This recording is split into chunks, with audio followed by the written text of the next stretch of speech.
Even though I know he's not there.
Honourable members, the Speaker.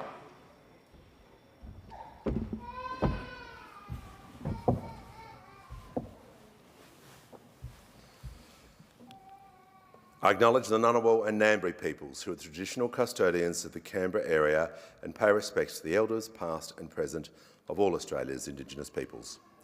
Almighty God, we humbly beseech thee to vouchsafe thy blessing upon this Parliament. Direct and prosper our deliberations to the advancement of thy glory and the true welfare of the people of Australia.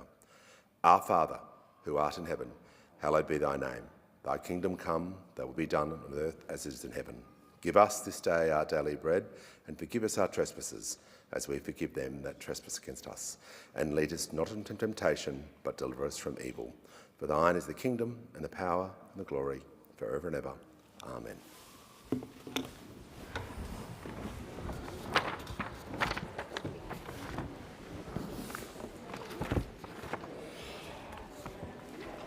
I have received messages from their Excellencies the Governor-General and the Administrator notifying assent to several bills. I do not propose to read the titles, which will be recorded in votes and proceedings. Order, if members can leave the chamber as quickly and as quietly as possible. Call to the Minister for Communications. I ask leave of the House to present a bill for an act to amend the law relating to telecommunications and for related purposes. Is leave granted? Give the call to Member for Lindsay. Leave is granted. I thank the member for Lindsay and give the call to the Minister for Communications and the Minister for Sport. I present the Telecommunications Legislation Amendment 000 Custodian and Emergency Calling Powers Bill 2025 and the explanatory memorandum. I call the clerk. First reading, a bill for an act to amend the law relating to telecommunications and for related purposes. The call to the Minister. I move that this bill now be read a second time. 000 is the most critical service in our telecommunications system. It is the number Australians call in their most desperate moment of need when lives and safety are on the line. Australians should trust when they call 000, someone will answer and help will come.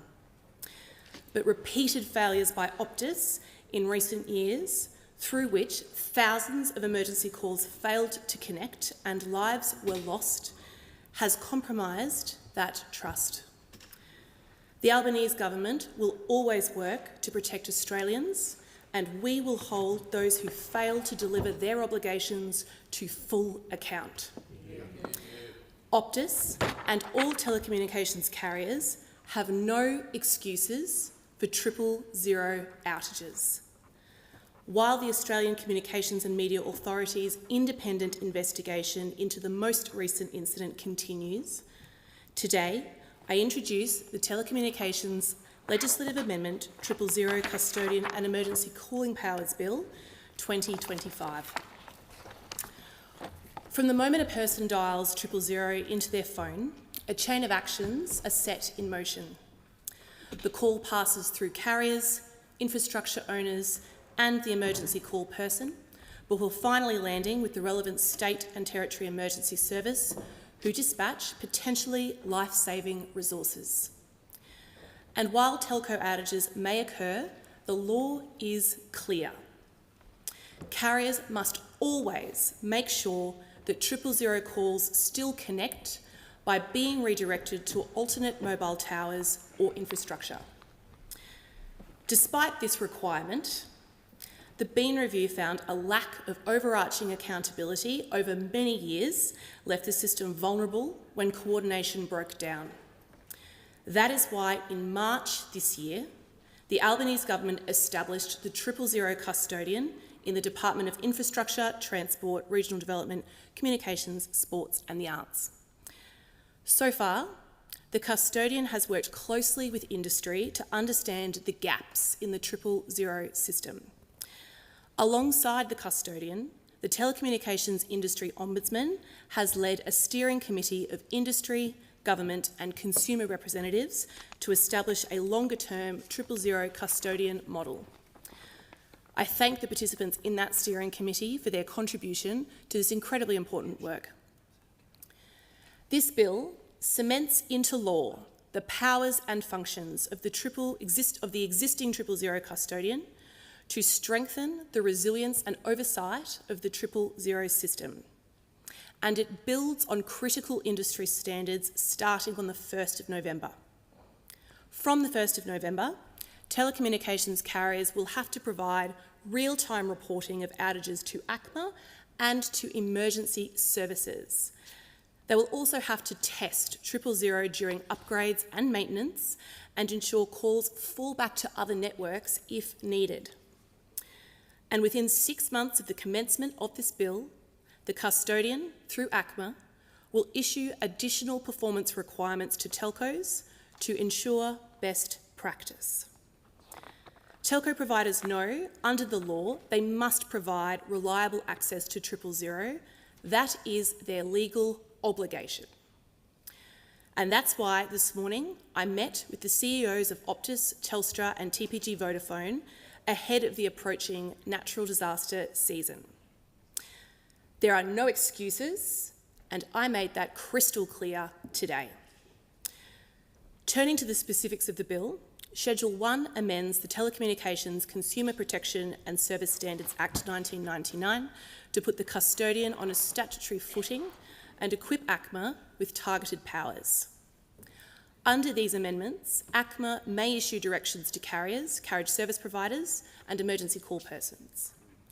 These directions may require critical information to be provided, such as technical details of an outage, policies and processes affecting 000, or restoration plans.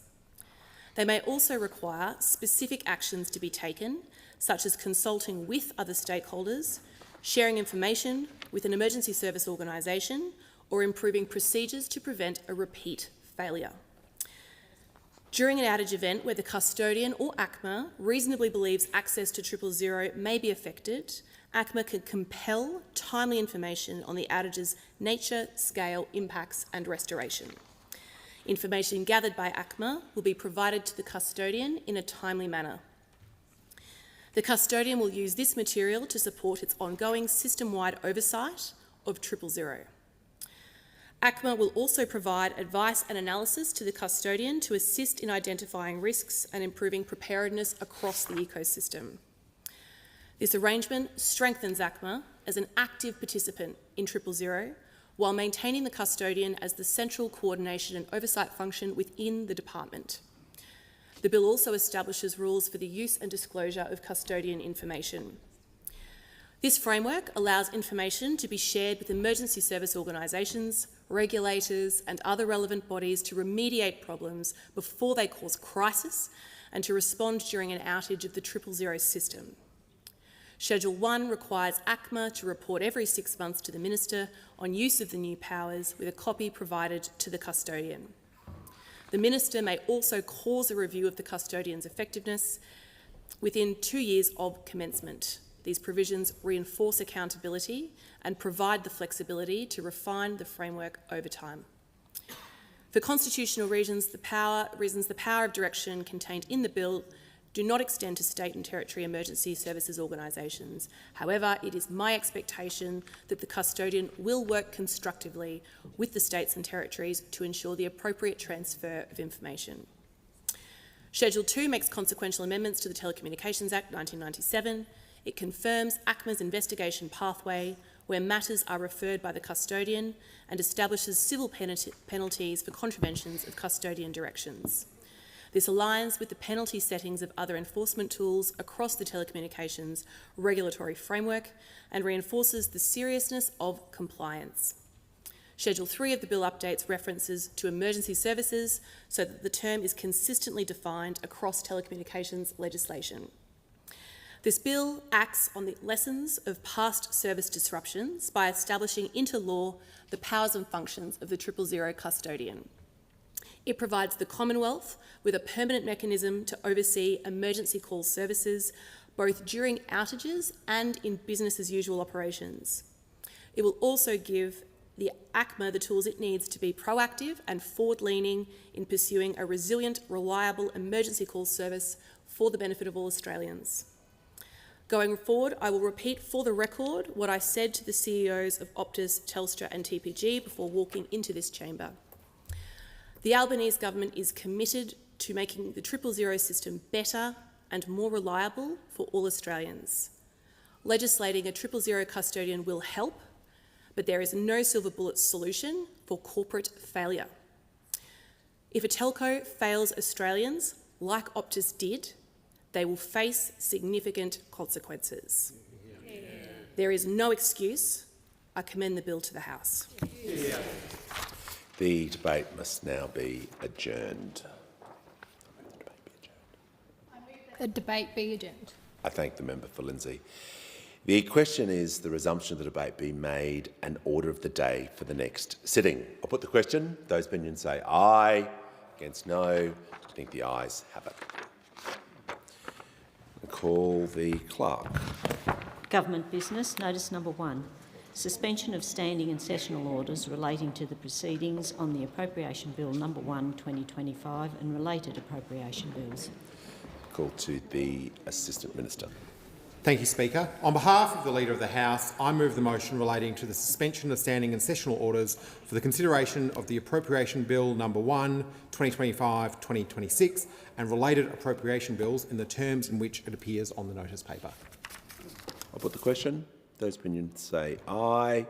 Against no. I think the ayes have it. Call the clerk.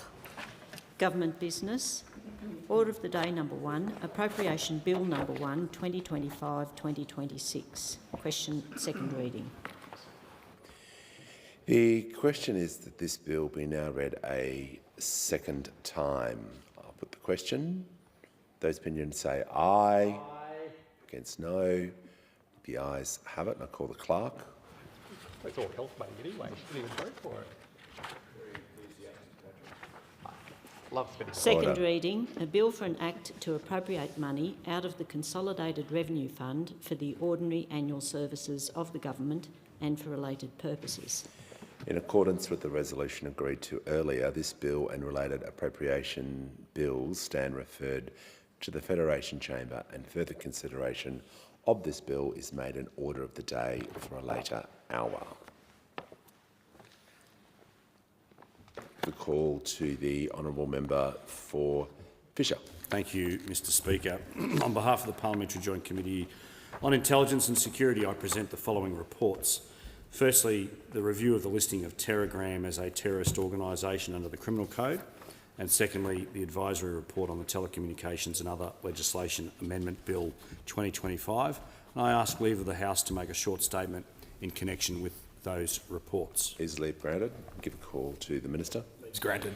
Thank the Minister and give the call to the member for Fisher. Thanks, Mr Speaker. I rise today to present a report on behalf of the Parliamentary Joint Committee on Intelligence and Security for a review of the listing of Telegram as a terrorist organisation under the Criminal Code. Organisations can be listed under the Criminal Code provided the Minister is satisfied on reasonable grounds that the organisation is directly or indirectly engaged in terrorism or advocates the doing of a terrorist act. On the 27th of June 2025, the Minister for Home Affairs announced that the Australian Government had listed Telegram, also known as Telegram Collective, as a terrorist organisation under the Criminal Code. Mr Speaker, the committee's review examines the Minister's decision to list this organisation. Section 102.1a of the Criminal Code provides that the committee may review a regulation which lists an organisation as a terrorist organisation and report its comments and recommendations to each House of the Parliament at any time. In determining whether the regulations listing this organisation should be supported, the committee reviewed the merits of the listing with regard to the Minister for Home Affairs' explanatory statement and statement of reasons for the listing and other publicly available information. The committee also received a private briefing on the organisation from the Department of Home Affairs. Mr Speaker, the statement of reasons makes clear that Telegram is a nationalist and racist, violent, extremist organisation comprising a group of persons who use a network of various online channels, based primarily on the online messaging application Telegram. Telegram's leaders and members create and distribute propaganda with the intent to inspire terrorist attacks on minority groups, critical infrastructure and specific individuals they deem to be against their values.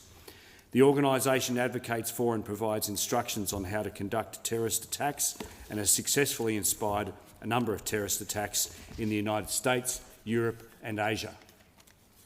The decentralised and encrypted online environment of Telegram allows the organisation to operate internationally with few barriers and with membership relatively easily attainable for Australians. A key concern is Telegram's frequent promotion and praise of the 2019 Christchurch terrorist attack and perpetrator, which it uses as a propaganda tool to radicalise potential members, advocate terrorist actions and spread its violent extremist ideology. Mr Speaker, the nature of this organisation is unconventional for a terrorist organisation, as it is a decentralised, non-hierarchical network that primarily operates in online spaces. However, the committee is satisfied with the Australian Government's assessment that Telegram is a distinct organisation with identifiable members and leadership figures. On the basis of the information available to it, the committee agrees with the Australian Government's assessment that the organisation known as Telegram advocates the doing of a terrorist act. The committee is satisfied that the appropriate process has been followed and that the listing has been properly made. The committee therefore supports the listing of Telegram under Division 102 of the Criminal Code in order to protect Australians and Australia's interests and finds no reason to disallow the regulations. Mr Speaker, I also rise to present a report on behalf of the Parliamentary Joint Committee on Intelligence and Security for its review of the Telecommunications and Other Legislation Amendment Bill 2025. The bill amends the Telecommunications Interception and Access Act 1979, Surveillance Devices Act of 2004, the Crimes Act of 1914, with the objective of ensuring key provisions operate as intended and supporting the proper administration of government, law enforcement, national security and criminal justice processes. The bill consists of 5 schedules. Schedule 1 would permit network activity warrant information to be used, communicated and recorded to meet disclosure obligations or to be admitted in evidence where necessary to ensure a defendant is afforded a fair trial or to respond to any such information admitted by the defence. Schedule 2 would transfer the statutory function of the Communications Access Coordinator from the Secretary of the Attorney-General's Department to the Secretary of the Department of Home Affairs. Schedule 3 would permit limited access to stored communications to allow agencies to undertake development and testing activities. Schedule 4 would address a technical issue with the operation of interception international production orders that has prevented orders from being given to US-based prescribed communication providers in certain circumstances. Schedule 5 would clarify the threshold for authorising and varying controlled operations and subsequently the circumstances in which a participant is protected from criminal responsibility and indemnified against civil liability. The committee received 5 submissions to its review of the bill, most of which expressed support for it in whole or in part. Mr Speaker, these are technical but important amendments intended not to create entirely new laws or powers, but to clarify existing obligations and to ensure the workability of particular provisions within the telecommunications law that enable the crucial work of our national security agencies. The committee has recommended that the bill be passed without amendment. I commend both reports to the House. I've received advice from the Chief Government Whip and Dr M. Ryan nominating members to be members and participating members of certain committees, and I give the call to the Minister. Thank you, Speaker. I ask leave of the House to move a motion for the appointment of members and participating members to certain committees. Is leave granted? The member for Hume. Leave's granted, and I call the Minister. I move that Ms Payne be discharged from the Joint Standing Committee on Electoral Matters, the Joint Standing Committee on Foreign Affairs, Defence and Trade, and the Joint Standing Committee on the National Capital and External Territories. Dr M. Ryan be discharged from the Parliamentary Joint Committee on Human Rights. Mr Burnell be appointed a member of the Joint Standing Committee on Electoral Matters. Ms Scrimgeour be appointed a member of the Joint Standing Committee on the National Capital and External Territories, and Ms Scrimgeour and Ms Urquhart be appointed participating members of the Joint Standing Committee on Electoral Matters for the purpose of the committee's inquiry into the 2025 federal election. I'll put the question. Those opinion say aye. Against no. I think the ayes have it. I call the clerk. Government business. Order of the day number 4. Health legislation amendment. Miscellaneous measures number 1 Bill 2025. Resumption of debate on second reading. The question is the bill be now read a second time, and I give the call to the honourable member for Hume. Thank you, Mr Speaker. Mr Speaker, I rise to speak on the Health Legislation Amendment Bill of 2025. The Coalition acknowledges the intent of this bill, which contains a number of technical amendments to improve the efficiency of several important elements of our health system, including the allocation of Medicare provider numbers, the assignment of Medicare benefits process, and improvements to the private health insurance premiums reduction scheme. It also makes amendments to the bonded medical program, with the aim of ensuring that penalties for non-compliance are fair and proportionate, particularly in light of the serious workforce shortages facing our healthcare system. The measures in this bill are intended to tidy up existing legislation, streamline administration and make sure the rules governing Medicare payments and bonded medical placements are clear and consistent. These are sensible objectives, and on that basis the Coalition will not stand in the way of this bill in the House. However, we will be seeking further information and scrutiny on this bill through a Senate inquiry, particularly in relation to the implications of the proposed changes to the bonded medical program and the assignment of Medicare benefits for bulk billing and simplified billing arrangements. Mr Speaker, we have significant unanswered questions that we believe it is important to seek answers to. It's vital these measures do not create unintended consequences or additional administrative burden for our hard-working health professionals, because right now it is undeniable that primary health care is in crisis under this government. At the last election, we saw the Prime Minister wave around his Medicare card at every photo opportunity, declaring that under his government, all you need is your Medicare card, not your credit card. He said that Australians can see a GP for free under Labor. He made that promise at least 71 times during the campaign. But the truth, confirmed by his own department, is very different. A Department of Health briefing obtained under Freedom of Information revealed that a quarter of GP clinics across Australia will not bulk bill. This means millions of Australians still need their credit card as well as their Medicare card when they visit a doctor. And now the Health Minister is desperately trying to walk it all back, saying that Labor never said there would be 100% bulk billing. Well, the Prime Minister certainly did say that. He looked Australians in the eye and said, one card covers it all, not your credit card, your Medicare card. But today, Australians are paying the price for the Albanese Labor government's disingenuous approach to Medicare. Because whilst the Prime Minister was out there waving his Medicare card, Australian families were paying a combined $166 million in out-of-pocket costs at the GP in the month of the campaign, May 2025 alone. In the past year, Australians have paid over $2 billion out of pocket to see a GP. $2 billion charged to their credit cards, not covered by the Medicare cards. That is the Prime Minister's $2 billion lie. Since Labor was elected, Australians are now paying 75% more out of their own pocket to see a doctor. So much for free to see a GP. Labor's promised to strengthen Medicare, but it has only been weakened. Since the Albanese government came to power, bulk billing has fallen from 88% to 77%. That's 40 million fewer bulk billed GP visits in the past year alone. Medicare mental health funding has been slashed in half. And despite all of Labor's false promises and misleading rhetoric, Australians are now paying the highest average out-of-pocket costs on record, to see a GP.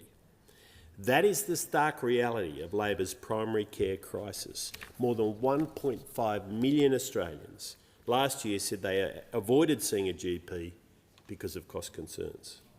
That's 1.5 million people forced to make a difficult decision about their health, decisions no Australians should have to have because of Labor's primary healthcare crisis. And while Australian families are struggling to afford to go to their doctor, the Prime Minister seems completely out of touch, more interested in political stunts than ensuring all Australians actually have time and affordable access to essential healthcare. Nowhere is Labor's neglect clearer than in mental health. When Labor tore away Medicare subsidised mental health sessions from 372,000 vulnerable Australians, it ignored the advice of its own review and the pleas of mental health experts right across the country. Since that cruel cut, access to Medicare mental health support has fallen to its lowest level in at least a decade, right at the time when demand has never been higher. Labor has cut Medicare mental health sessions in half, abolished the Mental Health Commission and even ripped away the Suicide Prevention Research Fund. Their neglect of mental health is so significant that the former chair of Mental Health Australia was forced to resign in frustration at the government's inaction. This is not the record of a government strengthening Medicare or supporting Australians' health and well-being. It is the record of a government that says one thing and does another. Under the coalition, Medicare funding increased every single year, from $18.6 billion back in 2012-13 under Labor to more than $30 billion in 21-22. Bulk billing rose consistently through our term in office to more than a record 88% when we left government. In our final year, Australians received 167 million free GP visits, which is 61 more than under the previous Labor government, 61 million more. That's the coalition's record, delivering affordable, quality healthcare. So while the coalition acknowledges the technical objectives of this bill to ensure efficiency in several elements of our health system, we will not let the government use it as a smokescreen for its broader failures. We condemn the Albanese government's broken promises and appalling record on Medicare. Australians deserve a government that tells them the truth, not one that waves around a Medicare card while forcing families to reach for their credit card. The coalition remains firmly focused on ensuring that all Australians can access timely, affordable and quality healthcare, no matter where they live. The question is that this bill be now read a second time, and I give the call to the honourable member for Maribyrnong. Thank you, Mr Speaker. I'm thrilled to again be contributing in this place on our Labor government's commitment to Medicare. Medicare and universal access to healthcare is core to who we are as a Labor government. This legislation is another important step in ensuring Medicare remains strong, accessible and ready for the future. It will help us deliver more bulk billing, faster access to doctors, simpler billing systems and fairer treatment for medical graduates and overseas trained practitioners.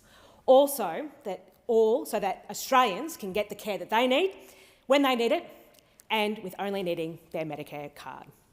Medicare is who we are as a country.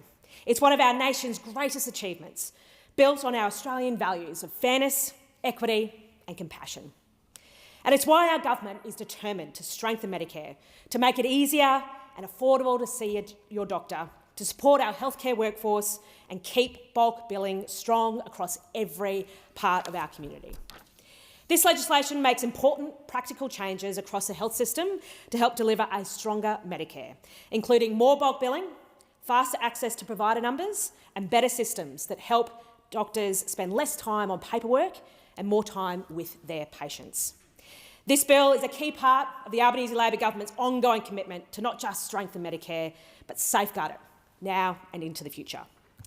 After a decade of coalition neglect and frozen rebates resulting in a rapid decline in bulk billing and a healthcare workforce stretched to breaking point, Labor is doing the work to fix it, building a stronger, fairer and more modern Medicare. One of the most important parts of this bill tackles one of the biggest barriers that affects our healthcare workforce, the slow processing of Medicare provider numbers. When a new doctor, or including overseas trained practitioners, seeks to practice under Medicare, they have to apply for a Medicare provider number. It's a process that's still partly manual, often slow and frustratingly bureaucratic. The Croc Review found that overseas trained doctors can wait up to 3 months for a provider number to start work. These delays result in months of lost care for patients, and in some areas, clinics struggle to keep up with demand. This bill fixes that. It implements the recommendation 2 of the independent Croc Review into Australia's regulatory settings for overseas health practitioners to automate and streamline the issuing of provider numbers. Under these changes, the Chief Executive of Medicare will be able to approve computer programs to automatically issue Medicare provider numbers for straightforward, non-discretionary cases. That means when a practitioner meets all the eligibility criteria, their provider number can be issued quickly and without delay, efficiently and without unnecessary human delay. Importantly, any refusals or complex cases will still be reviewed by a human officer, ensuring accountability and fairness. We'll also validate all provider numbers previously issued by automated systems, so there's legal certainty and no risk to practitioners who have already been approved. In my local community, these changes mean doctors joining busy practices in Essendon, Moonee Ponds and Keilor East can start seeing patients sooner, reducing wait times and keeping care close to home. Just under a quarter of my electorate are aged over 65, a group that naturally requires more frequent access to healthcare as they age. These reforms will make a real difference for them, as well as for busy young families and students balancing study and part-time work, by giving everyone faster, easier access to the care that they need. By streamlining approvals and boosting bulk billing, this bill helps local clinics operate more efficiently and focus on what matters, their patients. It means more appointments, more services and better care for every family across my community and right across Australia. This reform brings Medicare into the digital age and makes the system more efficient. Simpler, faster, more reliable. That is what this legislation seeks to achieve by modernising the way private health insurance rebates are processed. Private health insurance plays an important role in supporting Australia's universal healthcare system. It gives Australians more choice and flexibility, helping people access elective surgeries and specialist care and the hospital services they need, while reducing pressure on our public hospitals. At the same time, it works hand in hand with Medicare, ensuring that everyone continues to have access to the essential care, regardless of income. Every year, the Australian government reimburses insurers over $7 billion to ensure the private health insurance rebate is applied fairly and accurately to consumers' premiums. This rebate helps to keep private health insurance affordable for millions of Australians. When we came to government, we inherited a system that was inconsistent, error-prone and woefully outdated. That is why we are seeking to modernise it. This bill aligns registration with Services Australia systems, introduces self-assessment for insurers, ensures overpayments can be recovered even if errors occur, allows computer-assisted decision-making and the approval of forms by the Chief Executive of Medicare. This legislation provides reassurance for local families in Maribyrnong, from young couples taking out their first policy to older residents managing chronic conditions. It's about ensuring that private health insurance remains affordable, reliable and accessible, giving people the peace of mind that they can access the services they need. By streamlining the rebate process and improving efficiencies of claims, the bill ensures that every insurer can pass on these benefits directly to their policyholders, reducing out-of-pocket costs and making coverage more predictable. These reforms go beyond the technical fixes. They're about delivering real benefits for working people, reducing stress and ensuring Australians can get what they are entitled to under the law. That is what good government does. It identifies problems, consults experts and implements smart legislative fixes. It shouldn't ignore them for years on and leave billions of dollars in rebate payments vulnerable to error or inconsistency. Another key part of this bill is how Medicare benefits are assigned under bulk billing and simplified billing. Right now, patients assign their Medicare benefit to their doctor, who then receives a rebate from the government. It's a system that has worked for decades, but it still relies on old paper-based processes that can slow things down. Earlier this year, the Health Insurance Legislation Amendment, the Assignment of Medicare Benefits Act 2024, laid the groundwork for digital assignment, making it faster and easier for doctors and patients alike. But before we flip the switch, we need to make sure Medicare practices, software providers and Services Australia are ready. That's why this bill delays the start of the new rules until 1 July 2026. This is a responsible move, giving everyone time to prepare, avoiding disruption, protecting patients' ability to bulk bill and making sure bulk billing software works smoothly. And while we get ready for the digital future, Labor is investing today. Our $7.9 billion bulk billing initiatives kicking off in November will mean local GPs can see more patients, help more families and will keep costs down. Just last week, I welcomed the Minister, Mark Butler, to Maribyrnong to visit the Moonee Ponds Super Clinic in Hall Street in Moonee Ponds, where we spoke with the practice manager and local doctors about what these new changes will mean on the ground. They told us how the government's new bulk billing incentives will help them see more patients, keep their doors open for longer and make sure cost is never a barrier to care. They confirmed that they will be moving to be a fully bulked billing service because of our initiative. And you can feel the difference this investment will make, not just for the clinic, but for families right across my electorate. Because in Maribyrnong, around 27% of people live with a long-term health condition that requires regular care and support. That's more than 1 in 4 people who rely on strong, accessible primary health care. People managing diabetes, heart conditions, asthma and other chronic illnesses who can't afford delays or high out-of-pocket costs. That's why we're strengthening Medicare, and that's why it matters so deeply to communities like mine. Your health is personal and looking after can be stressful. The last thing anyone needs is a system that makes it harder to get the help that you need. Whether it's at the Moonee Ponds Super Clinic or your local GP practices across Kensington through to Gladstone Park, this is about making Medicare work for everyone. Faster claims, fairer systems and less time on paperwork. Schedule 4 reforms the bonded medical program, ensuring fairness while keeping communities covered. The Coalition imposed a 6-year Medicare ban for doctors who failed to meet their obligations. Not only was this harsh and unfair, it was also counterproductive.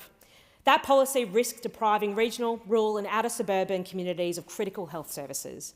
Once again, Labor is fixing their mess. This bill delivers 3 key changes that make the bonded medical program fairer, more flexible and more effective. Under the old system, if a doctor couldn't finish their service obligation, they were punished twice, forced to repay their scholarship and then banned from billing Medicare for 6 years. It was harsh, it was unfair and made no sense. That ban didn't just hurt the doctor, it hurt Australians as it meant fewer bulk billing services were available.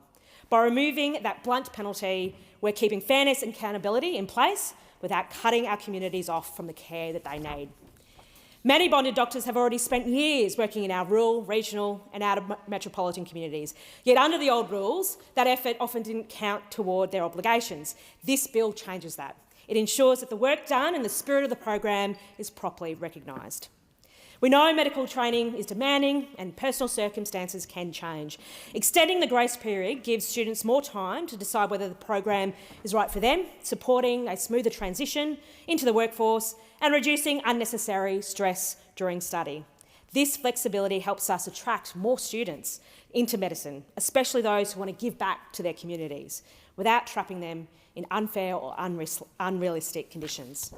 These reforms also send a clear message to doctors and healthcare workers: your contribution is valued, and we recognise the hard work you do. By removing punitive barriers and providing fairer conditions, the program encourages more young doctors to enter the workforce and consider service in areas that need them most. It helps retain skilled practitioners, reduces burnout, and ensures our health system is staffed and dedicated with the dedicated professionals who can provide the high-quality care every Australian deserves. Labor understands that the strength of our healthcare system depends on the people who keep it running: our doctors, nurses and allied health professionals, and the support staff who show up every day for the communities they serve. Strengthening the workforce today means stronger, more reliable healthcare for the communities of tomorrow. The bonded medical program is about building a pipeline of skilled, compassionate doctors across the country, from our biggest cities to our smallest towns. It incentivises service in areas of need, supports workforce planning, and ensures that every Australian, no matter where they live, can see a doctor when they need to. Deputy Speaker, what this bill shows is Labor in action, delivering reforms that build our promise to strengthen Medicare, faster onboarding of doctors, stronger support for private health insurance and rebates, modern, digital, simplified bulk billing processes, and fairer rules for bonded medical graduates. For a decade, those opposites were focused more on the culture wars and keeping our healthcare system running. When it comes to Medicare, they don't see green and gold, they see stars and stripes. Medicare, more Australian, American style, no bulk billing, harsh penalties for healthcare workers, and Australians paying more for the treatment they need. We are determined to fix their mistakes and keep our promise to strengthen Medicare for all Australians. This bill makes our system fairer, more efficient, more reliable, ensuring Australians can access their care when they need it. Australians voted for a Labor government that invests in them, that invests in people, solves problems and delivers results. Deputy Speaker, this bill does just that, by strengthening the backbone of our health system and ensuring it keeps pace with the world around it. Automation of provider numbers will get doctors working faster. Reform of private health rebate systems will protect taxpayers and patients alike. Modernising bulk billing service processes will make it easier for clinics and ensure digital integrity. And improving the bonded medical program will keep more doctors where they're needed most. These are practical, forward-looking reforms, part of Labor's broader agenda to rebuild Medicare after years of neglect. For people in Maribyrnong, this means seeing a doctor sooner, fast approvals for new providers and strong bulk billing at the local clinics across Keilor East, Tullamarine and Avondale Heights. It means fewer delays, more certainty and a fairer health system that puts patients first. Because Medicare isn't just a policy, it's a promise that no matter who you are, no matter where you live, you'll be able to get the healthcare that you need without going broke doing it. I commend the bill to the House. The question is that the bill be now read a second time, and I give the call to the member for Nichols. Thank you, Deputy Speaker. And I too rise to speak on the Health Legislation Amendment, Miscellaneous Measures No. 1 Bill 2025. And this bill, like so many other pieces of legislation introduced by the Albanese government, is like a scorpion. You start at the top and everything's fine, then you get to the sting in the tail, not unlike the sting that many Australians are feeling when they go and need to pull out their credit card as well as their Medicare card. And with that in mind, I'll start at the tail of this piece of legislation, and that refers to Schedule 4, the bonded medical program. Now, there simply is not enough detail in the bill, the explanatory memorandum or the Assistant Minister's second reading speech. The explanatory memorandum correctly explains that the bonded medical program, first introduced in 2001, aims to address the shortage of medical professionals in regional, rural and remote areas. And as Shadow Minister, Assistant Minister for Regional Health, I'm acutely aware of how important that scheme is. So we will be seeking further information and scrutiny on this bill through a Senate inquiry, particularly in relation to the implications of proposed changes to the bonded medical program and the assignment of Medicare benefits for bulk billing and simplified billing arrangements. And it is vital that these measures do not create unintended consequences or additional administrative burden for our hard-working health professionals. Because right now, it is undeniable that the primary health care is in crisis under this government. And while there have been several schemes over the decades, the fundamentals are the same: medical practitioners receive support from government in return for a commitment to work in regional settings. And under the current scheme, those who sign up receive a Commonwealth supported place, a CSP, in an Australian university medical course. In return, they make a commitment to work in eligible regional, rural or remote areas for a period of 3 years or 156 weeks. This is referred to in the scheme as the return of service obligation, and participants have 18 years in which to complete this service obligation. Now, the statutory bonded medical program commenced in 2020, and that replaced two legacy schemes: the Medical Rural Bonded Scholarship Scheme, that was from 2001 to 2015, and the Bonded Medical Places Scheme, which operated from 2004 to 2019. And the legacy scheme participants are able to voluntarily opt in to the bonded medical program and received a significant reduction in the return of service obligation and a more flexible program conditions.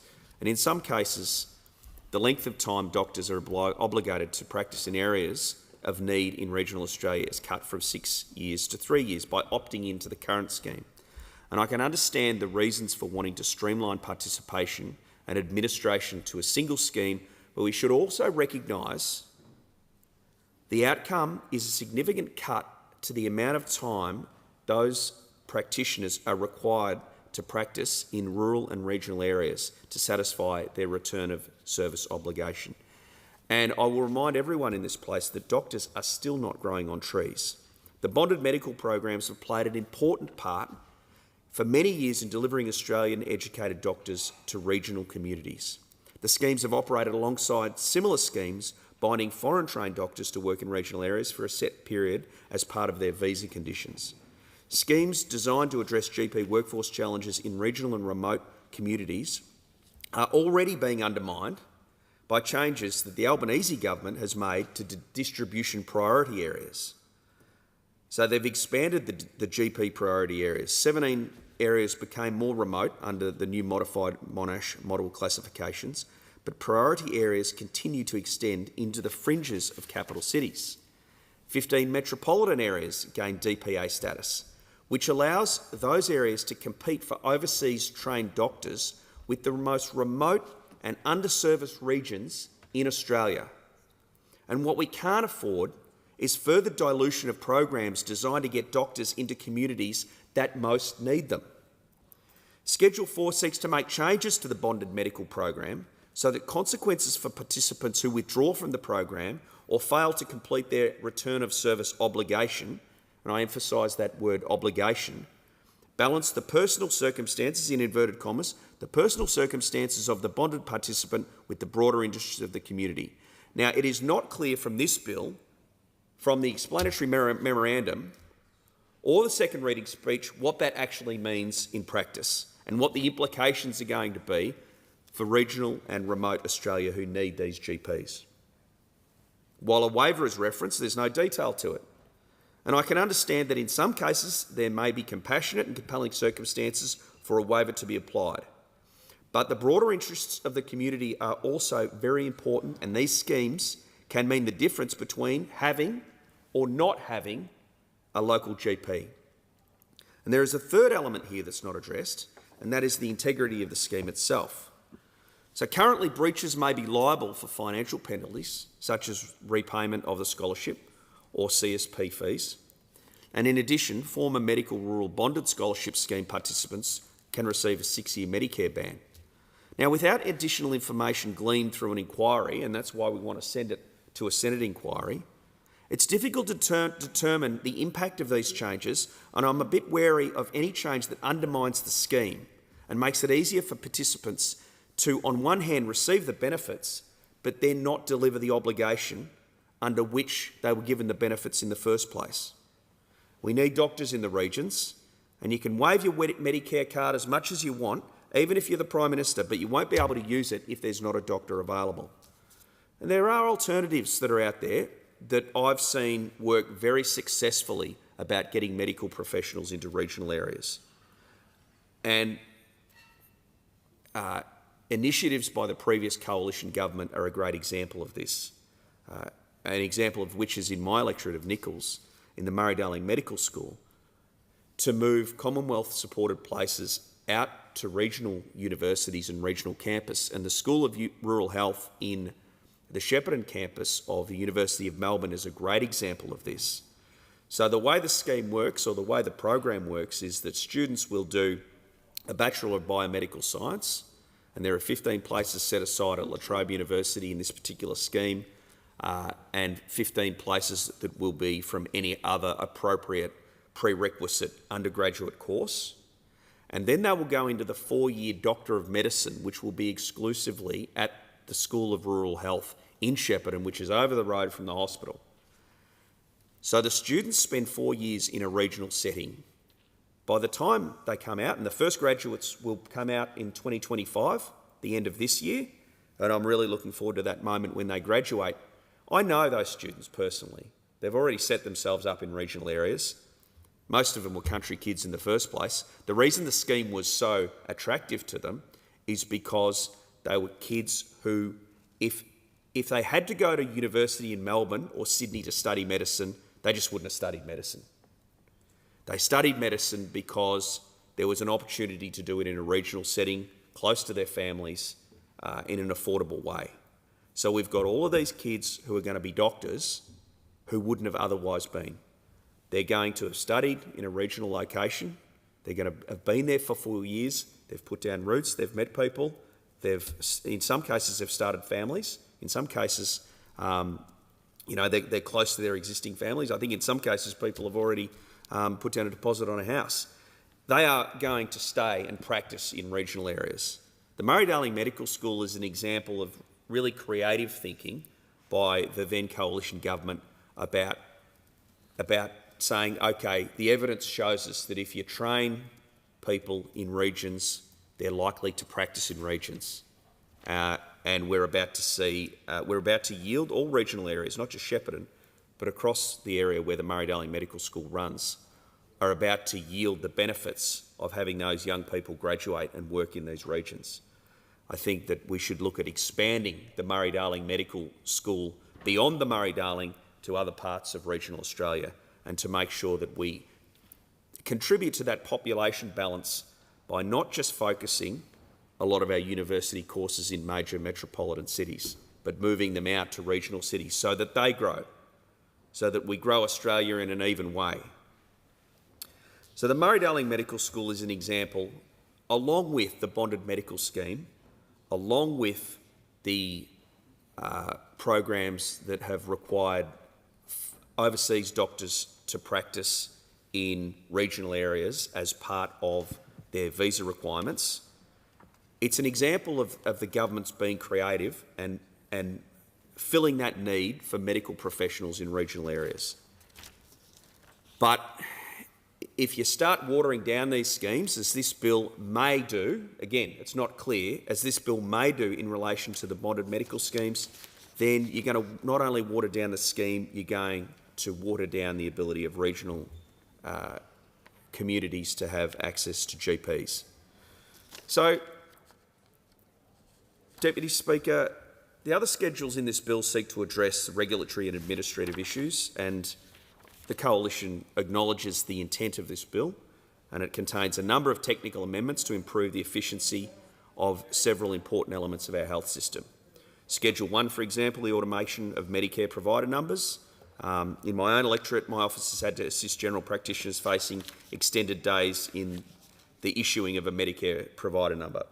Schedule 2 refers to the private health insurance rebate premiums reduction scheme, and Schedule 3 is the modernising assignment of Medicare benefits for bulk billed and simplified billing. You know, every government comes in, has a look at how things have worked. I think things worked well under the previous coalition government, but there's always room for improvement. And if this government, if the new government comes in and finds ways to streamline because of new technology or new ideas, then that's a good thing, and I'm very supportive of that. But once again, Deputy Speaker, we are presented with a bill that has many reasonable elements, but we are concerned about one aspect, and we need further explanation, further information, and a change and a Senate inquiry to interrogate those changes and make sure we don't end up with the unintended consequences that leave regional and remote Australia even worse off than they are currently in relation to a trained and efficient and available medical workforce. Thank you, Deputy Speaker. Question is that the bill be now read a second time, and I give the call to the member for Macarthur. Thank you very much, Deputy Speaker. 478444X probably means nothing to any of you here in this room, but it's very important to me. That was my Medicare provider number that I got when I started my private practice, the same week that Medicare started in 1984. It's the same provider number I use now to this very day, and before the Coalition gets too excited, I don't use it to bill Medicare. I use it because it's required for some procedures such as referrals to other specialists, etc., and to make sure patients get access to some of the government schemes such as the Supporting Kids with Autism scheme, so they can get allied health approvals.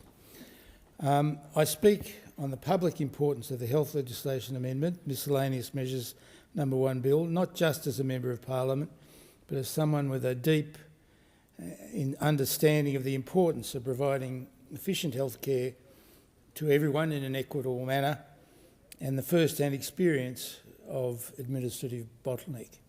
It took me weeks and weeks and weeks to get my Medicare provider number, even though the scheme had been explained and well resourced at the beginning. It was a huge bureaucratic nightmare, and the relief I got when I got my provider number was unbelievable, and it's been the mainstay of my professional life since that time, over 40 years.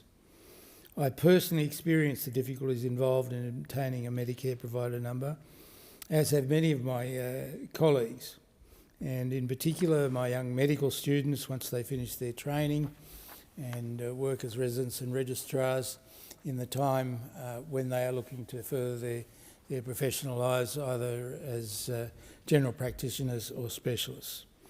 Over many, many years there have been refinements to the scheme, but this bill is long overdue and is an important way of increasing people's access to medical care and increasing bulk billing and ensuring the availability of doctors. In my electorate, which is out of southwestern metropolitan Sydney, there are still huge difficulties in attracting doctors to work in our communities, both at a general practice and specialist level, and improving access to Medicare provider numbers will help that a lot. The application processes can be quite challenging, and processing timeframes very lengthy, particularly for overseas health professionals, delaying them from commencing work in the Australian healthcare system, and I suspect also preventing many from coming here. As recommendation 2 of the Crook review, this bill will amend the Health Insurance Act to streamline the application process for health practitioners, enabling them to receive a Medicare provider number quicker and provide healthcare services sooner. Amendments made by Schedule 2 to the bill will enable the Chief Executive of Medicare to approve the use of computer programs to make more appropriate non-discretionary decisions to allocate Medicare provider numbers, and whilst all decisions to refuse a provider number would continue to be checked and authorised by the Chief Executive at Medicare or their delegate. This bill will validate previous issues around Medicare provider numbers that were issued by a computer program. The Department has been in consultation with the relevant agencies who support the legislative component to support the automation of Medicare provider numbers, and are supportive of this decision, and we're working with state and territory governments, education providers and regulators to implement the recommendations of the independent review of health practitioners regulatory settings led by the highly respected Health Administrator, Ms Robin Crook, AO. This is a significant improvement made to the administration of our healthcare services to ensure that overseas doctors, and they make up around 50% of the doctors practising in Australia, who do tremendous work providing quality care and who play a vital role in easing our workforce shortage, and have done for many, many decades. And they'll spend less time navigating bureaucratic hurdles and instead be able to care for our most vulnerable people in all areas of Australia, particularly in outer metropolitan, rural and regional areas, and care for people who really need that care.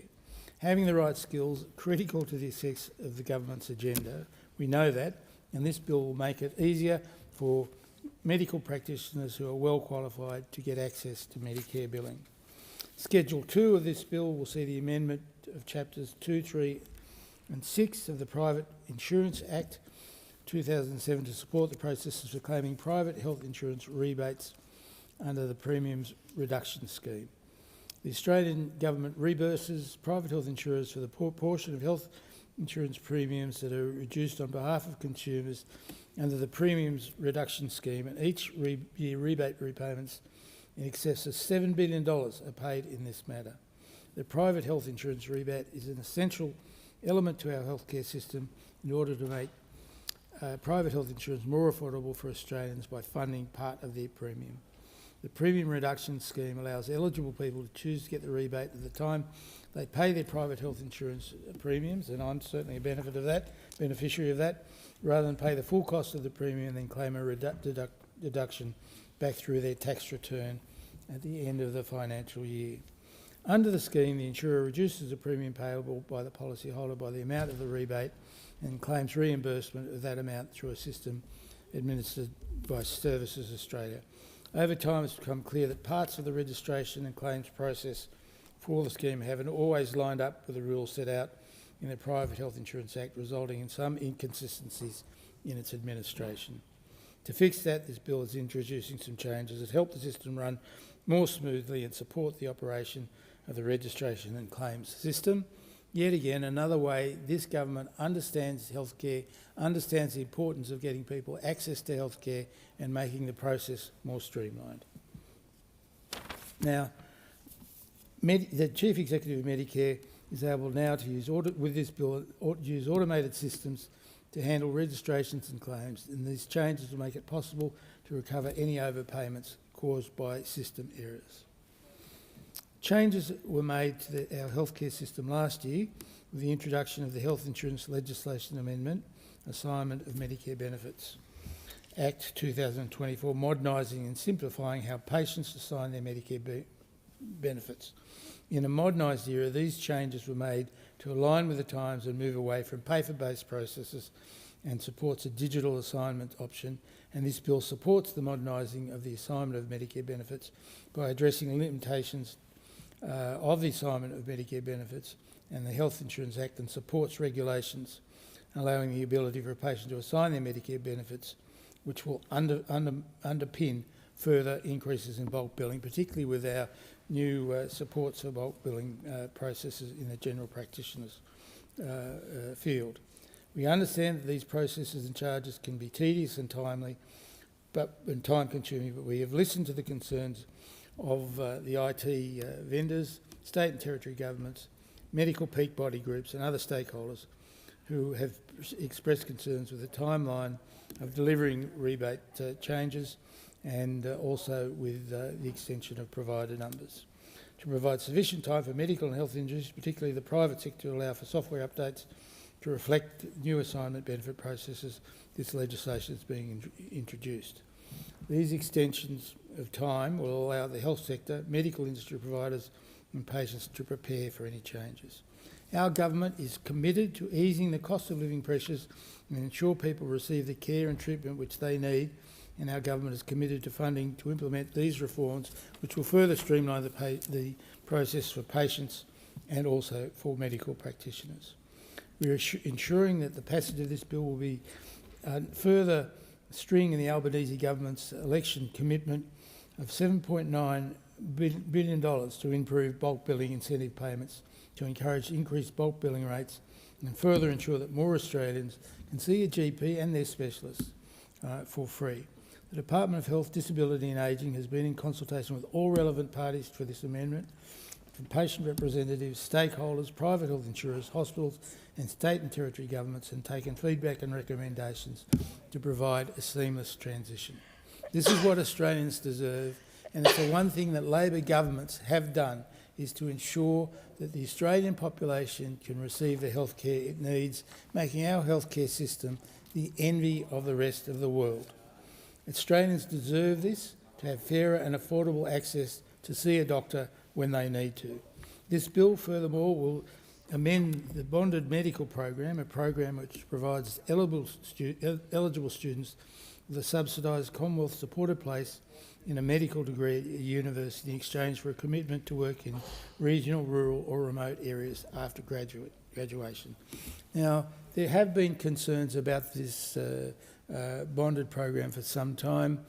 Students sign up when they're very young. Their circumstances often change, and sometimes it can be quite difficult with partners, when people get married, when families change, to continue to work in a region where they thought they were originally going to be bonded to. It can also affect specialist training positions that require people to work in tertiary or quaternary level hospitals to complete their specialist training, and that can be quite difficult if you're on a rural bonded scheme. And we want to make sure that people can access their extra training when they need to, so there are changes to the rural bonded scholarship scheme which will allow more flexibility. We want to make sure that we see sufficient health services across rural and regional area, of course, and we've done many things to ensure those living in the furthest areas excuse me, of our country can access the same quality health care that they need and deserve. This bill will amend the Health Insurance Act to enhance the bonded medical student program by ensuring the consequences of breaching a condition or withdrawal from the program fairly balances both the personal circumstances of the bonded participant and the broader interests of the community, and allow all work completed by a bonded participant in good faith, consistent with program objectives, to be counted towards their return of service obligation. I recently met with one of my paediatric registrars who was on a rural bonded scholarship, who needed some extra time to complete some subspecialty training at a specialist children's hospital, and the scheme previously was very rigid, wouldn't allow that to happen. This scheme will now allow that to happen, which will still mean that she will deliver her service in her regional area that she was committed to, but it will allow her time to complete her training at the highly specialised unit where she was wanted to complete her training. So this is a very, very good thing, and I fully support it.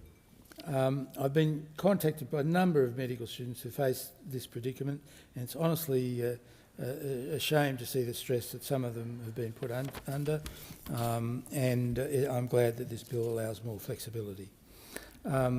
We have seen significant workforce shortages because of lack of uptake of the rural bonded scholarships, and this will allow more of those scholarships to be taken up and improve access to really high-level health care in rural and regional areas. Currently, students have the option to withdraw from the program without any consequences, and I think that there still should be some consequences. So if they decide to withdraw after a specific date, they face a significant financial penalty. And I think that the Commonwealth will be able to encourage more people to take up the schemes if they know that there are rules in place. This bill proposes an important change. It seeks to extend the existing grace period from the HECS census date in the second year all the way through to the completion of the medical degree. And this bill will also give the Minister for Health and Ageing new powers to allow the Minister to create additional rules that recognise work already completed by bonded participants. And this means that where it aligns with the goals of the program, work done even before transitioning to the statutory bonded medical program can count towards fulfilling return of service obligation, and that's a very important change. And the Albanese government is committed to strengthening our healthcare system, as always, and I'm very proud to be part of a government and a Labor tradition of supporting equitable access to health care. I commend this bill to the House, and I thank the Minister and the Assistant Minister for bringing it to the House. Thank you. The question is that the bill be now read a second time, and I give the call to the member for Chisholm. Thank you so much, Deputy Speaker. And as we've heard from the previous speaker, securing and supporting Medicare's future is absolutely so important to the Albanese Labor government. We've delivered urgent care clinics right across the country, including one in Mount Waverley, my own electorate, and I know that in the Stonington Council area, which is in my electorate too, there is currently a tender out for another urgent care clinic, which is very welcomed by the community. The Health Legislation Amendment Bill here makes amendments to legislation in the health portfolio to make sure we strengthen Medicare. Of course, this is one of my favourite topics of conversation in this place, as indeed it is for everyone sitting on this side of the House. Schedule 1 of the bill will streamline the allocation of Medicare provider numbers under the Health Insurance Act, allowing practitioners to treat patients sooner. And we know that the sooner people are able to access medical services, generally the better the health outcomes can be. Amendments under Schedule 1 will allow the Chief Executive Medicare to approve the use of a computer program to make appropriate non-discretionary decisions to allocate Medicare provider numbers in line with the review of Australia's regulatory settings for overseas health professionals. Decisions to refuse a provider number will continue to be checked and authorised by the Chief Executive Medicare or their delegate. Some Medicare provider numbers have already been allocated by use of a computer program without any clear legislative support, and this bill will tidy up that process and validate previously computer-issued Medicare provider numbers. Currently, an overseas health professional faces a wait time of up to 3 months for a Medicare practitioner number, delaying them from commencing work in the Australian health system and treating patients under Medicare. And we all know how important it is that everyone has access to health professionals when they need them. Reducing the time it takes for Medicare provider numbers to be issued will absolutely support the growth of our medical workforce, which is a clear priority for the Albanese Labor government. Internationally qualified health practitioners currently supplement the domestic workforce and aid in addressing workforce shortages, making for a more sustainable health workforce overall. Schedule 2 of this bill will amend the Private Health Insurance Act to support the process for claiming the private health insurance rebate under the Premiums Reduction Scheme. This will ensure that registrations for the Private Health Insurance Rebate Scheme and claims under the scheme are administered consistently under the Act. This will also ensure that persons are validly registered as participants and payments of rebates to insurers are lawful. The Private Health Insurance Rebate Scheme is an initiative to help Australians cover the cost of premiums, supporting access to private healthcare services for participants, and we know individuals eligible for the private health insurance rebate can claim the rebate as a premium reduction through their private health insurer or as a tax offset. Under the scheme, the private health insurer claims a reimbursement through a system administered by Services Australia and reduces the premium payable by the policyholder by the amount of the rebate. Some elements of the registration and claims processing system for the Premiums Reduction Scheme have been administered inconsistently with the requirements of the Private Health Insurance Act. Schedule 2 of the bill will amend the Private Health Insurance Act to align the registration process in Division 23 with requirements of the system operated by Services Australia, provide for self-assessment by participating insurers of the amount of rebate required to be reimbursed in Division 279, require an insurer to provide information or documents to support their claim and ensure overpayments can be recovered despite any unintended system or process defects in Division 282, and allow for computer-assisted decision-making and the approval of forms and systems by the Chief Executive Medicare in Division 333. Participating insurers will continue to be subject to regular post-payment compliance activities to ensure integrity of the payment process. And the amendments will support the existing registration and claims processes in such a way that there will be minimal impact on consumers and private health insurers. Of course, Deputy Speaker, strengthening bulk billing is a priority of the Albanese Labor government, and Schedule 3 of the bill will amend the Health Insurance Act 1973 to modernise assignments of the Medicare benefits process. Assignment of benefit is a long-standing requirement of the Health Insurance Act, and it underpins payments of Medicare benefits where the patient assigns their right to a benefit to a medical provider, a private health insurer or approved billing agent. Last year, as one of many measures our government has taken to strengthen Medicare, the Parliament passed the Health Insurance Legislation Amendment, Assignment of Medicare Benefits Act 2024, with its changes to assignment benefits commencing 18 months from the day the Act received royal assent. It streamlined the assignment process for patients, for medical providers, for private health insurers and approved billing agents, and also enabled digital assignment options.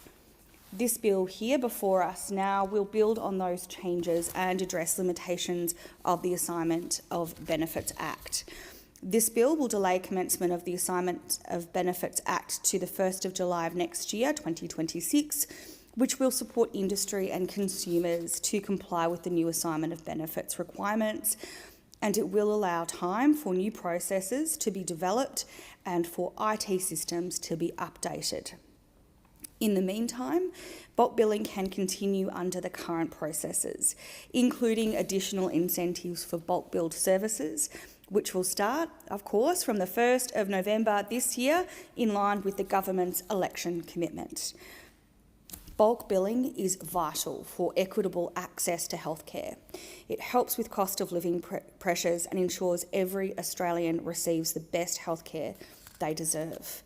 Our government is passionate about bulk billing. The government has committed $15.2 million in 25 to 26 to fund the implementation of reforms outlined in the Assignment of Benefits Act and subordinate regulations. This includes updates to Services Australia's software systems and education and communications activities to ensure stakeholders are aware of and prepared for new digital arrangements. The passage of this bill will ensure that the Albanese Labor government's 2025 election commitment of $7.9 billion in bulk billing incentive payments to encourage increased bulk billing rates will not be adversely impacted by non-compliant business software. Schedule 4 of this bill will amend the Health Insurance Act 1973 to ensure the consequences for bonded medical program participants who withdraw from the program or fail to complete their return of service obligation are fair. It will balance the personal circumstances of the bonded participant and the broader interest of the community, and allow all work completed by a bonded participant in good faith, consistent with program objectives, to be counted towards their return of service obligation. This bill allows the Minister for Health and Ageing to make additional rules to ensure that past work completed by bonded participants delivering health services in regional, rural and remote locations in Australia, for instance, can be counted to their return of service obligation where this is consistent with program objectives. Currently, ex-medical rural bonded scholarship scheme bonded participants who fail to complete their return of service obligation within the allowed 18-year period, or who have withdrawn earlier, face repayment of their scholarship and a 6-year Medicare ban. While the financial penalty is appropriate, subjecting these doctors to a Medicare ban will jeopardise continued service provision and access to care for Australians living in regional, rural and remote communities and in other areas of workforce shortage. Given those broader workforce shortages, a 6-year Medicare ban is not in the interests of either the doctor or in the interests of the Australian community. Students can currently withdraw from the program without consequence up to the HEC census date in their second year of study. If the student withdraws after that date, they incur a debt to the Commonwealth equal to the full cost of their Commonwealth-supported place up to the date of the withdrawal. So this will be in addition to their HECS help liability. Our government is squarely focused on strengthening Medicare, on ensuring that we have a strong health workforce. That means that Australians, no matter where they live, are able to access high-quality medical care when they need it. This is part of our ongoing commitment to strengthen Medicare, to fight for Medicare, to ensure that bulk billing is accessible and equitable. And I'm really pleased to support this bill in the House today. Thank you so much, Deputy Speaker. The question is that the bill be now read a second time, and I give the call to the member for Moreton. Thank you, Deputy Speaker. And Deputy Speaker, when we talk about Medicare, what we know about Medicare is that it is the embodiment of Labor values. It is who we are, and it represents what we care about when it comes to health, which is ensuring that it doesn't matter what's in your pay packet. No matter what you earn, you should have access, and your family should have access to world-class medical care with just your Medicare card. And this is not something that we just say. This is not something that we just talk about. This is something that we do every single day. And we do it when we talk about the institution of urgent care clinics. We do it when we see urgent care clinics, more and more of them pop up around our suburbs to make sure that people have that care they need close to home. We do it when we open up more Medicare mental health clinics, and we have one coming to the south side in Brisbane very shortly. We do it when we invest in bulk billing so more people can access critical GP services, again, closer to home. We created Medicare, and Labor works every day to make it even better. Medicare is a vast system. I don't think that any of us, when we hand over our little green card to the medical receptionist, think about how far the services stretch and how the system is administered. And that is understandable because, after all, when you visit an urgent care clinic with your injured child, you have other things on your mind. And when you go to your bulk bill GP because you're feeling under the weather, you're not thinking about the back-end systems behind your visit. And you're just grateful as you dig into your pocket for that Medicare card that you have one less bill to pay. And this is the foundation of Medicare, that when you and your family are affected by illness or injury, you shouldn't have to break the bank to receive high-quality healthcare. But it is worth looking at the system as a whole. It helps to put into context just how valuable Medicare is to Australians. In 2004-2005, the value of Medicare services delivered was $475.2 million. The total amount of benefits paid in the same period was $32.4 billion. And this is for services ranging from GP visits to obstetrics, diagnostic imaging, optometry, allied health and radiotherapy, and the list goes on and on. I'm incredibly proud to be part of a Labor government that believes in universal healthcare and continues to strengthen Medicare to ensure the scheme is both robust and sustainable. At times, that means fine-tuning of Medicare's administrative systems, and that is what the Health Legislation Amendment Miscellaneous Measures No. 1 bill does. It will ensure better administration and delivery of the system that we all rely on. As its name suggests, the bill covers a range of reforms. The first is implementing the automation of Medicare provider numbers. This is the second recommendation in the independent review of Australia's regulatory settings relating to overseas health practitioners, otherwise known as the Crux Review. The review was commissioned by the National Cabinet in September 2022 with the aim of recommending measures to streamline and simplify health practitioner regulation. The overarching goal was to decrease the skill shortages in vital health professions while maintaining required quality and safety standards. In short, we need our health professionals to have stronger skills and to have the support to do it.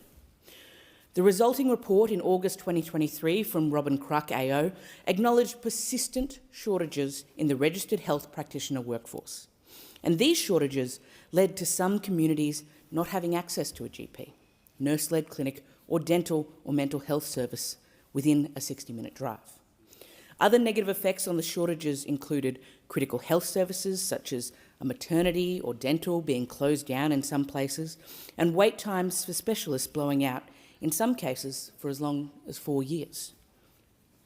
The issuance of Medicare provider numbers is currently part of the lengthy and time-consuming process of registering to provide Medicare services.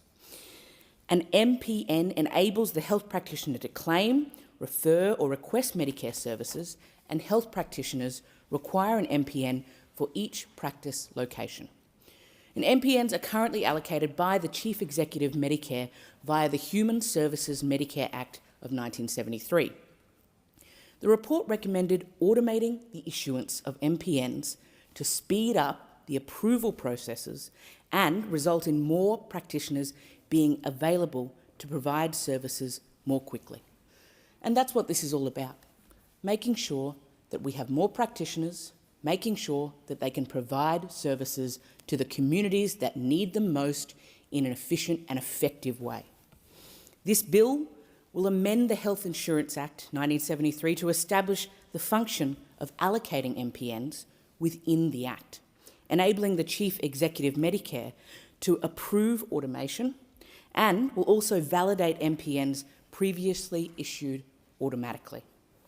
What this means in practice is that the Chief Executive Medicare can approve the use of computer programs to allocate MPNs. However, it's important to note that a decision to refuse a health practitioner an MPN must be reviewed by a qualified employee of Services Australia. The second focus of this bill is streamlining private health insurance rebate payments. And each year, over $7 billion is reimbursed to private health insurers under the Premiums Reduction Scheme. This rebate helps reduce the cost of health insurance premiums for Australians, making private healthcare more accessible and more affordable. However, Services Australia and the Department of Health, Disability and Ageing identified that some parts of the registration and claims processing system have not been operating consistently with the requirements of the Private Health Insurance Act 2007 since the scheme began. The bill will amend the Private Health Insurance Act to correct the operation of registration and claims systems. It introduces a self-assessment model for insurers when claiming reimbursements. It will also align the registration requirements for individual participants with the current system requirements. The Chief Executive of Medicare will be empowered to introduce automated decision-making capabilities to manage registration and claims more efficiently and more effectively. And the bill also implements a safeguard with assurance that any overpayments resulting from system errors or process issues can be recovered. These reforms are designed to uphold the objectives of the Premiums Reduction Scheme and will ensure that participants are properly registered and that rebate payments are made lawfully. The third part of this bill, and the part that the bill will amend, is to the Health Insurance Act 1973, to resolve key legal and operational issues and delay the commencement of changes introduced by the Health Insurance Legislation Amendment. The concept of assignment of benefit has long been a cornerstone of Medicare. It allows patients to assign their right to a Medicare benefit to a medical provider, private health insurer or approved billing agent, enabling the government to make payments directly on their behalf. The Assignment of Benefits Act was introduced to strengthen the integrity of this process.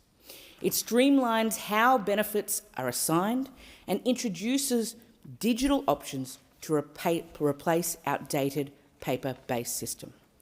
Because this is a system that we all care about, and it's a system that needs to be kept up to date as technology moves forward and as that technology allows people who need Medicare to access it more effectively and more efficiently. And these reforms are essential to modernise Medicare and ensure it remains responsive to the needs of patients and providers alike. Importantly, the bill will delay the commencement of Schedule 1 of the Assignment of Benefits Act, which was originally set to begin in January 2026. The new start date of 1 July 2026 will give both industry and consumers the time they need to prepare and adapt to the changes, particularly where private sector software must be updated to reflect the new assignment processes.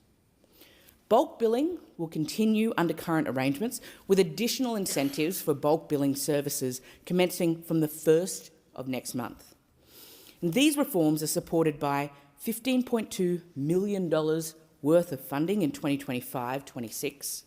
And this is being directed towards updating Services Australia's systems and delivering education and communication to ensure stakeholders are ready for the transition to digital assignment. This bill safeguards the Albanese Labor government's $7.2 billion commitment to bulk billing incentive payments. It ensures that these incentives will not be undermined by non-compliant business software or administrative delays. It ensures that these amendments are here to stay. The bill's final amendment to the Health Insurance Act 1973 enhances the bonded medical program. This program provides a Commonwealth-supported place. Order. I do apologise, the member for Moreton, but the debate is interrupted in accordance with Standing Order 43. The debate may be resumed at a later hour. The member will be given leave to continue speaking when the debate is resumed. Are there any statements by honourable members? And I give the call to the member for Flynn. Thank you, Deputy Speaker, and today I rise to applaud the recently launched Australian Renewables Truth Map by Stephen Kowalski and Rainforests Reserve Australia. It has taken 3 years of voluntary work to collate the information to create this website, and it's not an easy task to find and then map it for everybody in Australia to view and use. With over 1,200 projects proposed across the country, this should have been on the radar of our own environmental department, the Department of Climate Change, Energy and Environment and Water. After all, they're the ones signing off on the vast amounts of clearing to allow 500 million solar panels and more than 31,000 wind turbines to be imported and installed across Australia. Deputy Speaker, this mapping has allowed the real costs of these projects to be calculated, and it's not free energy. It is an astonishing $1.38 trillion to industrialise Australia with intermittent and unreliable power, clearing over 44,000 kilometres of new access roads and up to 60 metres wide to allow for blades and infrastructure around 100 metres long.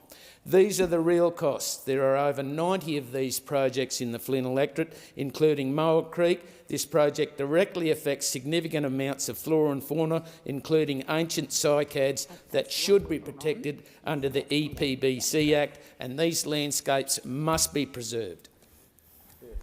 The member for Newcastle. Thank you, and I rise today to lend my very strong support to a community-led campaign to formally name the Carrington Bridge in honour of the late Neil Pitt.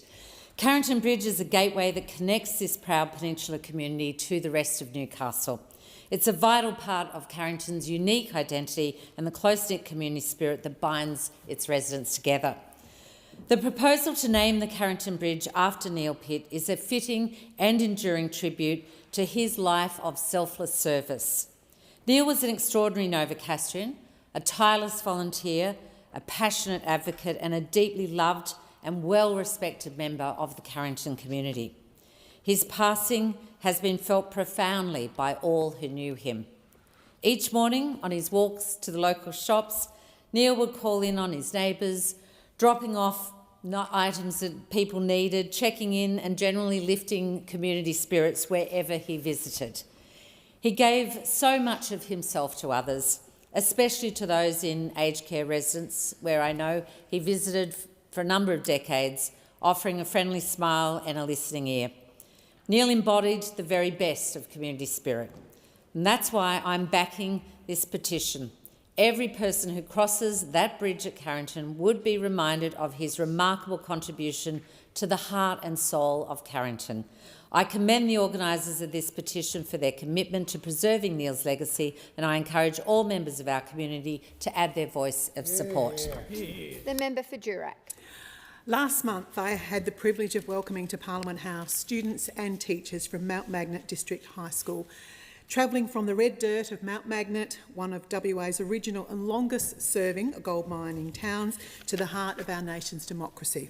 This school in the Midwest region educates around 90 students from kindergarten to year 10, guided by a simple but powerful set of expectations. We are respectful, responsible, and we are achievers. With a strong Indigenous student population, the school weaves culture into the curriculum, keeping students connected to their heritage whilst preparing them for the future. I asked the students what they would do for their town if they were Prime Minister for a day, and they said, more houses, hospital upgrades, even an X-ray machine, practical solutions to the challenges that their families face. Others spoke about accessibility, wheelchair access at their school, a new arts centre, basketball courts, a swimming pool, a motocross track and even a dog park. I'd like to thank the students for their very, very thoughtful ideas. With a town population of around 450, their voices remind us that small regional communities must be heard, not ignored. I urge the government to listen to communities just like Mount Magnet and invest in the infrastructure and services that give each child, no matter where they live, the opportunity and chance to thrive. Member for Dunkley. Deputy Speaker, last week I had the pleasure of spending 3 days at HMAS Cerberus in Hastings, visiting the Navy's National Training Base, which sits in my neighbouring electorate of Flinders. The purpose of the visit to meet the staff, the new recruits, a number who live in Dunkley, and better understand the different elements of the training the recruits complete. I wasn't just a visitor. I was put through my paces alongside them. I participated in the swim trial, attended classes, enjoyed meal times with these young men and women to discover why they joined, what they learnt, what was the most difficult part of the training. The recruits and staff were passionate about being part of the Navy, committed to serving their country. That pride and dedication has been reflected with sign-ups increasing over the past 12 months. To all of the staff, including Commander Cameron Eastman, OAM, who coordinated our visit, thank you for your passion in delivering quality education and care to the recruits. To all of you, thank you for stepping up, for your representation and service to Australia. You are all legends. I walked away proud and inspired by our Defence Force. Well done. Member for Mackellar. The Northern Beaches Hospital in Mackellar is the last public-private partnership hospital in New South Wales, but not for much longer. The private operator themselves conceded in April that it is best for patients, staff and the community that the Northern Beaches Hospital be transitioned to New South Wales Health to administer. The good news is the New South Wales Government is currently working towards this transition.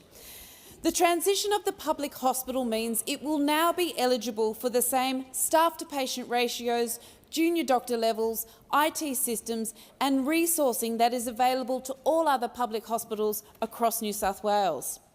The issues with the Northern Beaches Hospital were never about the staff. The medical professionals, nurses, midwives, allied health and administrative staff are all incredible and have worked tirelessly to deliver the best quality care possible. However, there is a complexity with the transition, and that is many of the public and private services are intermingled and will be tricky to untangle.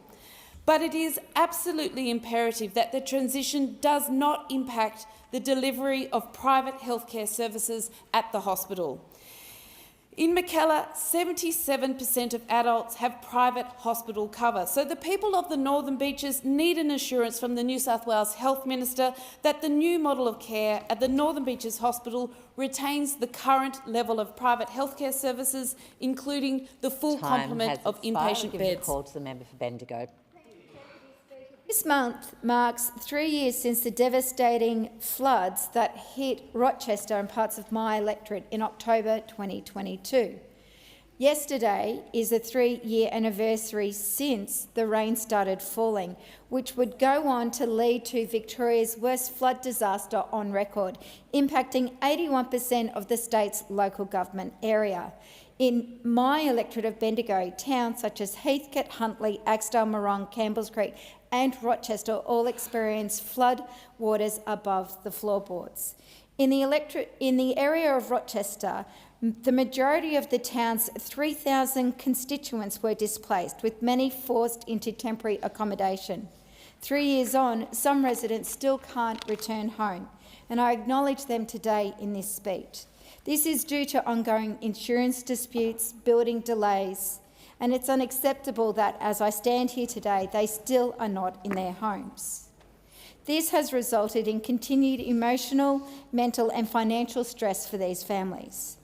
3 years on, and it is a call to action. Whilst we at the federal level continue to work with local and state governments to improve flood mitigation, to reduce disaster risk and build long-term resilience in our communities, we must also work collaboratively with the insurance industry on finding a better pathway, not just for the constituents of Rochester, but all constituents. I give the call to member for Kooyong. Research Future Fund was established with the promise of $1 billion a year to support Australia's world-class medical research sector. For 10 years, it has supported high-value research projects, investigating innovative solutions and translating them to real-world use. But despite the Parliamentary Budget Office advising that the fund can now deliver $1.4 billion a year, less than half of that is being distributed by this government. And while the fund keeps growing, it is bloated with unrealised opportunity. We have an opportunity to support brilliant research, but many high-quality projects and clinical trials never get off the ground because of lack of funding. Whole areas of chronic disease are under-supported, and we're risking falling behind on developing technologies like proton therapy and AI. At the same time, we could right now be benefiting from the administrative instability in the US by recruiting world-leading researchers to swell our ranks. This government has no excuse, no reason not to unlock the extraordinary potential of our medical researchers and our universities with the funds that taxpayers have supported them by putting aside for that very purpose.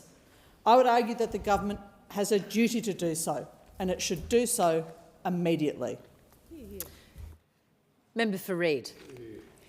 After an extraordinary 59 years of service to Rhodes Fire Station, including more than 40 years as captain, Greg McElwain has hung up his helmet and retired.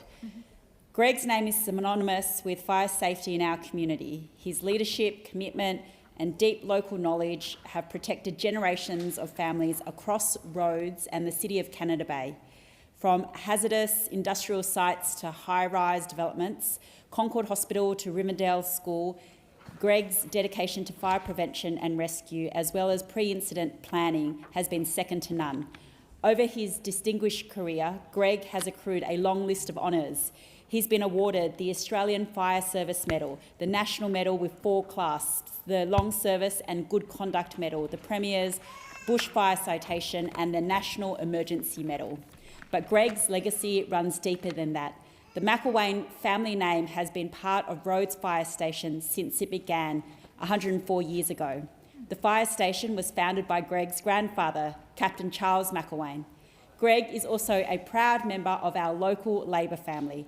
His Labor values have never wavered and is handed out for the party on more occasions than can be counted. Greg, thank you for your service and leadership in our community. Member for Fadden. Thank you, Deputy Speaker. And I rise today on what is a wonderful day here in Canberra, but it's an even better day in Queensland. because we have been extremely successful with our sporting teams. And of course, I should give a shout out to the, first of all, the Brisbane Lions, who've won back-to-back premierships, and my friend here, the member for Casey, who sadly his Collingwood Magpies were defeated in the prelims. But we went on to win back-to-back premierships, and to Lachie Neale and Harris Andrews, coach Chris Fagan, and of course Will Ashcroft, who was the Norm Smith medalist on the day. Just on the weekend, we saw the Brisbane Broncos, who are now the NRL champions, and I've been on the Broncos bandwagon since they started back in 1988, and it was a classic decider against another Melbourne team. So sorry about that to all my Melbourne friends, but Captain Adam Reynolds, Coach Michael Maguire, and Gold Coaster, born and bred, the Clive Churchill Medal winner, Reece Walsh. But that wasn't enough. The women earlier that day, the Brisbane Broncos NRLW team also won the premiership, and to Coach Scott Prince, Captain Ali Briganshaw and Karen Murphy, congratulations on what you did. And of course, earlier this year, to complete it all, we won another State of Origin series. So Queensland really is the sporting capital of Australia. Member for Bennelong. Deputy Speaker, I rise today to congratulate Lane Cove journalist Jack Kelly on his nomination for a Walkley Foundation Mid-Year Media Prize in Public Service Journalism. Jack reports for In the Cove, a local news outlet that so many in our community turn to for trusted grassroots reporting. In the Cove also run the local chat group, the source of brilliant posts about all sorts of things, including Breadgate, the mysterious bread saga of River Road. I digress though, back to Jack and his nominated story, Cabling Cowboys. This uncovered serious risks posed by cabling operators in the Lane Cove community. It was thorough, fearless reporting that shone a light on a problem few knew about but many were affected by. Jack's work didn't just inform the public, it actually helped deliver change. After personally reading his coverage, I was able to raise it directly with the then Minister for Communications. That led to direct engagement with the Telecommunications Industry Ombudsman, who opened an investigation into provider delays and poor customer service. Importantly, because of that extra attention, many of the issues uncovered by Jack's and In the Cove's journalism was fixed. The Walkleys are a gold standard of Australian journalism. For a young reporter like Jack to be recognised at this level is an extraordinary achievement, and it just shows how important local media like In the Cove is to our democracy. On behalf of Bennelong, thanks to Jack and thanks In the Cove. Member for Parkes. Deputy Speaker, it was great news to hear that close to $56.5 million in funding has been allocated to 3 aged care providers in the Parkes electorate through the Aged Care Capital Assistance Program. Notably, Southern Cross Care received $50.66 million for a new 94-bed residential care home in Broken Hill, a facility that is desperately needed. The Lillian Brady Village Hostel in Cobar was also allocated just over $1.5 million, and the Corinda Aged Care Facility in Coonabarabran has been allocated $4.3 million. We're all aware that Australia's population is ageing. The Australian Human Rights Commission notes that population ageing is one of the major forces shaping Australia's future. In addition, the Australian Electoral Commission notes that rural and regional electorates, such as the Parkes electorate, have higher proportions of people over the age of 50. Our ageing population deserves security of housing and they deserve security of care. Having said that, I know the competition is fierce for the limited funding that is only going to get more competitive. So much time, resources and effort goes into applying for funds needed to provide these essential projects, with no guarantee of success. Well done to the aged care providers in Broken Hill, Cobar and Coonabarabran, and for all of those that applied that weren't successful. Providing enough funding to keep up with aged care needs for those who have given so much to our communities must remain a high priority for government. Member for Swan. Thank you, Deputy Speaker. Mental health, housing, AI, social cohesion and the future of work. These are issues Year 11 students in my electorate tackled head-on at the Swan Young Changemakers Conference. Students brought bold, thoughtful ideas grounded in lived experience. They may be too young to vote, but they are not too young to be heard. Whether that be the delightful baby that we have in the gallery, you are never too young to be heard in the floor of the Parliament.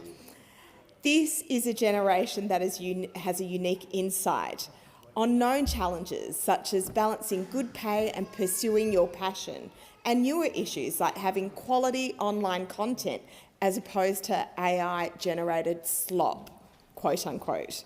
Making social media work for connection and social good, not advertisers' profits and social harm.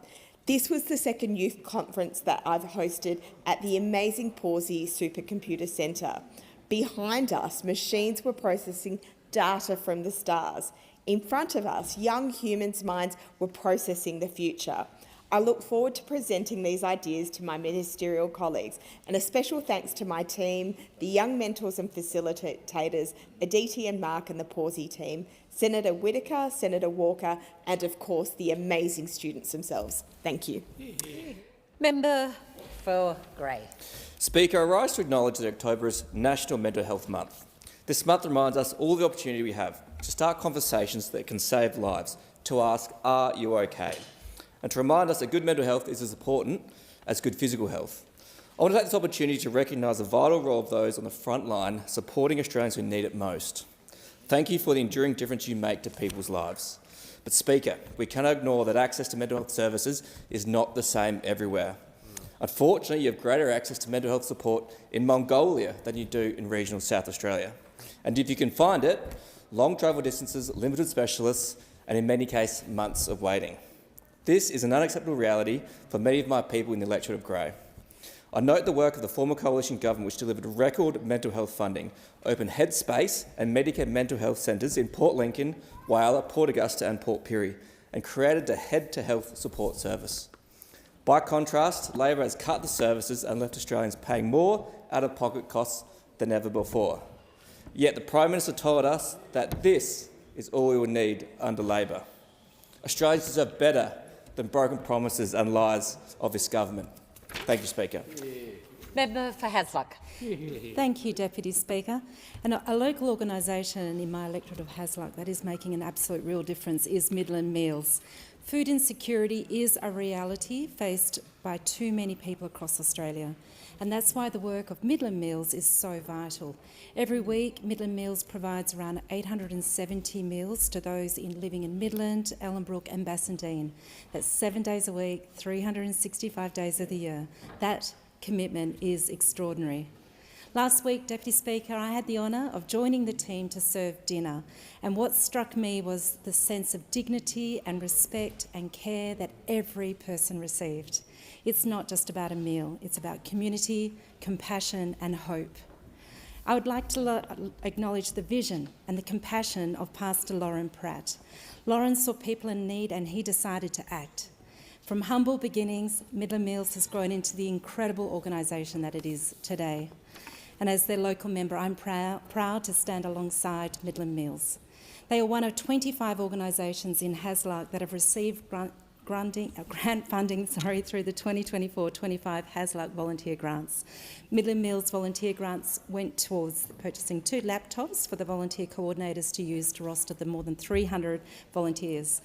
This is money well spent. While today I focus on Midland Meals, each of the 25 organisations that's received grants are serving our community in unique, creative and very impactful ways. Time's expired. Member for Casey. This Thursday, the 9th of October, is Headspace Day, an annual day dedicated to the mental health and wellbeing of young Australians. And I'd like to thank the dedicated teams at Headspace Lilydale and Headspace Knox for the work they do supporting young people in our community. But in an electorate that spans over 2,700 square kilometres, we undoubtedly need more services available. The sad reality is suicide remains the leading cause of death for young Australians aged 18 to 24.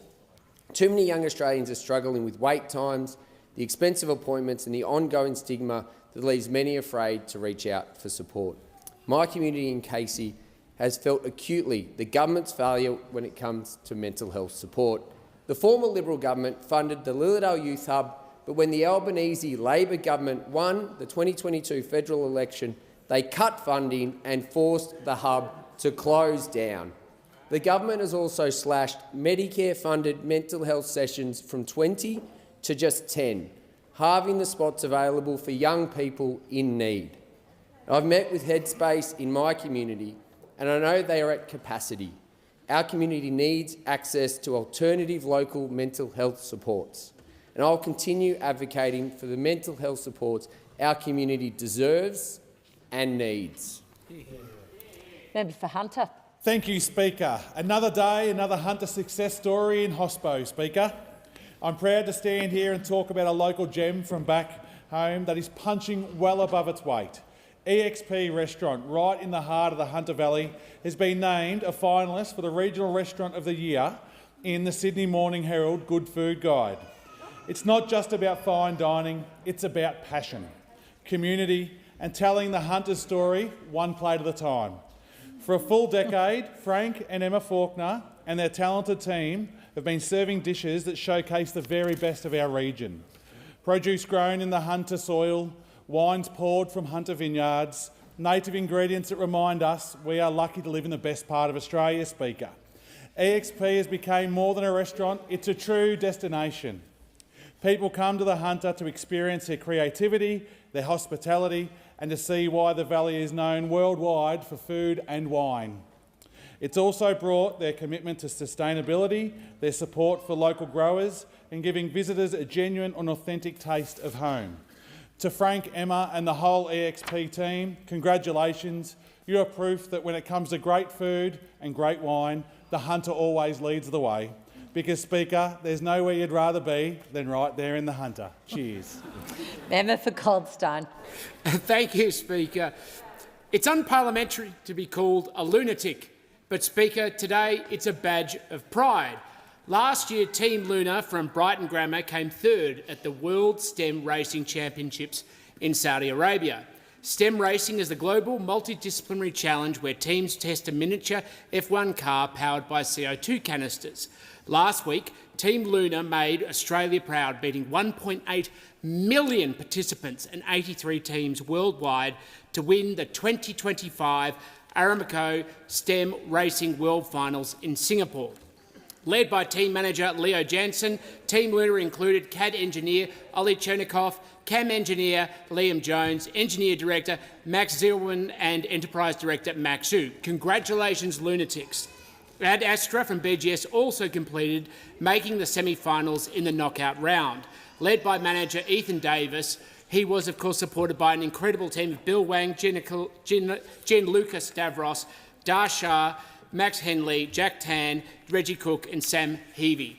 Thank you also to their support team of family, friends and sponsors, in particular teachers Jamie Watson, Thivi Athapar, Matthew Steed, their advisor Jensen Galvin and headmaster Ross Featherston. We're immensely proud of your achievements and everything you've done to put Goldstein on the map, BGS on the map and of course make Australia successful. Member for Solomon. Deputy Speaker, I'm delighted to share a moment of inspiration during a visit to Nhulunbuy in Arnhem Land last week, where I was visiting in my capacity as a Special Envoy for Defence and Northern Australia. I caught up with 15-year-old Darwin local Jennifer Hunt, who was about to start the final leg of a 21-day solo circumnavigation of Australia by air, along with her loyal co-pilot, her puppy Bella, little golden retriever, beautiful thing. At just 15, Jennifer has flown herself around the entire country, starting in Darwin and following the entire Australian coastline counterclockwise, including Tasmania, of course, Deputy Speaker. Jennifer has become the youngest female to circumnavigate Australia solo, which speaks volume about her courage, skill and determination. So I want to really acknowledge Jennifer Hunt's incredible achievement and acknowledge also her parents, Jeff and Kylie, whose support has been unwavering for their daughter. Thanks to Air Frontier, to Darwin Flight Training and the many, many supporters around the country who made Jennifer's journey possible. She's made history. She's made us very proud in the Territory and around Australia, and she's shown what Territory grit and spirit can achieve. And in Jennifer's own words, follow your dreams. Thanks, Deputy Speaker. Member for Lindsay. Thank you, Madam Deputy Speaker. Whether you're on the benches, in the gallery or anywhere across Australia, when you call 000 in your greatest time of need, you expect your call to be answered. But sadly, 3 weeks ago, people's calls were not answered and 4 people have died. There have been many questions of Optus over these last 3 weeks, but there's also questions of the government. Why did the minister appoint ACMA, the regulator, and then chuff off to New York? And here we are 3 weeks later, and all of a sudden it's so urgent for us to rush through legislation to protect Australians. ACMA should not be the investigator in this case. ACMA was part of the failed process. ACMA heard of the Optus outage on Thursday, but the minister says she did not know about it until Friday. Why is that? Why is the minister appointing ACMA as the investigator? Australians deserve a thorough, independent investigation into the whole 000 network. We should also have an assurance that there's transparency in the system. There needs to be a register that records every single 000 outage, so Australians can have confidence that when they pick up the phone in their greatest time of need, they get an answer. And right now, the government should be protecting every single Australian, not spending their time on overseas jaunts. The call to the honourable member for Spence. Well, thank you, Mr Speaker. The Last Post are a local South Australian-based team of veterans dedicated to capturing and sharing the untold stories of those who have served. Recently, I had the pleasure of meeting with Stephen Lockwood to discuss their journey of remembrance and reconnection. Starting this month, the 3 veterans, including Michael Jorick, Jack Graney and Lockie, will set out on a 15,000-kilometre journey around Australia on the humble Honda CT110, albeit modified, postie bikes. Along the way, they'll meet with veterans and their families to listen, learn and share their experiences of resilience and life beyond the uniform. These are the stories that deserve to be heard, stories that reveal the strength and the heart that carry our service people through the hardest of times. The Last Post is for veterans, first responders, their families and every Australian who believes that service should be seen, heard and honoured. And if you would like to donate to this cause, please visit the Australian Cultural Fund and search for The Last Post. Every dollar counts when telling an important message like this. To follow them on their journey, you can find them on Instagram at _last_post.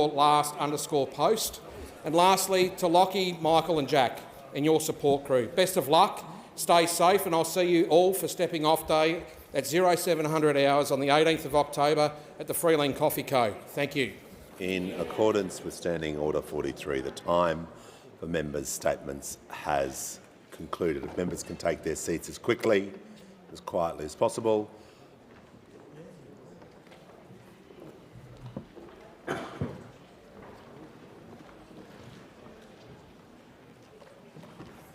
Give the call to the Honourable the Prime Minister. On indulgence. Thank you, Mr Speaker. The 7th of October 2023 was a day of pain and terror for Jewish people around the world. When our Parliament first gathered in the aftermath, the shock at what Hamas terrorists had perpetrated was still raw and growing with each new and devastating detail. Their attack on a music festival that promoted friends, love and infinite freedom, an event attended by so many young people, underlined a core truth. Hamas stands in opposition to all humanity and all that we value as human beings. 2 years on, we remember those who were lost on that day, the largest loss of Jewish life on a single day since the Holocaust. Over 1,200 lives taken without mercy. We remember Australian Galit Carbone, who was tragically among them. Galit's brother, Danny Meishner, joins us in the gallery today, and I'll meet with him tomorrow. I say to him, we hold you in our hearts. We also hold in our hearts all who are still being held hostage, those who remain alive and those who tragically not only had their freedom stolen from them, but their lives as well. We stand with their families and with all those who wait. We stand with all those who endure loss. We stand with all those who endure hope, all who have had to hold this 2-year vigil which must feel like an eternity. And even now, as President Trump presents us with an opening to peace, we owe it to all of them to never forget what was done. Hamas sought to kill and to terrify. They planned a nightmare of scarcely comprehensible cruelty and made it a reality. The Australian government stands with Jewish people around the world who feel the cold shadow of history's darkest chapter in any act of anti-Semitism. We will always stand against anti-Semitism, as should everyone. We must break this cycle of violence and build something better. Australia has consistently been part of the international pressure for a ceasefire in Gaza, the return of the hostages, for aid to flow and a two-state solution. Australia welcomes President Trump's plan to bring peace to Gaza after almost 2 years of conflict and a devastating loss of civilian life. A plan that calls on Hamas to lay down its arms and to immediately release all remaining hostages. In our original motion here in 2023, carried with the support bipartisanly of both parties of government or potential government, we explicitly recognise that Hamas does not represent the Palestinian people nor their legitimate needs and aspirations. We have never wavered from that stance. That is the only path to enduring peace and security in the Middle East, a future without Hamas and a future that encompasses two states, a state of Israel and a state of Palestine, living side by side within internationally recognised borders and recognising each other's right to live in peace and security. That is the possibility of the future that is before us. It is our duty to do everything in our power to seize it. Not indulgence. The Honourable, the Leader of the Opposition. Thank you, Mr Speaker. 2 years ago, the world was changed as one of the most horrific terrorist attacks in modern history was perpetrated against the people of Israel. Women were raped, children were massacred, the frail were struck down and tortured. The violence unleashed by Hamas, backed by the Iranian regime, was deliberate and merciless. October 7 was a brutal reminder of the depths of human cruelty and of the evil that flourishes when hatred is armed. On this day, 2 years ago, a clear blue October sky was punctured by rockets from Gaza as festival goers at the Nova Music Festival welcomed the sunrise. The celebration and unity of that moment would be torn apart as Hamas gunmen breached the border and cut off escape routes. Gunmen encircled the festival and fired, killing over 360 people. This nightmare played out across the region as Hamas targeted towns and homes. By sunset, 1,200 people had been murdered as the attack resulted in the greatest loss of Jewish life since the Holocaust. 38 children were killed and 20 more orphaned. Over 250 people were taken from their homes, bound and gagged, thrown into the trays of utes or forced onto motorcycles and taken into Gaza. And as the terrorists forced these hostages into tunnels, the terrorists were welcomed home with cheers, not condemnation. October 7 is the deadliest per capita terrorist attack in modern history, with over one person killed per every 10,000 Israelis. This is as if 50,000 Americans had died in the 9/11 attacks. This was an attack on Israel, but it was an attack on the world too. Almost 80 foreign nationals were killed, including Australian Galit Carbone, whose brother Danny Meisner, a survivor of the Kibbutz Be'eri attack, is in the Parliament today, and it was a privilege to meet with him earlier. October 7 has rent the world apart. Sparking a new cycle of hate, division and violence was the objective of Hamas on October 7, both in the Middle East and across the world. I wish that today, as we mark this dark milestone, I could reflect on the strength of Australia's response. I wish I could be able to say that Australia did all it could to help release the hostages, end the violence and dismantle the terrorist group Hamas. Yet to do so would be a lie. To our great shame, under the leadership of the Albanese Labor government, Australia has not stood with the people of Israel, nor with the United States, as they have sought to dismantle Hamas and establish the conditions for peace. To our great shame, the Albanese Labor government dragged its feet, listing Iran's Islamic Revolutionary Guard Corps as a terrorist organisation. 2 years on, we stand apart from our friends in this time of their greatest need. 2 years on, Australia has failed to stand firm in the face of terror. Australia has been lauded by Hamas and condemned by Israel and by the United States.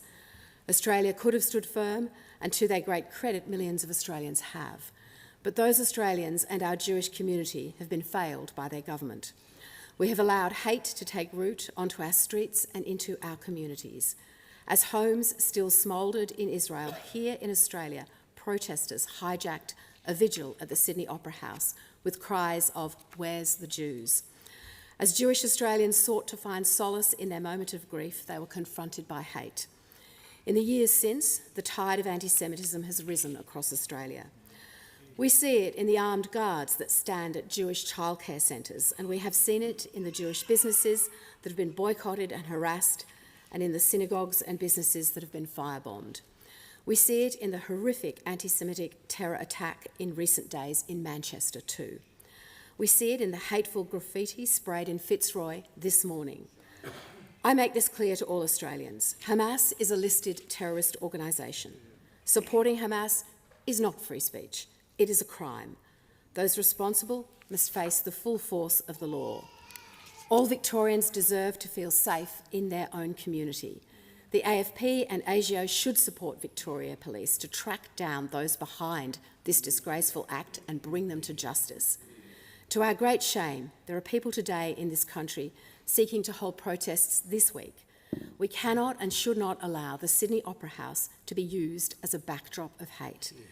To those seeking to protest, heed this simple message: stop. Seeking to use October 7 to advance your political agenda is abhorrent and un-Australian. Today cannot be only about words. As we mark October 7, we must recommit ourselves to taking action to stamp out anti-Semitism and to affirm our support for the existence of Israel, the world's only Jewish state. The Albanese Labor government must get off the fence and enact the recommendations of their own anti-Semitism envoy to stamp out anti-Semitism. Today, as we mark this moment and reflect on the horror of October 7, there is hope too.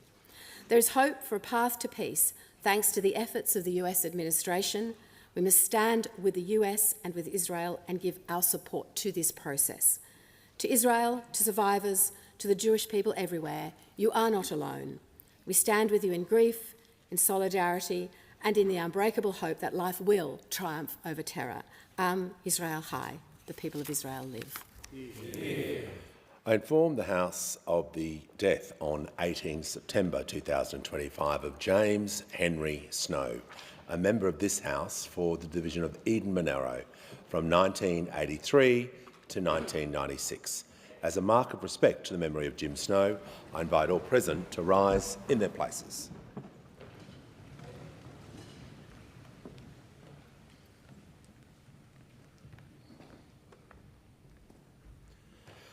I thank the House. We shall move to questions without notice. Are there any questions? And I give the call to the Honourable, the Leader of the Opposition. Thank you, Mr Speaker. My question is to the Minister for Communications. 147 days ago, the Minister was sworn into her portfolio, and yet she still self-identifies as a new Minister.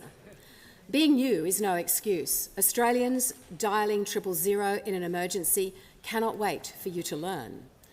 The Minister isn't across her brief, and by her own admission, people have died.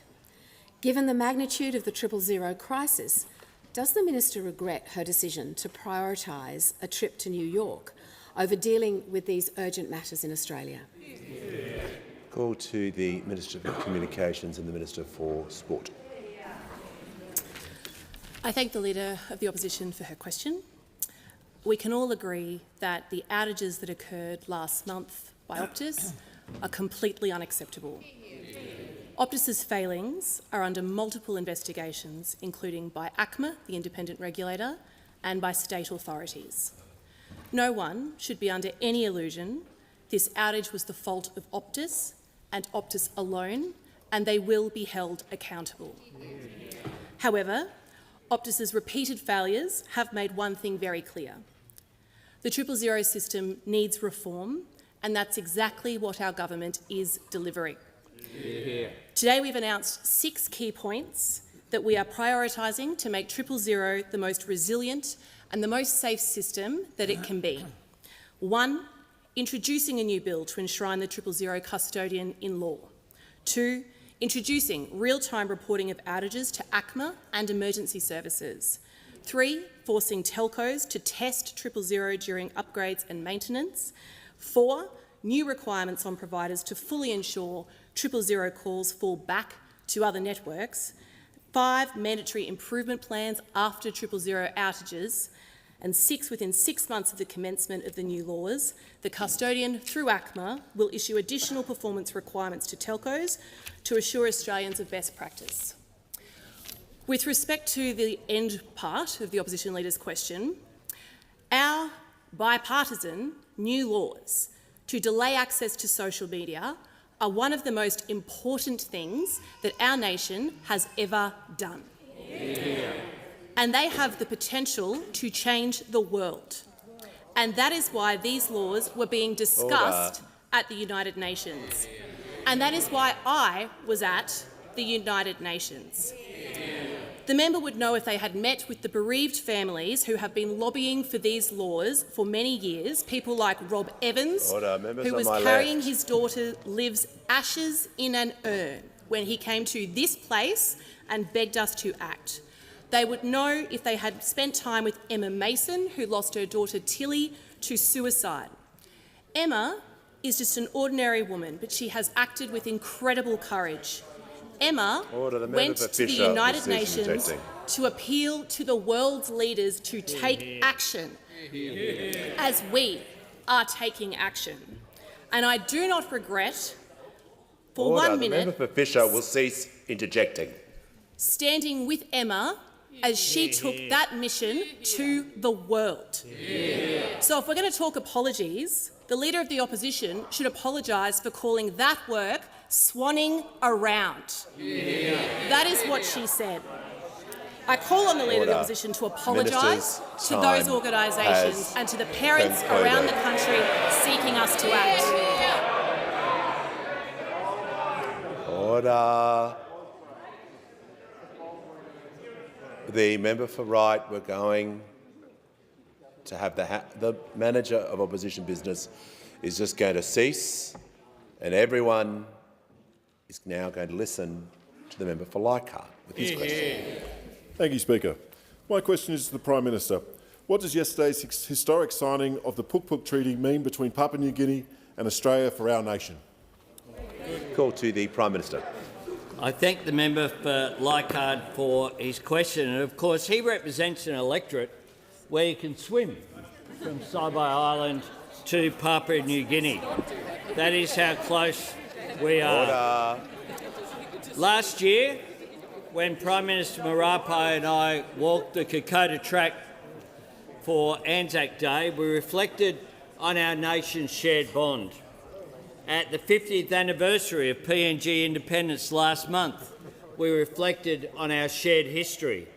And yesterday, at the signing of the Puk-Puk Treaty, we reflected on our shared future. Our bond, our history and our future. That is what this treaty is about.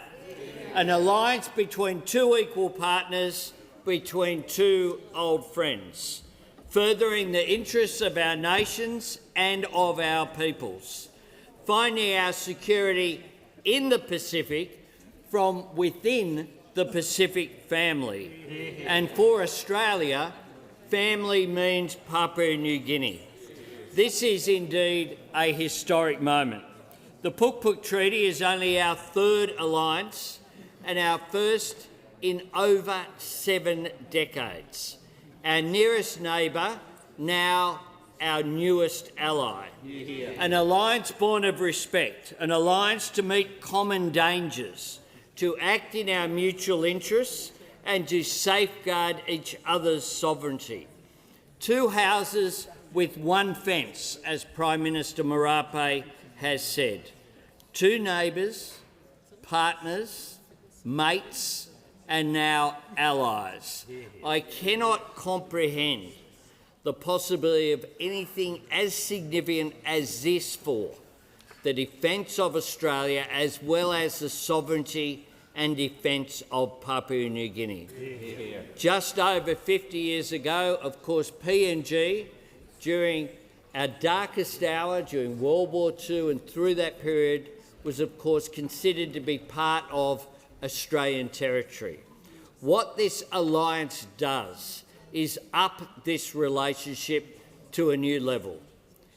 Following the request of Papua New Guinea through Prime Minister Marape, accepted by my government, and I'm sure will be welcomed by both of our peoples. Call to the Honourable the Leader of the Opposition. Thank you, Mr Speaker. My question is to the Minister for Communications. After the catastrophic 000 outage last month, the Minister told a press conference before her trip to New York that, quote, there had been deaths. Exactly how many deaths is the Minister aware of, and has the Minister personally phoned each family to apologise for the Albanese Labor government's inaction? Give the call to the Minister for Communications and the Minister for Sport. I thank the Leader of the Opposition for her question. I trust she was watching when the Optus CEO announced news that there had been, as far as he was aware, 3 deaths. That was late Friday afternoon. The following day, on Saturday afternoon, the Premier, Roger Cook, said that they had found within the ambulance services of WA a 4th death that may be connected to the catastrophic Optus outages. And let us agree here, that is not good enough. What happened in September was not good enough. And legislating a 000 custodian will drive real change. But for us here, there is no silver bullet when it comes to corporate failures. So, have I spoken with the families? I have spoken with Optus, the company who has failed Australians and these families here. The CEO of Optus has apologised to the families for the failures of Optus and the catastrophic impact that has had on their families, as has the CEO of Singtel, the parent company of Optus. I think we can all agree it is right and appropriate for these companies to apologise because they are the cause of these catastrophic failures. They have accepted responsibility for this. The Leader of the Opposition has asked a question. And frankly, I am disappointed that the Leader of the Opposition seeks to let Optus off the hook and try to say that other people should apologise for the failures of a private company in Optus.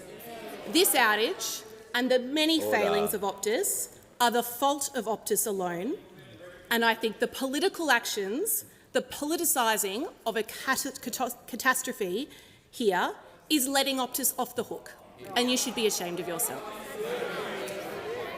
Mr Speaker, this is a tragic circumstance. There are families who have lost the ones they love, and that hardens my resolve. Optus is accountable, and as the Minister, I will hold them to account. The independent regulator has an investigation on foot. We will await her recommendations, and Optus, I promise you, will face serious consequences for what they have done. Call to the Honourable Member for Solomon. Thanks, Speaker. My question is to the Deputy Prime Minister. What is the importance of the Defence Treaty between Australia and Papua New Guinea, and what impact will this have on our Australian Defence Force? Call to the Deputy Prime Minister and the Minister for Defence. Well, I thank the member for his question and acknowledge his service. Yesterday, our Prime Minister and James Marape, the Prime Minister of Papua New Guinea, signed the Puk-Puk Treaty, Article 4 of which contains a mutual defence obligation, giving it the character of an alliance, the first alliance into which our country has entered since the 1st of September 1951, when Australia signed the ANZUS Treaty 74 years ago. This means that PNG is now our 3rd ally, along with the United States and with New Zealand. This is deeply historic, but it's also perfectly natural, because it is unthinkable that any Australian government today or in the future would regard an attack on Papua New Guinea as somehow not engaging our national interest. And indeed, on the one occasion where this has occurred in our past, we were most definitely there. Kokoda Track during the Second World War is deeply etched into our military history, and it, along with the battles of Milne Bay, Gona, Boona and so many other places, saw more than 6,500 Australian personnel make the ultimate sacrifice in the defence of that territory. And at each and every moment, Papua New Guineans stood shoulder to shoulder with Australian soldiers, emblematic of the relationship between our two peoples then and our two countries today. From PNG's point of view, this represents an unambiguous choice to see Australia as its natural security partner, a choice that we do not take for granted.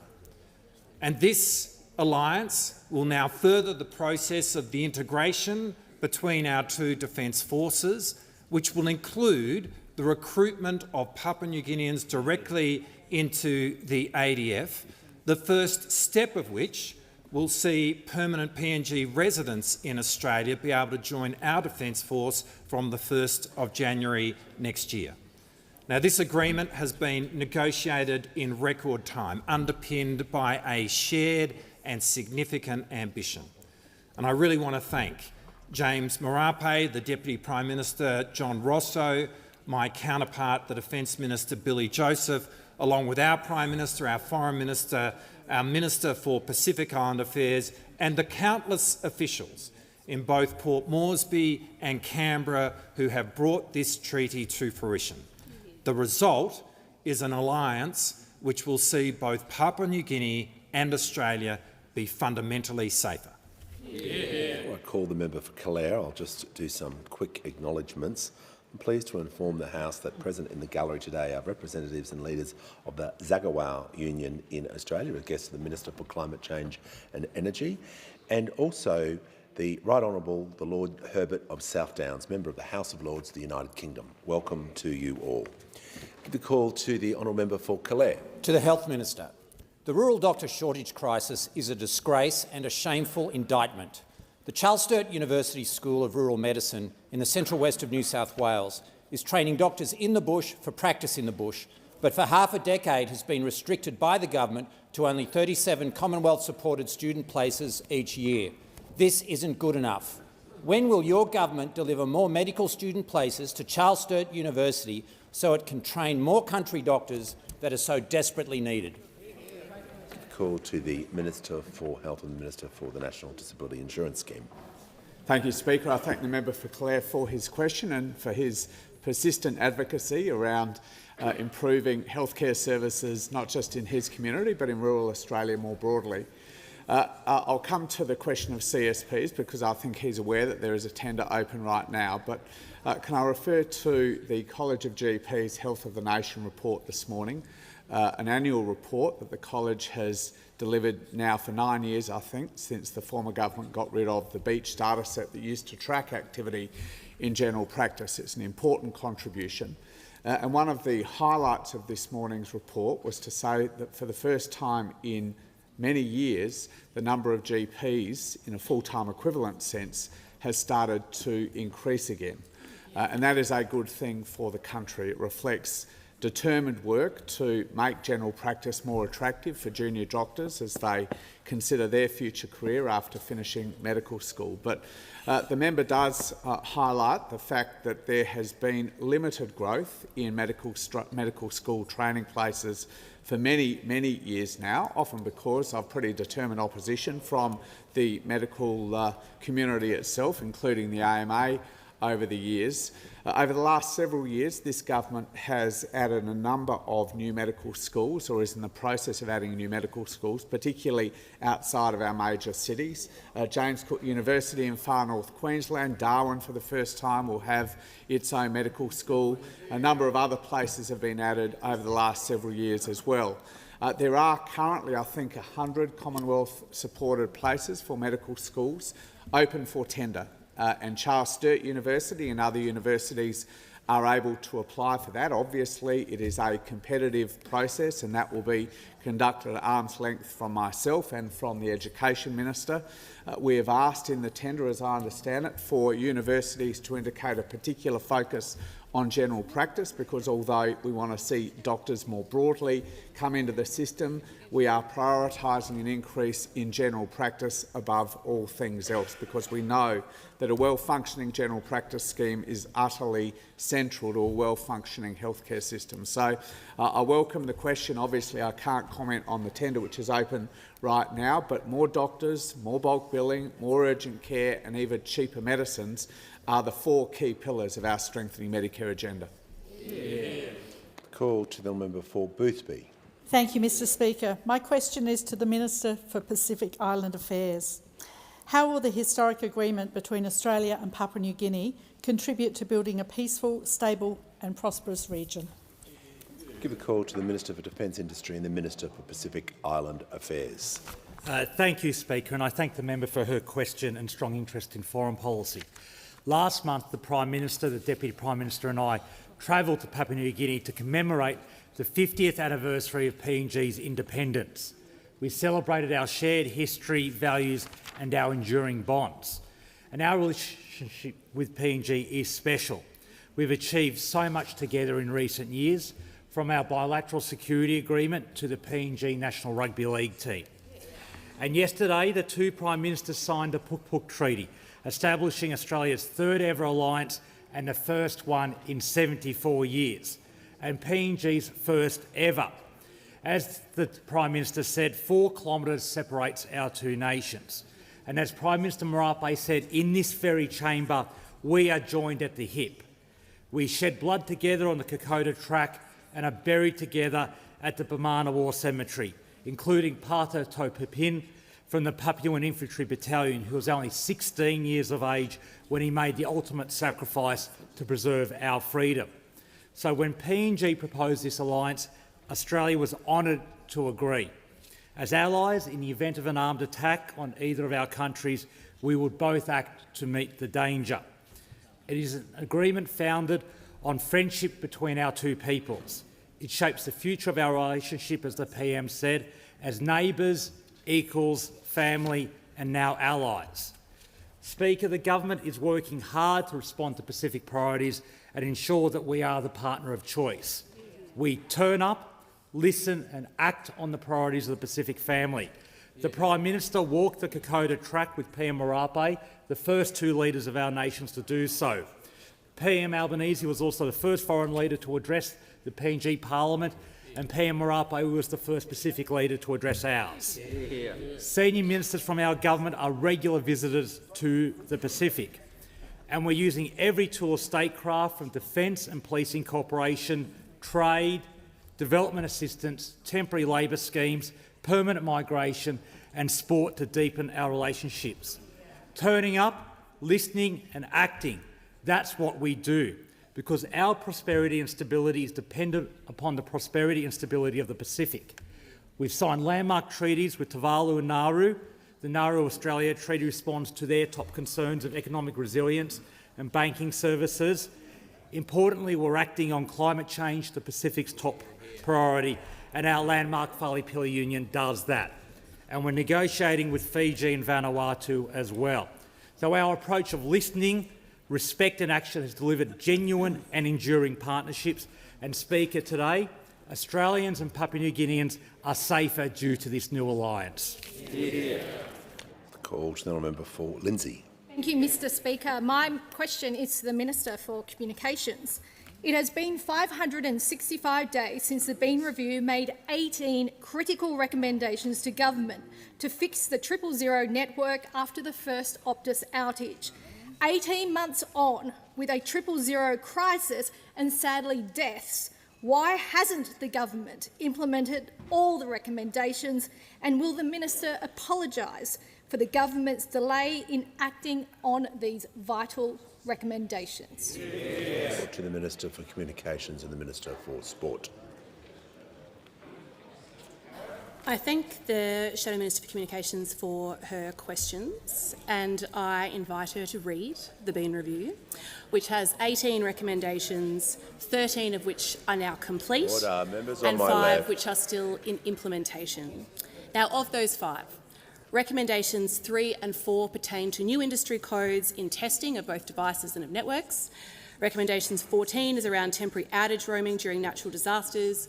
Recommendation 15 is a mutual assistance memorandum of understanding to acquire mutual assistance between telcos during outages. I make these points because the common thread, Mr Speaker, is that in each of those 4 recommendations they are either being led or depend on industry.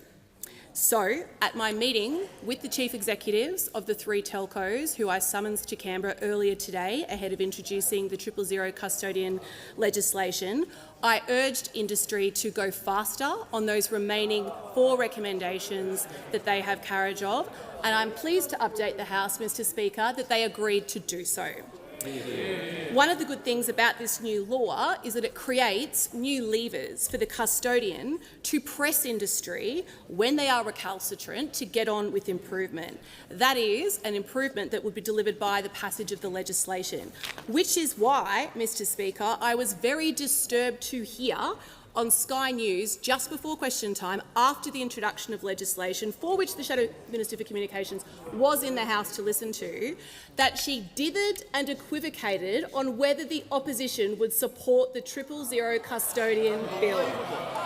This is a Shadow Minister who is on record criticising me for not going faster when presented with the opportunity to support the bill, dithered and equivocated over whether the opposition would support it. Our role here is to build confidence in the 000 system. I have been working fast as I can to bring this legislation to this place. The question in the legislation, Mr Speaker, is very simple, and it should not be difficult for the opposition to answer. The question is, do you support a stronger custodian for 000?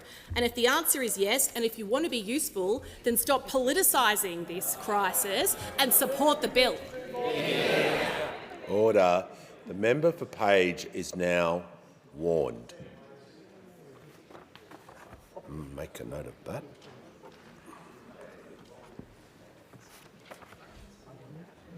It's far too much noise.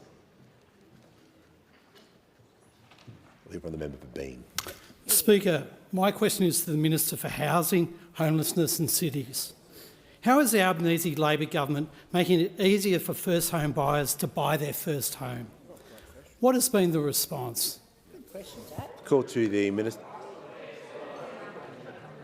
Give a call to the Minister for Housing, the Minister for Homelessness and the Minister for Cities. Thank you so much, Mr Speaker, and I really want to thank the member for Bean for his question. He's a really big advocate for us building more homes around the country, and he often talks to me about the really significant housing challenges that are facing his Canberra community.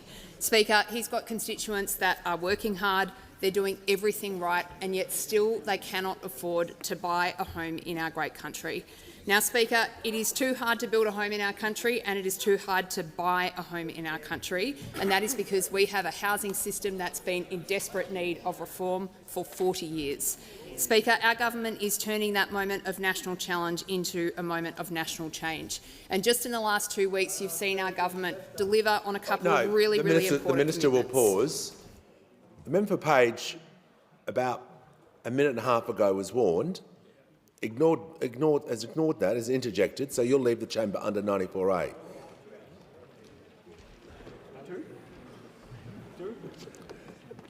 And I just said there's far too much noise, so there's consequences for actions. Someone's warned and they interject, you go straight away.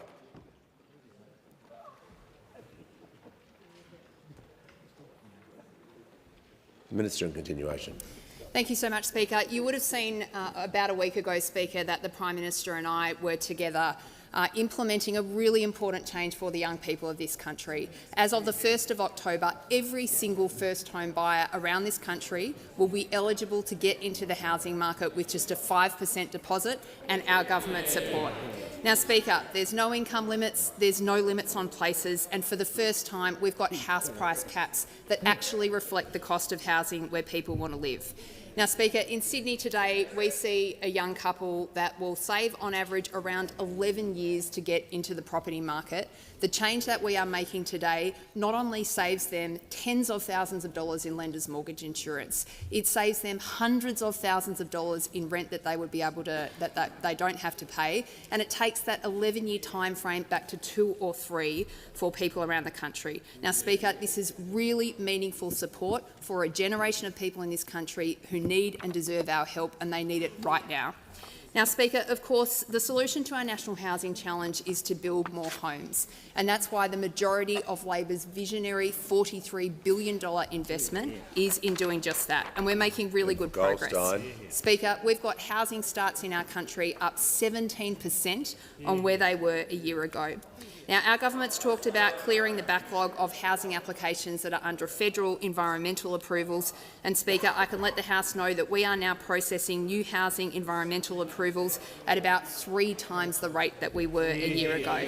Now, Speaker, this builds on really important work that we did in our first term. Remember, 180,000 Australians into their first home while we've been in government, 1 million households supported with an almost 50% increase to Commonwealth rent assistance, more than 500,000 homes have been built since we came to office, and we've got 25,000 social and affordable homes in planning or construction, and a quick refresher, they built 373 in almost a decade in office. Speaker, we're building more homes, we're getting renters a better deal, and yes, we are getting more Australians into home ownership. Call to the member for Lindsay. Thank you, Mr Speaker. My question is to the Minister for Communications. Minister, I note that just today you are urging Optus to go faster 3 weeks after the devastating outage when lives were lost. Minister, why did people have to die before you instructed your department to accelerate the implementation of 000 Guardian legislation as recommended by an independent review to your government over 18 months ago? Give a call to the Minister for Communications and the Minister for the Arts. For Sport. I thank the Shadow Minister for her question. The only thing that could have stopped Optus from having this outage was Optus themselves. They are responsible for their failure, and they will be held to account for their failure. However, Mr Speaker, the 000 custodian would not exist at all were it not for our government. We commissioned the Bean Review. We accepted all of its recommendations, including the work to design and implement the custodian. It is a complete fabrication, Mr Speaker, to say that the government has sat on this, a complete fabrication. In March 2024, the Bean Review recommended a 000 custodian and that further work be done on the specific nature of the custodian. It did not recommend a particular model. If you read the Bean Review, which again I encourage, it says this may be done in a number of ways. So in April 24, the government tasked the Telecommunications Industry Ombudsman to lead a steering committee of industry, government and consumer representatives to do that work. They met 6 times between May and October 2024, providing their final report to the department on the 28th of November 2024. The department considered all of the recommendations and all of the issues identified by that committee, which informed its recommendations to the then Minister in March 2025 that the custodian should operate within the department and be supported by new legislative powers. Upon accepting the department's recommendation, that custodian commenced immediately and work began on the legislation that we are introducing now. So, the Albanese government has and will always work to protect Australians, and we will hold those who fail to deliver on their obligations to full account. Call to the honourable member for Hunter. Thank you, Mr Speaker. My question is to the Treasurer. What did the final budget outcome for the last financial year show about the progress the Albanese Labor government has made on the budget over the 3 years after a decade of budget mismanagement? Call to the Treasurer. Thank you, Mr Speaker. I knew that the mighty Broncos were a chance on Sunday when the member for Hunter confidently tipped the Melbourne Storm, Mr Speaker. I thank him for that, and I thank him for the question, because responsible economic management is a defining feature of this Labor government, and you can see that in the final budget outcome which was released just last week.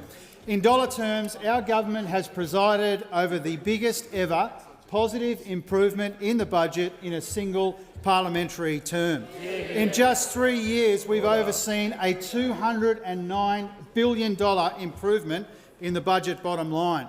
We turned 2 very big Liberal deficits into 2 substantial Labor surpluses in our first 2 years, and in our third year we've substantially reduced the deficit as well, so that it's now a fifth of what we inherited from those opposite, around a third of what we forecast before the election.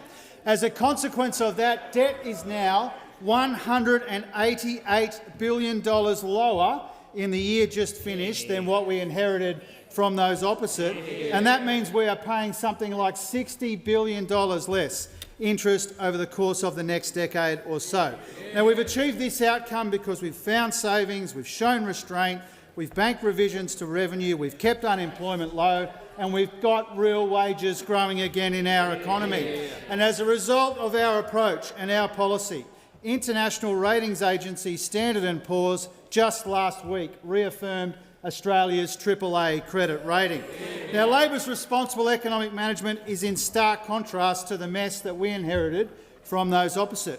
They promised to deliver a surplus every single year and only delivered 9 straight deficits. They doubled debt before COVID. They had debt ratcheting up, and they're on track to exceed $1 trillion not too long after the 2022 election. They spent most of the revenue upgrades. They had no savings in their last budget. And I think most damningly, Mr Speaker, they took to the last election a policy of higher taxes, lower wages, bigger deficits and more debt, Mr Speaker. And we've spent 3 years cleaning up the mess that we inherited from them. Now, this government is guided by the national economic interest as we go about making the budget more sustainable. Those opposite are guided by the internal politics of the Liberal Party. And whoever prevails in that unedifying spat between the far right and the even further right on that side of the House, it's already clear. They haven't changed a bit, Mr Speaker. They haven't learned a thing. If anything, they are more divisive and more divided than ever, and they still have no economic credibility whatsoever. Their record in government and now their record in opposition makes that clear. Call to the honourable member for Lyne. Thank you, Mr Speaker. My question is to the Minister for Communications. How many 000 outages have occurred since you became the Minister responsible for communications? Call to the Minister for Communications and the Minister for Sport.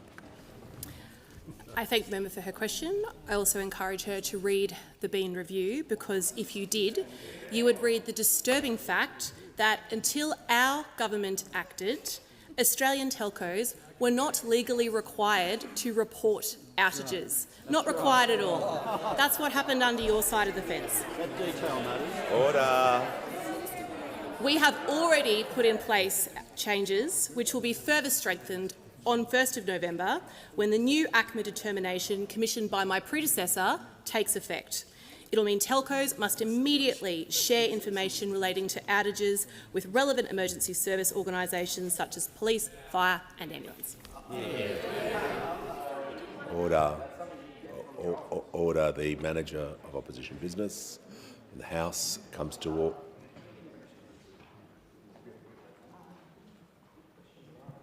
When the House comes to order, we'll hear from the member for Banks. Thank you, Mr Speaker. My question is to the Minister for Climate Change and Energy. How is the Albanese Labor government acting on climate change? What other policy proposals on climate and energy are being investigated? Call to the Minister for Climate Change and the Minister for Energy. Well, thanks, Mr Speaker. I thank my honourable friend for the question. And indeed, it's been a while since Parliament sat, and there has been a lot of action by the government and by Australian households when it comes to climate change and energy, and in particular in relation to households, Mr Speaker. It's been a while since I've been able to update the House, and I'm pleased to tell the House that now 78,124 Australian households have put in a cheaper home battery under the Albanese government's policy, Mr Speaker. 78,124. And this is part of a trend, Mr Speaker. I'm also pleased to inform the House of recent figures which show that last month was the first month in Australian history where more energy in the main grid came from renewables than coal. We see that as a good step forward. Those opposite are probably upset about it, Mr Speaker. And of course, this is all encouraging and in building momentum for the emissions reductions target of 62 to 70, which this government laid out during the parliamentary break, Mr Speaker. Now, this is the government getting on with it and the Australian people getting on with it, because that's what the Australian people told us to do on May the 3rd. The Australian people told us on May the 3rd to keep going with plans for cheaper renewable energy. Now, some would think that maybe they also sent a message to those opposite. But those opposite seem to get the message to keep going as well, Mr Speaker. I'm asked what policies are under investigation. Now, the opposition went to the last election with a nuclear policy, which the Australian people did cast judgment on. Might come as a surprise to the member for New England, and it might come as a surprise that it didn't go well, considering the quality of the campaign. The member for Fairfax travelled the world talking about nuclear energy, and he put videos out about that. My personal favourite was what we can learn from Hiroshima, Mr Speaker, when it came to him selling nuclear energy. But the current Shadow Minister continues in the same vein. He spent the last couple of weeks in the United States. Good on him, fair enough.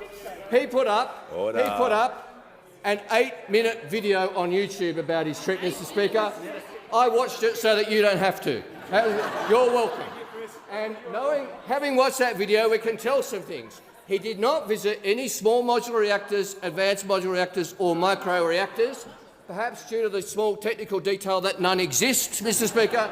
There were none to see, but he did go to the National Laboratory in Idaho.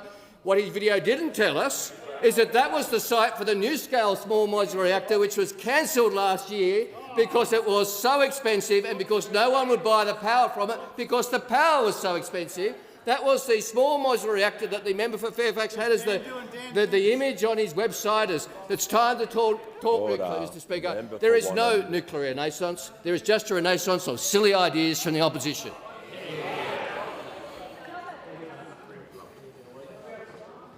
For the member for Indi. Thank you, Mr Speaker. My question is to the Minister for Communications. Multiple inquiries into 000 outages recommend temporary disaster roaming during natural disasters and outages. This would keep Australians connected during emergencies, no matter who their providers are. Minister, the bushfire season is fast approaching. In your previous answer, you said that telcos have agreed to go faster on this outstanding reform from the Bean Review. Will you give the telcos a deadline to implement disaster roaming?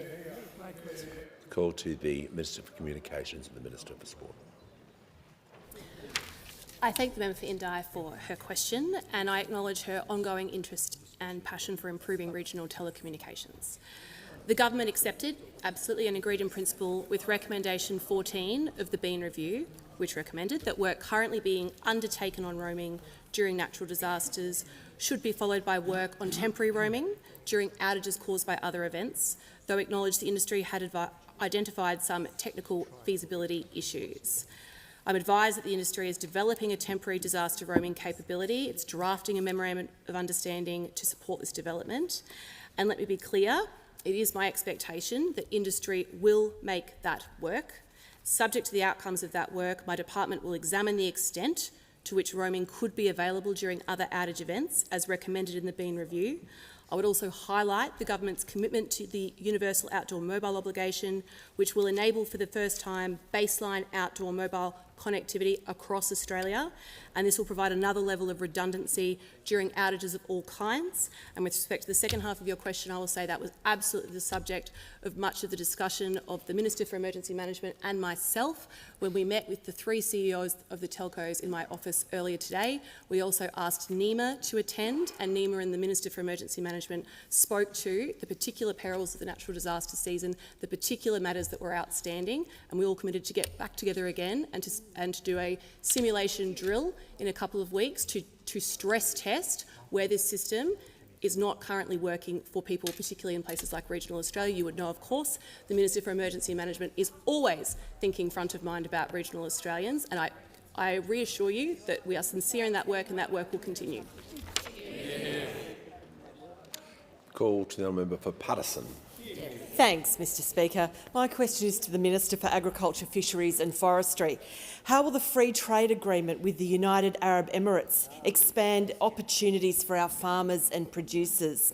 How do regional communities benefit from this improvement to Australia's standing and our trade relationships? Give a call to the Minister for Agriculture, Fisheries and Forestry. Thank you, Mr Speaker, and I do want to thank the member for Paterson for her ongoing interest in agriculture and producers in her local electorate. She's also, of course, been chair of the Primary Industries Committee of the House and done some excellent work in regards to a food security strategy. But since coming to government, Mr Speaker, we have worked very hard to diversify our trade and unlock opportunities for our farmers and our producers, because we know that better market access is good for our farmers, but it's also great for our regional communities and it's good for regional jobs, Mr Speaker, something our farmers and producers, particularly in the member for Paterson's electorate, will know well. We've restored Australia's place in the world. In a careful and considered way we've gone about this, and in just the last week, during the Prime Minister's visit to the United Arab Emirates, we brought Australia's new free trade agreement with the UAE into force. The Australia-UAE Comprehensive Economic Partnership eliminates tariffs on more than 99% of Australia's agricultural exports. Most tariffs on agricultural products sent to the UAE were eliminated immediately, Mr Speaker, including on red meat, on grains, on oilseeds and on dairy, something we know that farmers in regional communities will benefit from. And on tariffs on a limited number of goods, such as poultry, bread and pastry, will be phased out over the next 3 to 5 years, sorry, Mr Speaker. This deal delivers real and tangible benefits for Australian farmers and producers and gives them unprecedented access and preferential treatment when they do business with the UAE. It will slash around $50 million a year in tariffs based on current volumes for Australian agriculture and food exports, keeping more money in our regional economies and supporting more regional jobs. And importantly, it allows for growth into the UAE for our farmers. With our agriculture, fisheries and forestry exports to the UAE, currently valued at $1.7 billion in the last financial year, including from our oilseeds, our red meat, our grains and our dairy exports, the UAE is now our 12th largest agricultural export market. And this is a deal that will support more growth opportunities, as I've said, for our farmers and our producers. Importantly, this is our first free trade agreement with the Middle East. This is work that took a Labor government to deliver in the careful, considered way we go about our business, because we know that that's what you achieve when you work hard on your trading relationships, and we know the benefits for our farmers and our regional communities of this. We know, of course, that those opposite neglected some important trading partners and relationships, and we have worked night and day and hard to actually improve and get the re-entry of $20 billion worth of trade with our largest trading partner, Mr Speaker. I want to be clear, we have delivered now 231 market access achievements and we've 29 new markets. Concluded. The call to the member for Mallee. Thank you, Mr Speaker. My question is to the Minister for Communications. Can the Minister confirm to the House that neither she nor her office were notified of the catastrophic 000 outage that occurred on the 18th of September before the afternoon of the 19th of September? Call to the Minister for Communications, the Minister for Sport. Yes, I can confirm that we were not notified of the catastrophic outage until late afternoon on Friday the 19th September. Order. We'll hear from the member for Maribyrnong. My question is to the Minister for Health. How is the Albanese Labor government strengthening Medicare after a decade of cuts and neglect by making it easier for Australians to access bulk-billed GP visits? Call to the Minister for Health and the Minister for the National Disability Insurance Scheme. Thank you, Speaker, and I thank the member for Maribyrnong for her question. She is, as you know, Speaker, a qualified psychologist and adds her name to this long list of health professionals on this side of the House. We have nurses, we have doctors, psychologists, we have the first female pharmacist ever elected to the Parliament, just to name a few, Mr Speaker, and every single one of them and every single member of this side of the House campaigned hard at the last election on our promise to strengthen Medicare, to deliver more doctors, more bulk billing, more urgent care clinics and even cheaper medicines, Mr Speaker, and we're delivering all of those promises. Today's annual Health of the Nation report, as I said to the member for Clare in response to his question, confirms that for the first time in many years, not only is the headcount of GPs increasing in this country, but the more important measure of full-time equivalent GPs has increased in the last 12 months for the first time in years, Mr Speaker. And, Mr Speaker, more are coming. More are coming. Last year was a record year for the number of junior doctors training as GPs. This year broke that record, and I'm confident that next year we'll see a record again, Mr Speaker. And to the member's question, we're also delivering on our promise around bulk billing. Since we tripled the bulk billing incentive for concession card holders and children a little less than 2 years ago, Mr Speaker, there have been almost 1.9 million additional free visits to the GP in the member's state of Victoria alone, Mr Speaker. The bulk billing rate for those 11 million Australians is now comfortably over 90% again, Mr Speaker. But we know that it's too low for those Australians who don't have a concession card. And that's why in around 3 weeks' time, for the first time ever, we will extend bulk billing support to every single Australian patient, and we'll pay a bonus incentive to those general practices who agree to bulk bill every single one of their patients, Mr Speaker. Now, last week the member and I visited the Moonee Ponds Super Clinic, one of 5 clinics operated by the Yarra Medical Group. Right now they're mixed billing practices. They charge a gap to all of their patients who don't have a concession card, Mr Speaker.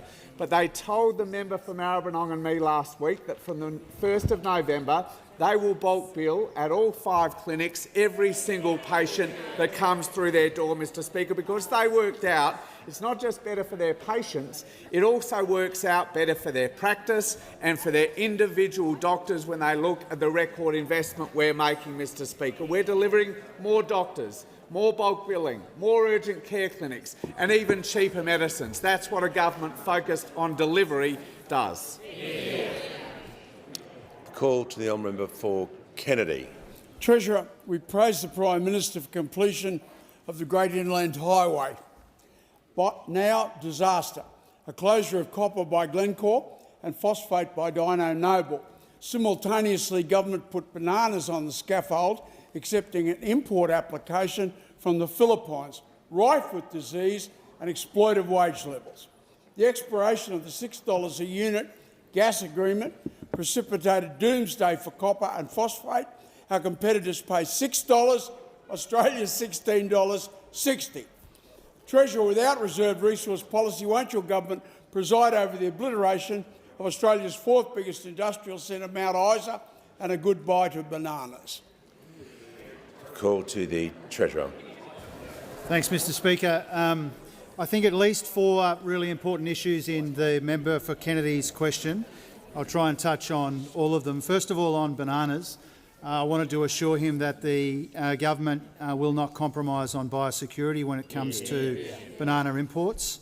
On the 16th of September, the department advised it's undertaking a science and evidence-based assessment of a request from the Philippines. There's no predetermined outcome of that process. It's important to note that this notification doesn't signal that trade will commence or is imminent. As the Prime Minister, the Minister for Agriculture and other senior members of the government have said, we won't compromise on biosecurity, and our enviable biosecurity status is not up for negotiation. The second one was about our investment as a government in regional infrastructure, particularly in the member for Kennedy's part of the world in Queensland. We're very proud of that investment. Thank you for acknowledging it. Thirdly, when it comes to the gas market, I know that the Resources Minister and the Energy Minister are working very closely with the Cabinet on the various processes we have underway when it comes to the future of gas policy in our country.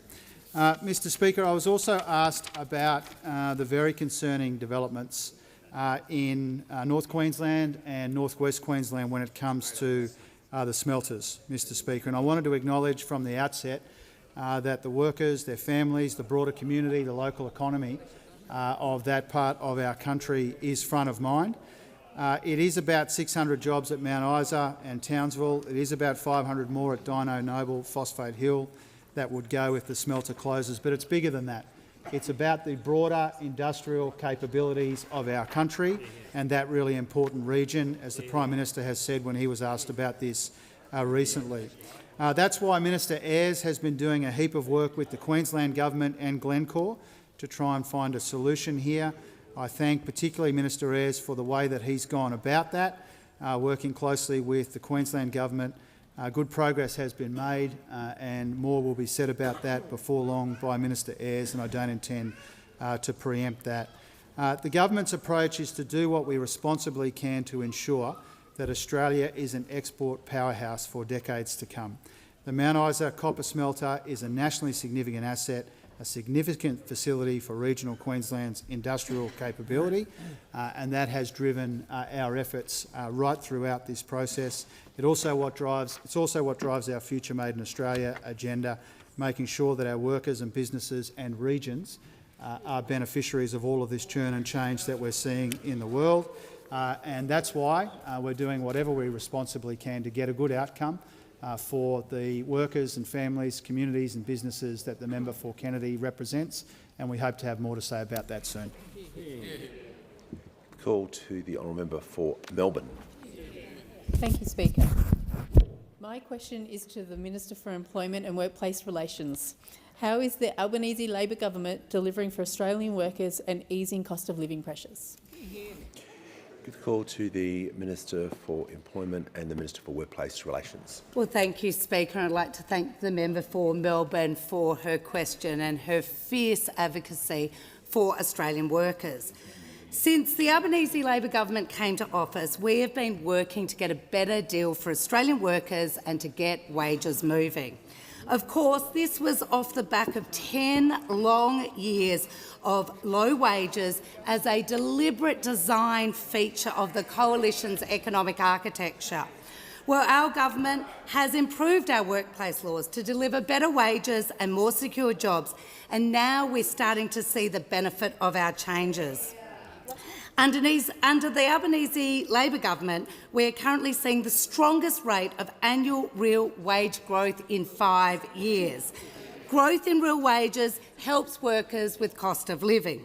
Importantly, the government's workplace relations reforms have reinvigorated enterprise bargaining, with a record high of 2.8 million employees now covered by enterprise agreements. This is the highest number of employees covered by agreements since bargaining first began in 1991. Our government's workplace relations reforms have removed barriers to workplace bargaining, meaning better pay and job security for workers, while helping businesses improve flexibility, productivity and staff retention. The most recent data shows that enterprise agreements are delivering real wage increases. The most recent data shows that the average annualised wage increase for agreements improved in the June quarter was at 4.2%, higher than the economy-wide wage increase of 3.4%. In particular, enterprise agreements in the private sector led the growth in wages. Real wage increases delivered through enterprise bargaining are providing important cost of living relief for Aussie workers. In addition to enterprise bargaining, our government has a strong record of standing up for our lowest paid workers. In our government's most recent submission to the annual wage review, we called for a real wage increase, and from July 1 this year, minimum award wages have increased by 3.5%.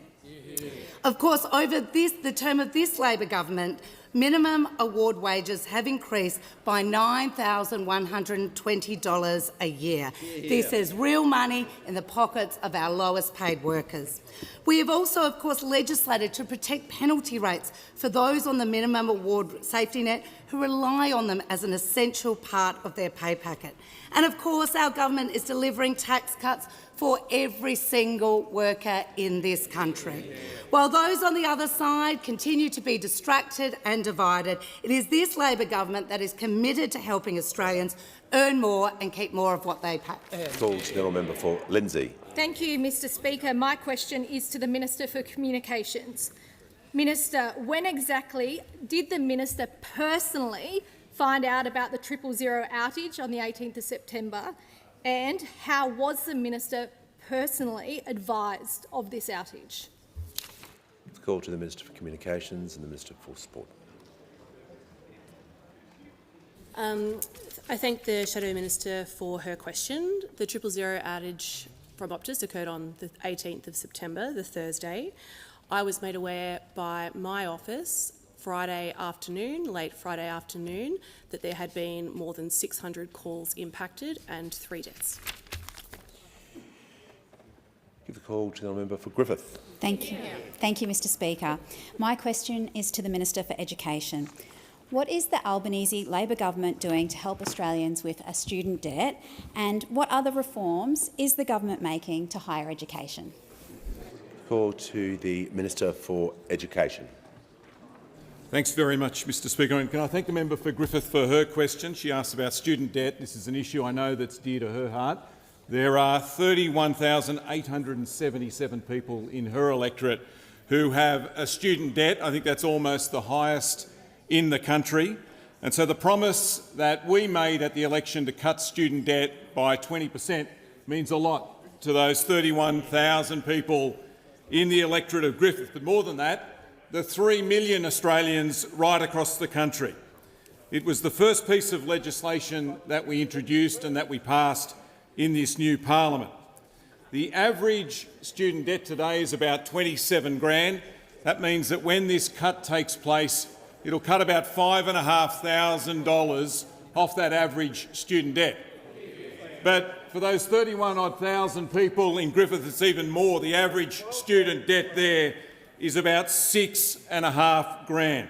So that's a massive weight off their back.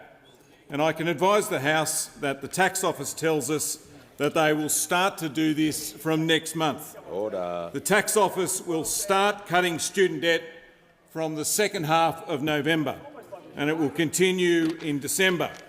You won't have to do anything to get it. You'll simply get a text message from the ATO when it's done. And Mr Speaker, we're doing that. We're also rolling out paid pracs.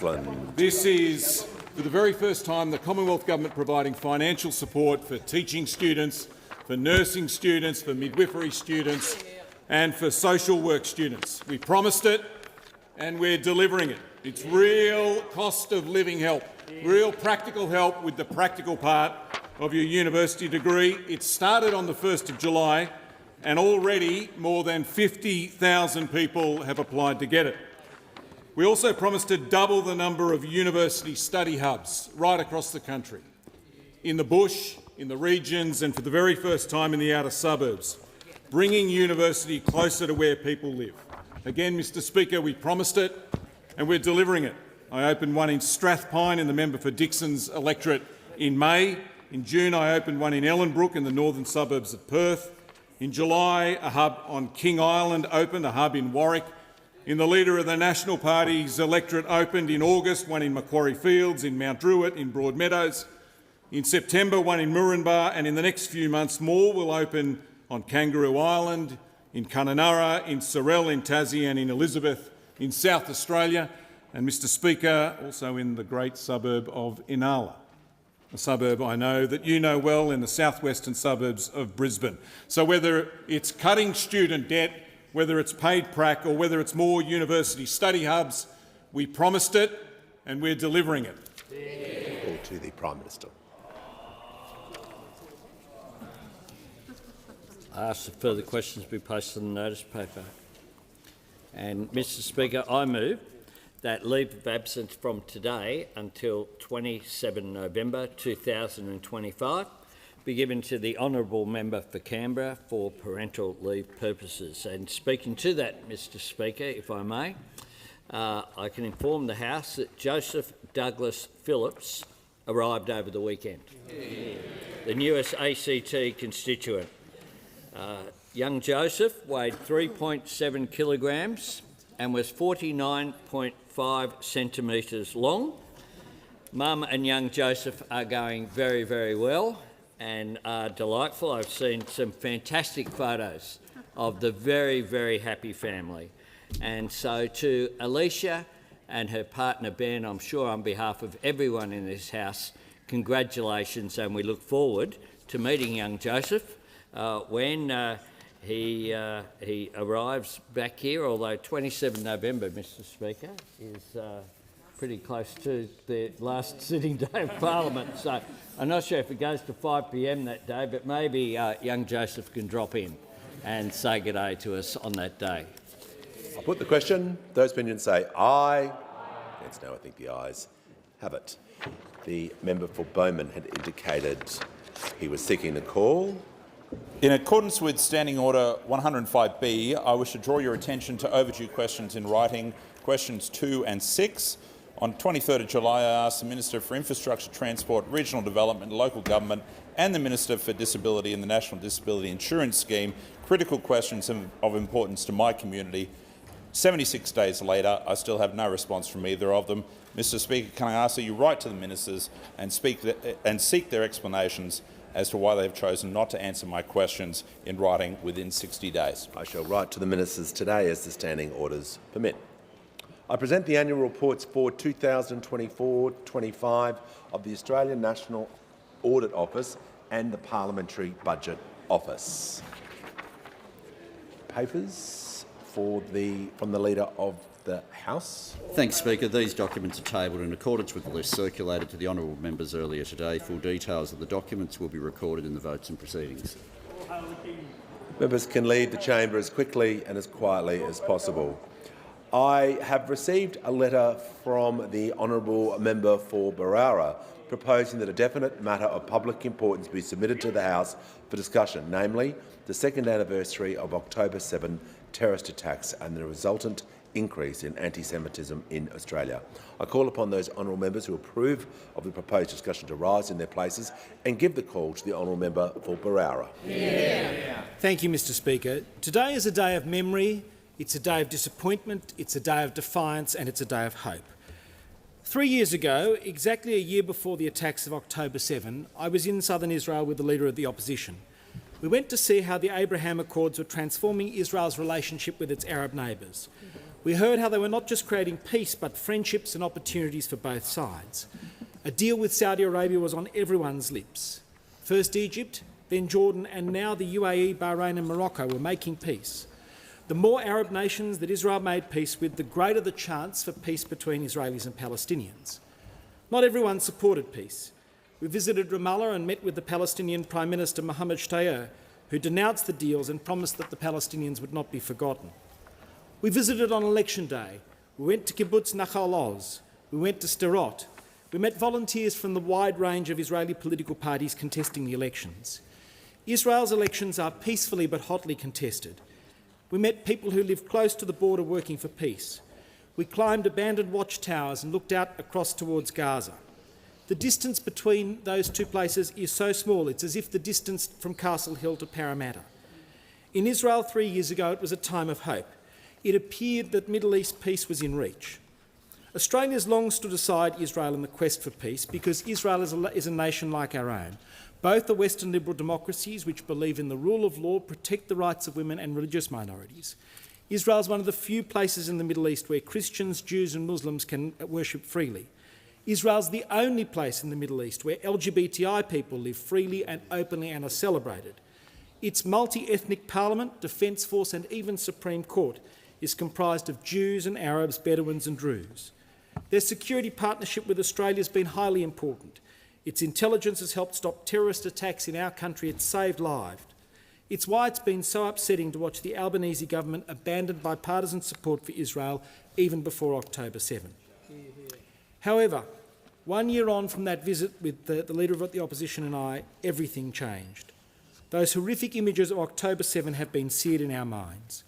We saw the shocking scenes of Hamas terrorists invading Israel, gunning down young people at the Nova Music Festival, shooting up the same kibbutzim we'd visited a year earlier. We saw pictures of Nama Levy wearing blood-stained jeans being forcibly dragged into a truck by terrorists. The dismemberment of bodies, women being raped and having their breasts cut off, parents having to watch their children being tortured, raped and murdered before they themselves were murdered. Babies and Holocaust survivors captured, caged and killed. Hamas committed unparalleled acts of depravity on that day. Not only did they commit them, but they broadcast these crimes in real time so the world could see their atrocities. It was a sadistic murder of 1,200 people, the largest number of Jews killed in a single day since the Holocaust. We even saw one of the terrorists calling his mother to celebrate the number of Jews he's killed. Australian-born grandmother and librarian Galit Carbone, whose brother is here in the gallery at this moment, was murdered. And when the Foreign Minister went to Israel, she refused to meet with her family and she refused to go south to see the places where these dreadful attacks took place. Following these attacks, Hamas took the corpses back into Gaza and they were spat on by ordinary Gazans. Hamas orchestrated the events of October 7 because they have one objective: to rid Israel and Jews from the face of the earth. Hamas is a death cult which uses its own people as human shields. Hamas aren't just terrorists, they're the government of Gaza. They run its health ministry. They infiltrated the UN agency UNRWA, whose employees took part on the October 7 attacks and whose headquarters were used as a Hamas communications post. Hamas has spent billions of dollars on foreign aid, not developing its economy and giving its people a future. Instead, they stockpiled munitions under schools and hospitals. They created a network of terror tunnels which still hold 48 hostages in appalling and inhumane conditions. This is exactly why Australia listed Hamas as a terrorist organisation long before October 7. I come back, Deputy Speaker, to the remaining 48 hostages who Hamas are holding captive. They're not just statistics, they're innocent people whose lives have been destroyed. Their families are living a nightmare for 2 years, not knowing if their loved one is dead or alive. Those being held by Hamas range in age from 19 to 85. We must never forget their stories. One of the remaining hostages is Maxim Herkin, 37. Maxim was born in the Donbass region of Ukraine. He has a daughter living in Russia, a partner Anna and an 11-year-old brother Pete. Although not a fan of parties, Max agreed to attend the Manova Festival with 2 of his friends. Both of those friends were tragically killed on October 7. Their bodies later found burned inside a vehicle. Max was abducted from the Nova Music Festival. The day of the attacks, Maxim attempted to reassure his mother via text. "Everything's okay," he wrote first early in the morning on that terrible Saturday. "I'm coming home, slowly but surely." Later, as the horror unfolded, he wrote simply to his mother, "I love you." There are the 28-year-old twins Ziv and Gali Berman from Kfar Azar. Both are inseparable brothers who love travel and soccer. They're fans of Maccabi Tel Aviv and Liverpool FC and have played in the village football team, the Foxes. On October 7, Ziv was in his room. Gali was visiting a friend 2 houses away. 10 days later, the family received a message from the IDF that the brothers had been likely kidnapped. Their parents and their eldest brother Aiden survived the terror attacks and are waiting for their return. I want to speak about Eviat David. He's just 24. Eviat has an older brother and a sister. He plays guitar and, like so many 24-year-olds around the world, he loves to party. He was at the Nova Music Festival when he was shot trying to escape and was taken hostage with his best friend. Many people know Evitar as the man who appeared in a Hamas video 2 months ago, looking like an emaciated figure out of Bergen-Belsen, being forced to dig his own grave in a terror tunnel. These are just 4 of the 48 people who've been held in captivity for 731 days. They must be brought home. But as disturbing as the October 7 attacks have been, it's led to a dreadful rise in anti-Semitism here in Australia. Australia's always been the exception to the rule about anti-Semitism. There have been Jews in this country since the First Fleet. Jewish Australians are responsible for building so many of Australia's institutions, from our constitution to our football clubs to the retail, housing, entertainment industries. There are Jewish Australian Olympians, philanthropists, Anzacs, parliamentarians and even bushrangers. Australia has been one of the few nations on earth that's never discriminated against Jews. However, for the past 2 years, Australians have seen things we never thought we would see in this country. The very day after October 7, there was a gathering in Western Sydney where a sheikh described October 7 as a day we've been waiting for, a day of elation. That same spirit spilled onto our streets. We saw protests at the Opera House. We saw restaurants invaded. We saw cars firebombed.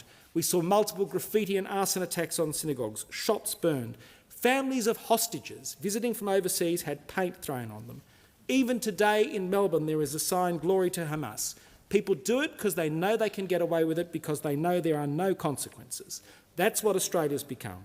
And two years later, not enough has been done to curb these anti-Semitic excesses. The pro-Hamas rallies continued.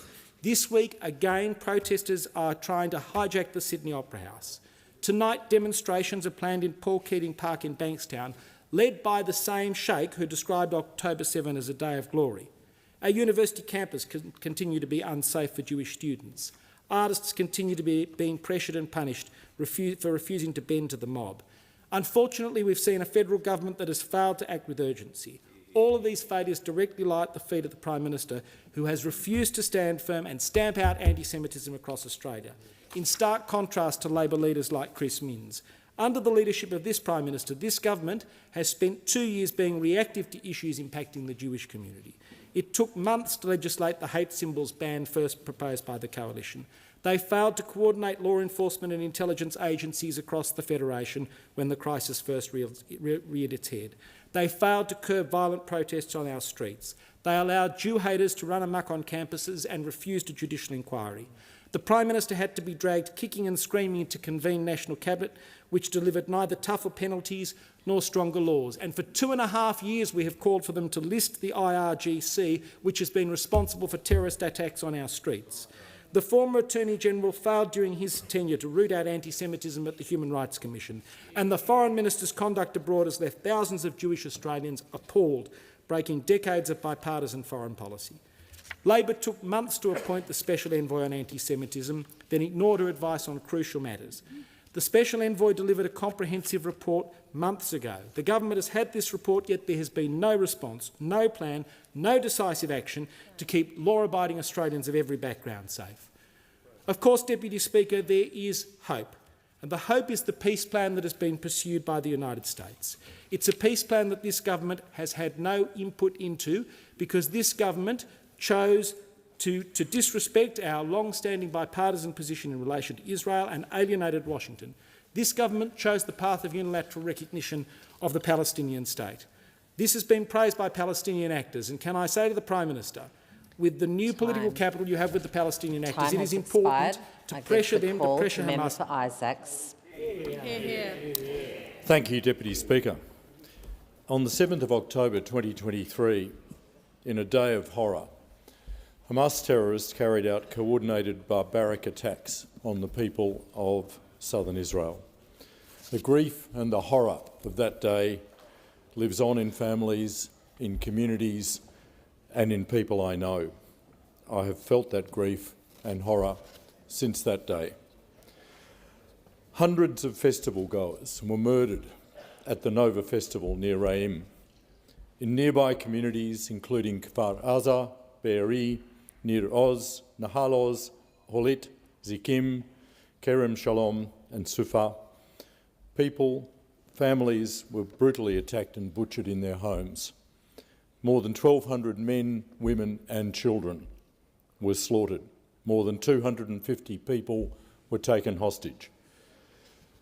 These were deliberate attacks on civilians. These were atrocities against civilians. This was the greatest loss of Jewish life in a single event since the Holocaust.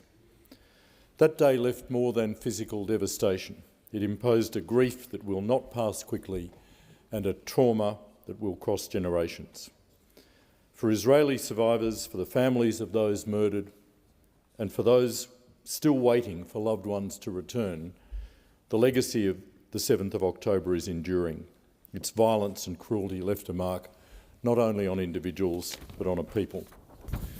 I spoke at Caulfield Park in Melbourne days after the 7th of October 2023 attack on behalf of the Prime Minister and the Australian Government in front of 6,000 people from the Melbourne Jewish community. I stood with the Premier of Victoria and with representatives from the federal and state Liberal oppositions. I stood with Jewish community leaders and with a resident of kibbutz Kfar Aza who was visiting Melbourne when her kibbutz was attacked. All of us were united in our condemnation of the barbarity of the Hamas attacks.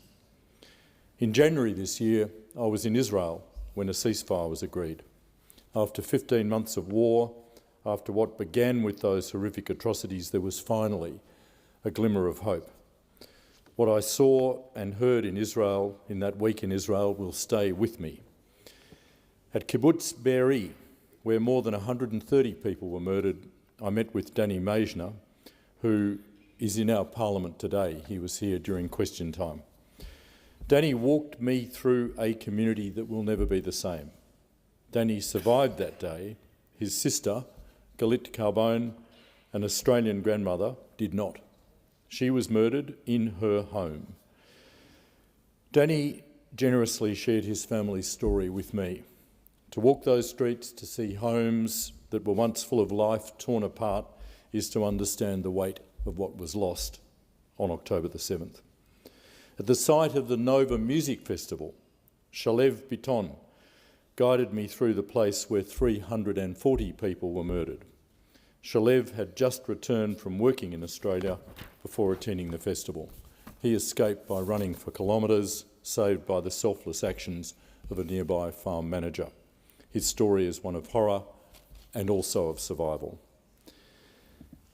These experiences, standing where such brutality occurred, hearing directly from those who lived through it, reinforced what I already knew but felt.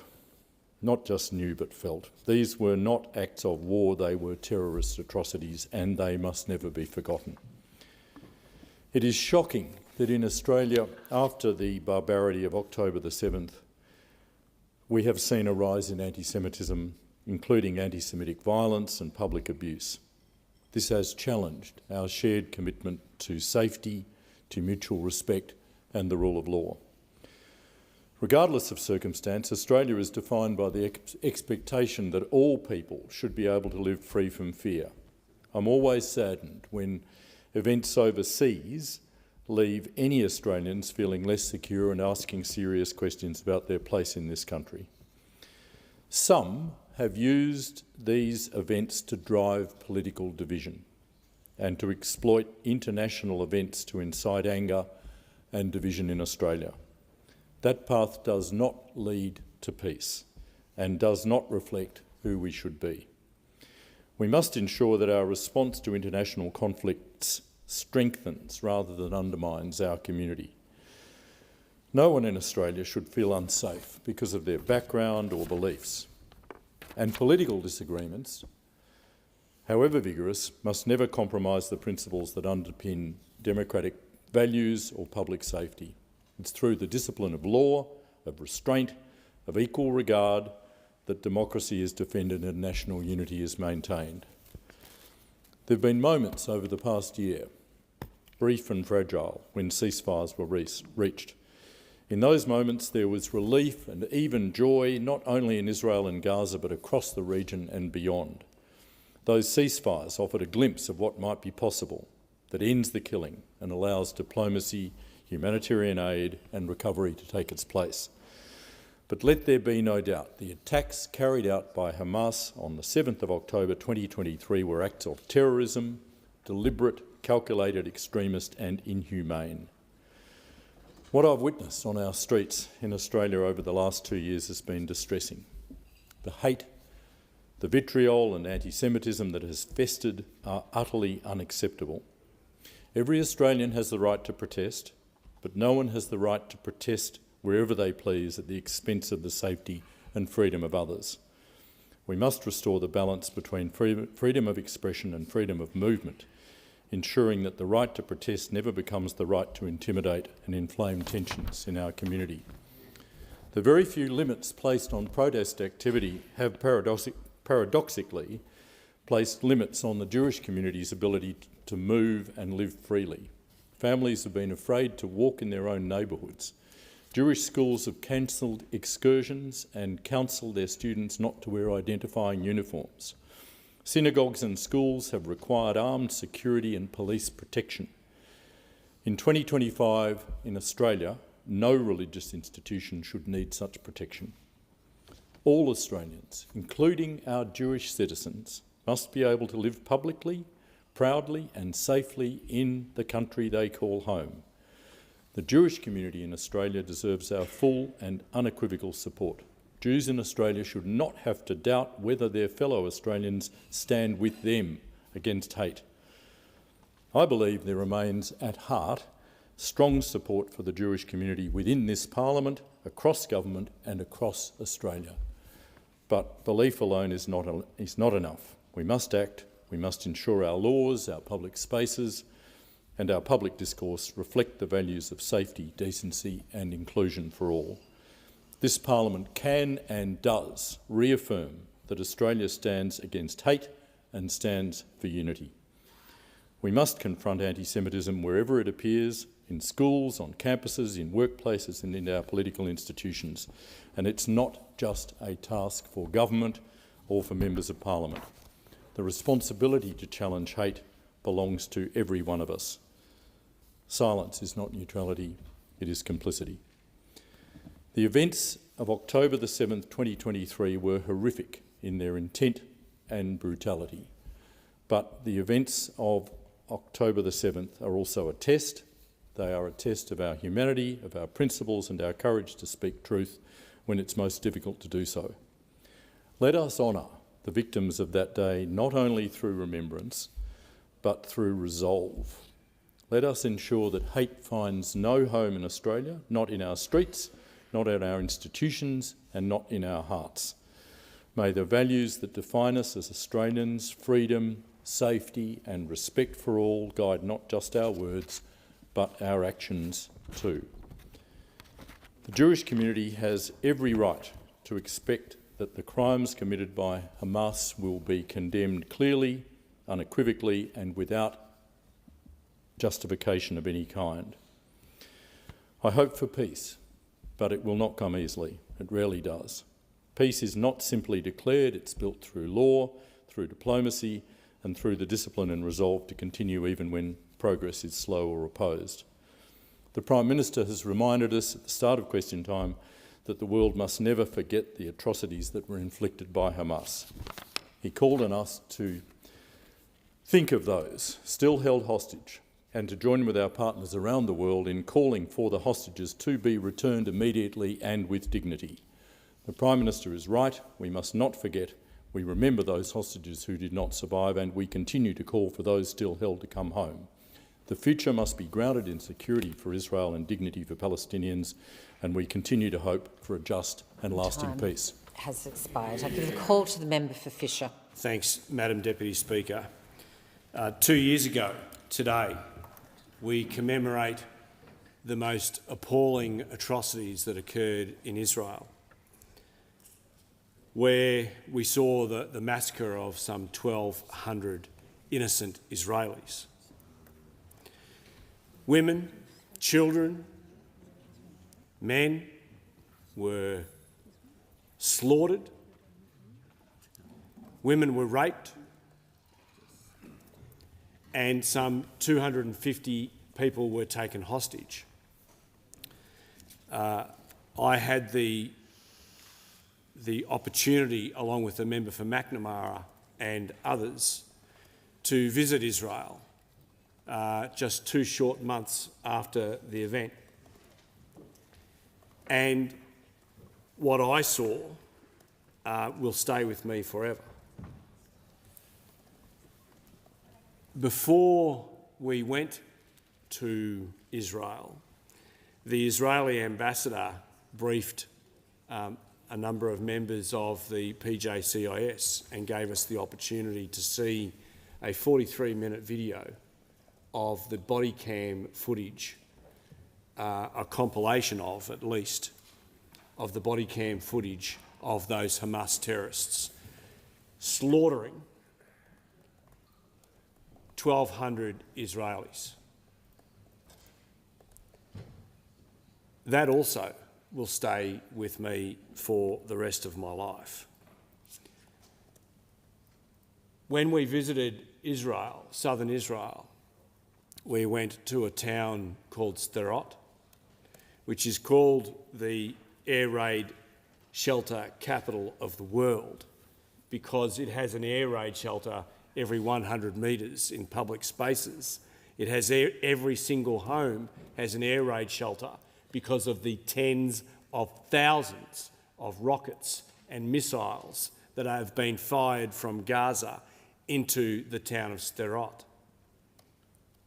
Occupants of Sderot have around about 30 seconds or so to get into an air raid shelter once the siren goes. That's their life, and that's the life that they have led for many years. Some of the images that have stayed with me from that trip, visiting with the member for McNamara, were you there? And the member for Flinders, was walking through Kfar Azar, the kibbutz Kfar Azar, and seeing the absolute destruction of homes, and where their walls were pockmarked with gunshots from RPGs and small arms fire.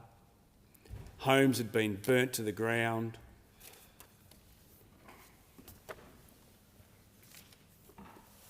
The footage of that video of seeing white Hilux 4x4 utes pulling up and taking the hostages and driving back into Gaza, to the absolute jubilation of the residents in Gaza that Jews had been captured, that will stay with me for the rest of my life.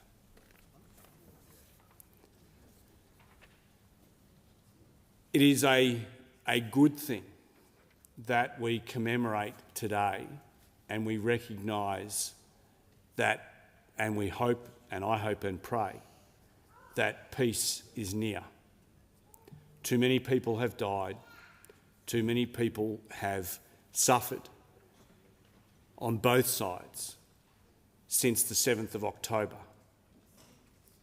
And I hope and pray that this peace plan comes to fruition and that it holds. Nobody wants to see innocent life being taken. Nobody wants to see people suffer. And I'm sure that everybody in this place would share those views.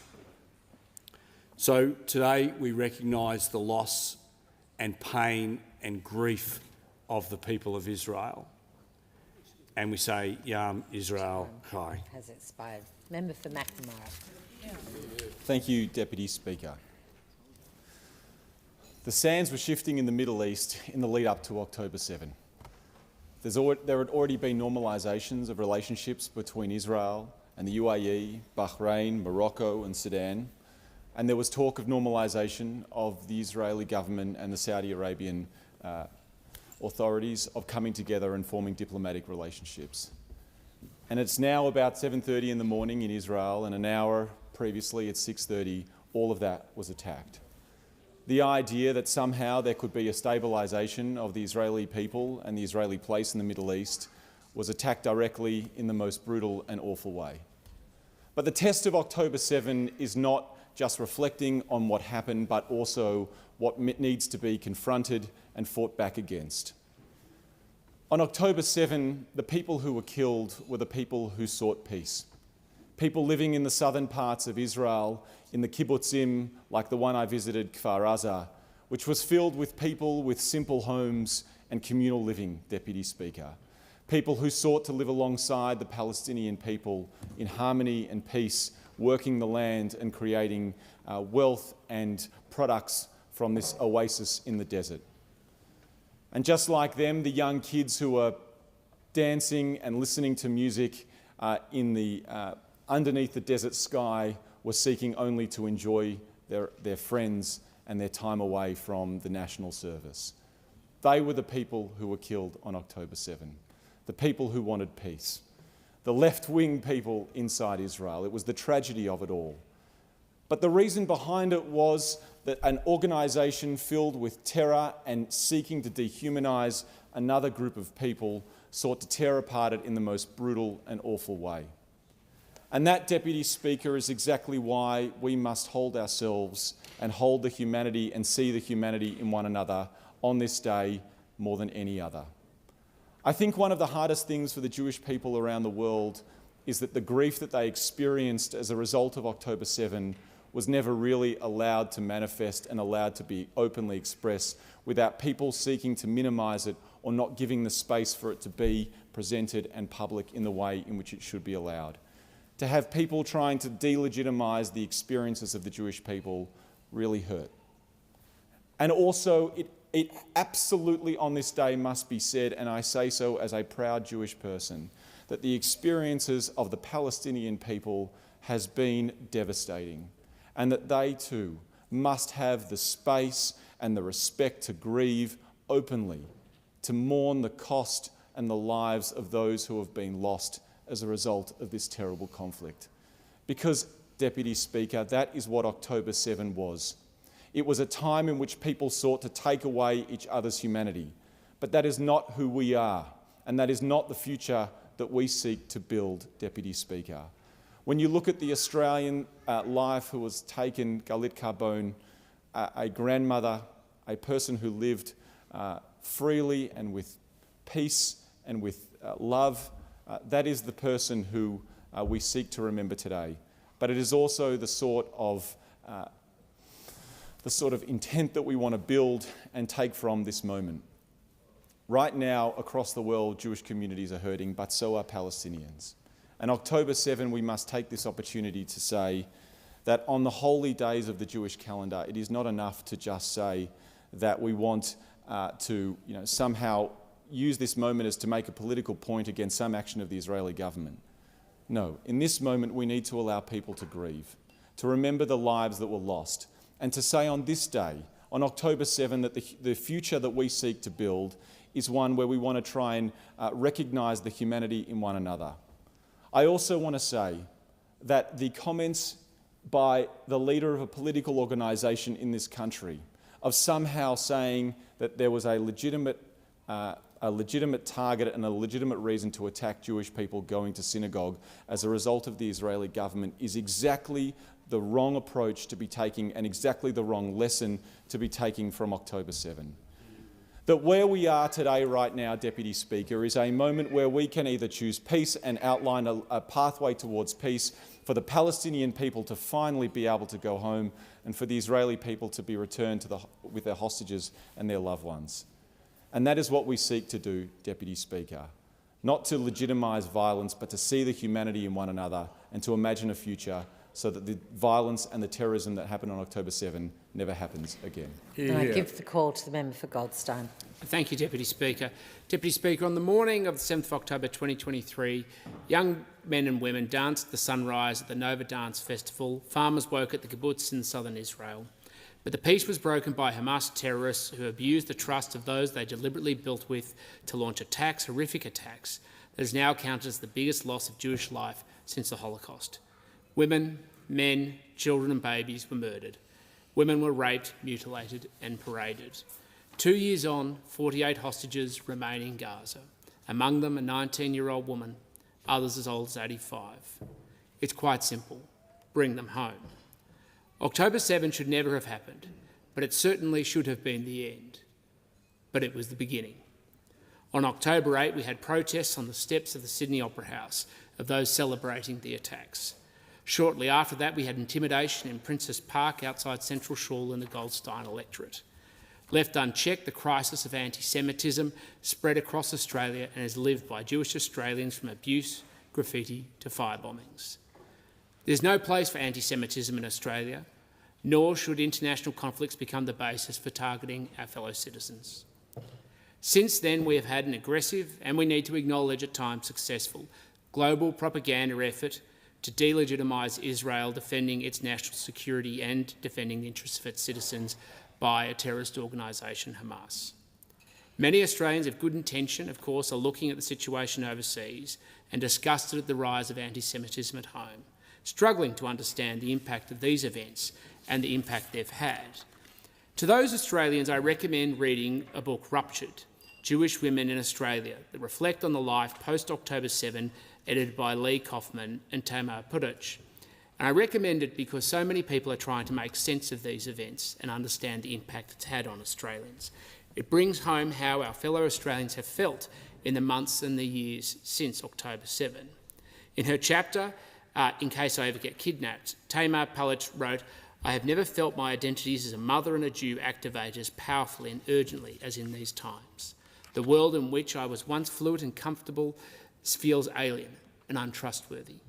Gemma Montang wrote in Nana's Bracelet that she had made an active decision to conceal her Jewish identity to protect my safety and mental health. Other contributors, like Noah Gomberg, wrote that, frankly, I'm not sure why or how the queer community grew so vulnerable to Hamas propaganda, considering they routinely slaughter us in Gaza, or how it has become popular to accessorise kippahs with pride pins. This deep sense of betrayal. In addressing some of the issues of re-traumatisation, particularly from the Holocaust, Danny Vallant wrote in her chapter on open hiding, "I used to feel the same as my brother. We did not suffer intergenerational trauma. But I have realised it was waiting in my blood. My cells seized with it and they have not eased. The rhetoric around the Hamas attacks and the Israeli response has been like screams in my face."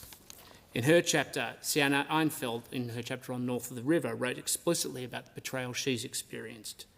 On December 18, 2023, shortly after the attacks, Darebin City Council, which has never once passed a motion about any other foreign conflict, pushed through a motion solely condemning Israel for the war it did not start.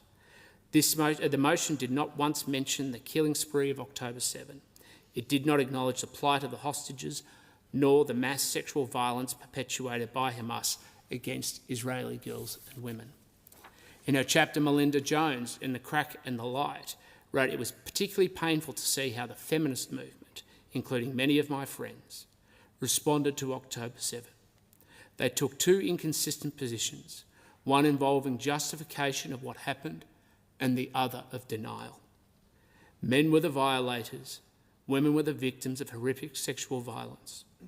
It was not so long ago that rape in war was recognised as a war crime. As the world is reminded annually on the International Day for the Elimination of Sexual Violence in Conflict. But according to some of my feminist ex-friends, rape is resistance. Somehow the women who were abused deserved it." In her chapter, Simone Wine wrote of the women in the arena and how it's inspired her. "One thing I never realised is the true arena isn't a place you enter deliberately for glory. The arena chooses you. I will continue to fight, not just for myself, but for my children, for my people, for our future in Australia, because history has shown us time and time again the cost of silence." Rabbi Jack Landino, in the Still We Dance chapter, said, "It takes great courage to believe that there will be a better tomorrow." I give the call to the Assistant Minister for Immigration, Foreign Affairs and Trade. Speaker, this is an anniversary we wish we didn't have to commemorate. The deplorable actions of Hamas on October 7, 2023 saw 1,200 innocent Israeli lives lost and hundreds of people taken hostage. Today we commemorate and pay tribute to those innocent victims of Hamas's actions, and we offer support to their families on what is no doubt a very, very difficult anniversary. This was the time when modern Israel lost its freedom and its innocence. I'm proud to represent a community that has a very strong and growing Jewish population in Kingsford Smith. And I know that many of them had relatives who were killed on October 7 or were taken hostage. The local Jewish community, I want you to know that today we are thinking of you and we offer you and your families our support, and we thank you for your courage. And we again condemn the actions of Hamas, and we again call for the immediate release of the hostages that are still being held. Over the past 2 years, Speaker, we've seen some shocking acts of anti-Semitism across Australia in the wake of October 7. Some of them occurred in my electorate. The deplorable firebombing of a kindergarten just next door to a synagogue. That childcare centre remains closed to this day.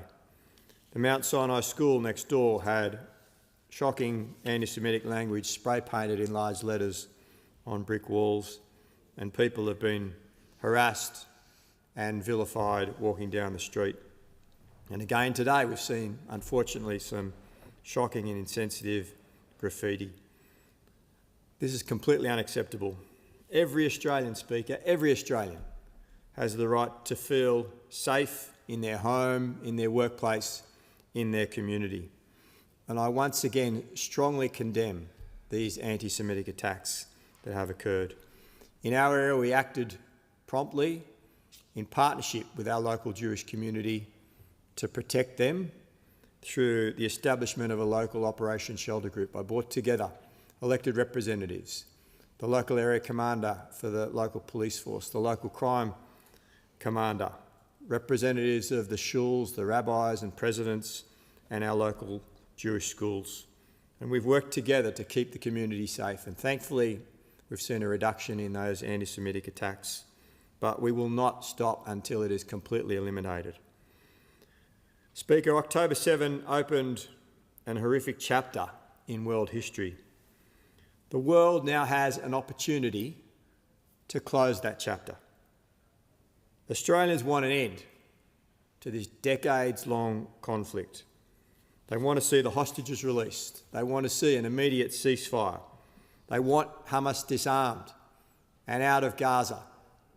And they want free and unimpeded aid for Palestinians that are suffering.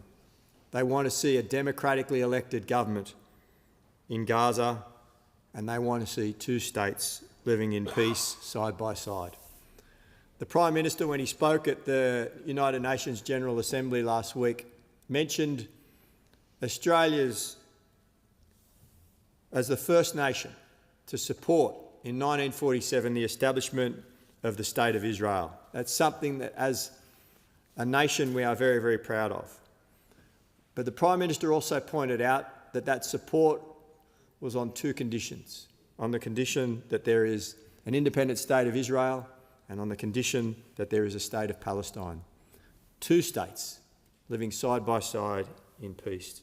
Two states with citizens of both living peacefully in a recognised country, where their children can learn and thrive, where their parents can work and provide, where democratic governments can provide services and keep the populations of those citizens safe, where those citizens finally can live in their homelands in peace. We have an opportunity as a world to work together on achieving this. Let's not fail to grasp this opportunity. Let's make sure that we bring a lasting peace to the Middle East with two states, two groups of citizens living in peace, and we never have to commemorate another October 7 attack in this place or anywhere else in the world ever again. Give the call to member for Riverina. Deputy Speaker, at the outset I want to commend the members for Barara, Isaacs and McNamara for their contributions. Would not have been easy for them, particularly to stand and speak on this very important matter of public importance.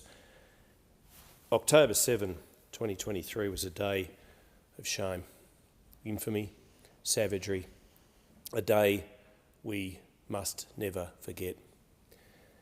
I wonder what Eddie Jaku would think about what happened on that day and what has happened in his adopted country since that day. He, of course, wrote The Happiest Man on Earth, an autobiography of his life, and in the frontispiece of that 2020 publication, reprinted 6 times that year, it writes, Eddie Jaku was always considered himself a German first, a Jew second. He was proud of his country, but all that changed in November 1938 when he was beaten, arrested and taken to a concentration camp. A concentration camp, of course, run by the Nazis. No better, no worse than Hamas. Despicable people, absolutely abhorrent people. And in this book, and I recommend everybody read it, a book given to me by Josh Frydenberg, a great friend of mine. We communicate every day. There are 15 chapters. The book runs to 195 pages, and each chapter has a little verse just under the number. And particularly I want to note 4 of those. Chapter 8, if you lose your morals, you lose yourself. That's what Eddie wrote. Chapter 10, where there is life, there is hope. 11, there are always miracles in the world, even when it seems dark. And 13, we are all part of a larger society, and our work is our contribution to a free and safe life for all. Of course, that's all he ever hoped for. That's what he was given by his adopted country, Australia. And he lived a long life, 101 years. And we thank him for what he brought to this country. But what we've seen in this country in the last 2 years has been beyond belief. It's been un-Australian. I see the member for Isaac nodding. He, like me, and like all of us, it's just appalling. And I was appalled at the decision by the New South Wales Supreme Court Justice Belinda Rigg for allowing a protest on the Sydney Harbour Bridge on the 3rd of August. A protest which was not about bringing a peace and safer world for all. It was anti-Semitic. Let's call it for what it was. And the people who engaged in the sorts of things that day and carried the sorts of signs and chanted the sorts of slogans should take a good long hard look at themselves. And the same people are now wanting to have another protest in front of the Opera House. We've already had the Opera House used, I would say abused, in the past 2 years, very soon after the October 7 attacks. And of course, these Hamas lovers want to use iconic symbols to show to the world that this is what Australia thinks. Well, this is not what Australia thinks. I know that most Australians are appalled at what happened on October 7 and are appalled at the attacks on Jewish synagogues, on Jews themselves since that terrible, terrible day. And yet, sometimes when you read the media, and sometimes particularly social media, you would think the opposite was the case. Well, it is not. But it's not just confined to capital cities. Even in my own hometown of Wagga Wagga, there have been appalling things done in the name of pro-Hamas, in the name of apparently pro-Palestine. But it's not pro-Palestine because what they asked for, a free state for Palestine, has been granted by our Australian government. I don't believe it should have.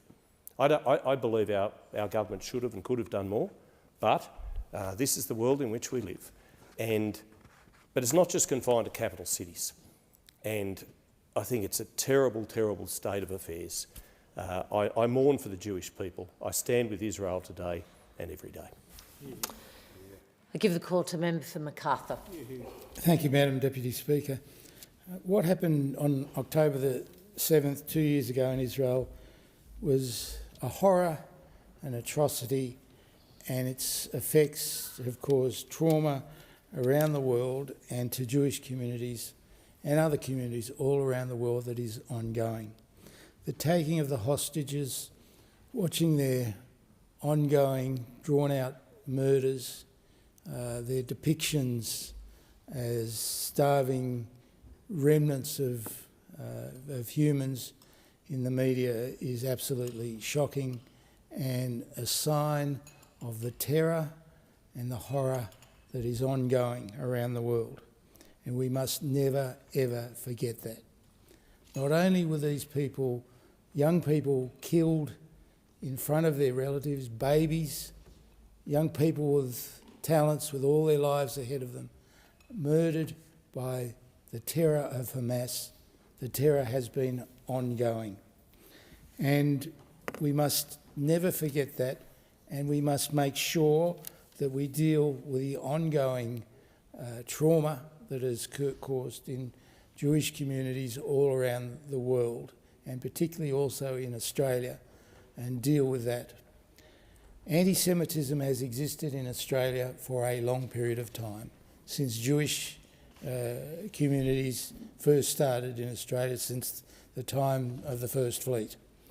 And we know that many of the First Fleet convicts who were Jewish did not write their religion, which they were required to do, as Jewish, but rather as Christian, because they wanted to avoid the so-called stigma that was associated with it. We've seen anti-Semitism occur in Australia in the 19th century and in the beginnings of the 20th century. And a number of politicians on all sides promoted anti-Semitism as a way of gaining votes. We saw that in the post-World War II time of refugees coming to Australia. Anti-Semitism has existed since settlement of Australia from the First Fleet. We saw it in my younger life in Australia with the firebombing of a number of synagogues in Australia in the early 1990s. That led to the closure of the Bankstown Synagogue, which I briefly attended as a young adult, a permanent closure of the Bankstown Synagogue. Anti-Semitism has existed for a long period of time. But since the October the 7th atrocities, we've seen it really flourish, I would say, and probably culminating in the firebombing of the Das Israel synagogue in Melbourne, which led to its virtual destruction. I don't believe there's a person in this parliament that believes anti-Semitism is a good thing. And we must make sure that we do everything we can to eradicate it. And I believe the government, in its very bipartisan way, has tried to do what it can to make sure anti-Semitism in our communities doesn't exist. We can't also ignore what has happened in Palestine, the tragedy that thousands of deaths have occurred following the October 7th atrocity, and our Palestinian communities are going through much trauma as well. In my electorate we have Palestinian nurses and doctors who I've spoken to about this, who are really traumatised by what has happened. So October the 7th was a seminal point, and we must never forget what's happened, and we must deal with all the communities that have been affected in a way that acknowledges their trauma and supports them. There is much more to be done. We cannot just stand and believe that what we have done is enough. There is more to be done. And there will be ongoing trauma from the atrocity that has occurred that will affect generations to come, I'm sure. Young children who've seen their kindergartens graffitied and attempted to be firebombed, it has an effect, an ongoing effect, and it's a tragedy in our communities that prides itself on allowing people to practice their religions and to live the way they want without harming other people, being traumatised by this ongoing anti-Semitism, which we must attempt to control. Thank you. Member for New England. I thank all this contribution thus far, Madam Deputy Speaker. I've never been to Israel. I've been asked a few times, but I've never gone. I always feel that I'm sort of participating in a debate which I really don't know much about, or whether I want to be part of it. But certainly October the 7th has made me think quite again. This was a bestial, ferine, sadistic, the apotheosis of evil that was inflicted on innocent people. You have to probably, they said, I hear the previous speaker, that anti-Semitism's been around for a while. It certainly has, probably till the Book of Esther and the Fifth Scroll. It was obviously with the Persians at that stage decided they want to get rid of the Jews. The Romans in 70 years after the birth of Christ, with the taking of the Jerusalem, taking of Jerusalem, was their goal was to just wipe out and disperse the Jewish people. In medieval Europe, they were blamed for the Black Death. They were blamed for poisoning the wells. They were precluded from being in professions by the use of guilds. They were precluded from ownership, from public office. Under Urban II during the Crusades, on the liberation of Jerusalem, they decided that are actually going to wipe out the Jewish people on the way through. The pogroms, the lunacy, which was the Protocols of Zion written by Russian Secret Service. Even Luther had a fair go at trying to have a crack at the Jews. So you can understand, and of course the Holocaust, which is the absolute apotheosis of evil, right up there with October the 7th, same thing. It's just all the differences in numbers. So what you have to understand is, or what I understand is, obviously the Jewish people have to protect themselves. They have a very, very good reason to protect themselves. And the important thing is they were invaded. They were invaded. They didn't start this fight. They were invaded by a terrorist organisation which unfortunately in 2006 won the elections in Gaza. So a terrorist organisation with the imprimatur of a section of geography of the world. And that being the case, Israel has to do what Israel's got to do. If it happened to Australia, we would not rest in this chamber till it was absolutely and utterly dealt with 100%. When you think about it in history, the Americans didn't stop at the corner of Germany and say, well, the sections of the SS we're just going to leave alone, nor did the Russians. The Americans, when at the end of the Second World War, they didn't stop at the edge of Japan and say, we'll just leave them alone from this point forward. They have to bring it to a conclusion by the defeat of the enemy. That is what is happening here. And what Hamas has to do is surrender. That's what they've got to do. Surrender and hand back the hostages. That's what happens in a war. And as Jeanette Rankin said, there can be no compromise with war. It cannot be refined or controlled, cannot be disciplined into decency or codified into common sense. For war is the highest order of human beings temporarily regarded as enemies on as large a scale as possible. Now that's Jeanette Rankin, that's not me. Yeah, and we all want this war to stop because it is the epitome of evil is war. And the only way it can stop is the people who started it have to surrender. And when that happens, we have the capacity to bring this absolute carnage to a conclusion. Now, when we look at October the 7th, it is just the discussion of how people can get their minds around what they did to children, to women, just the bestial nature of it. It's something that it just, when you read it, and the fact is, right now, there are still human beings who have been jammed down holes in the ground to starve to death. That's happening right now. So we absolutely must put our shoulder to the wheel, but we must recognise exactly how this started. Give a call to the member for Wentworth. Deputy Speaker, the barbaric atrocities of October the 7th, 2023 are seared in our minds. Around 1,200 dead, 251 hostages taken, 48 of those still in Gaza, women raped, children murdered, lives destroyed. That was the most devastating attack on Jewish life since the Holocaust. Hamas's barbaric attack was not just an attack on Israel. The impact has reverberated around the world for the last 2 years.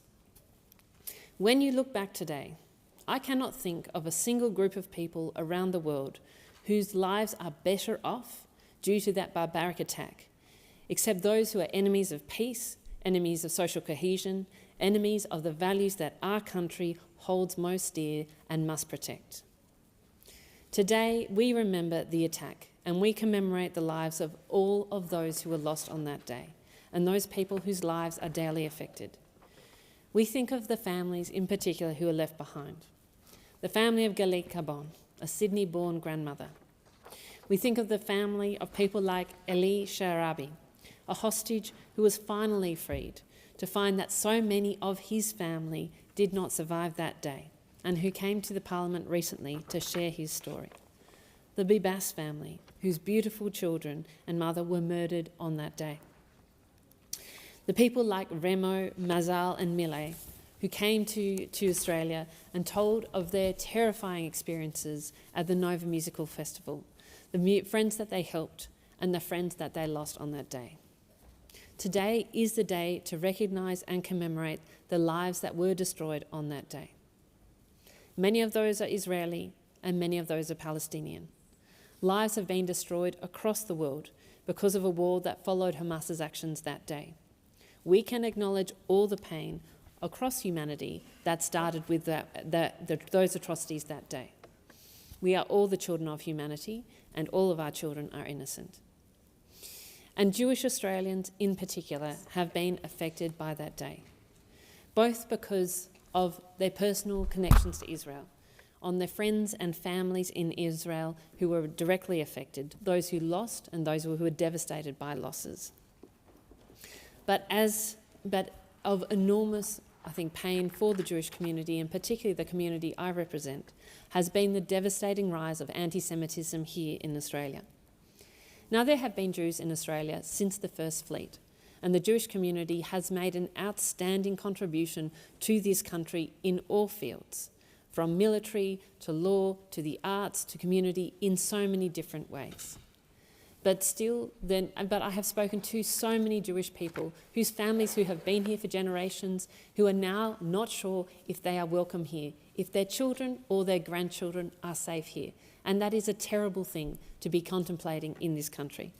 Speaking to a 15-year-old who was walking down the street and wearing a blazer from a Jewish school, where a car slowed down to do a Hail Hitler at him and swear effing Jews. Of a friend of mine who asked another person just to move his car and was told, F the South African Jews again, just because he asked someone in a South African accent.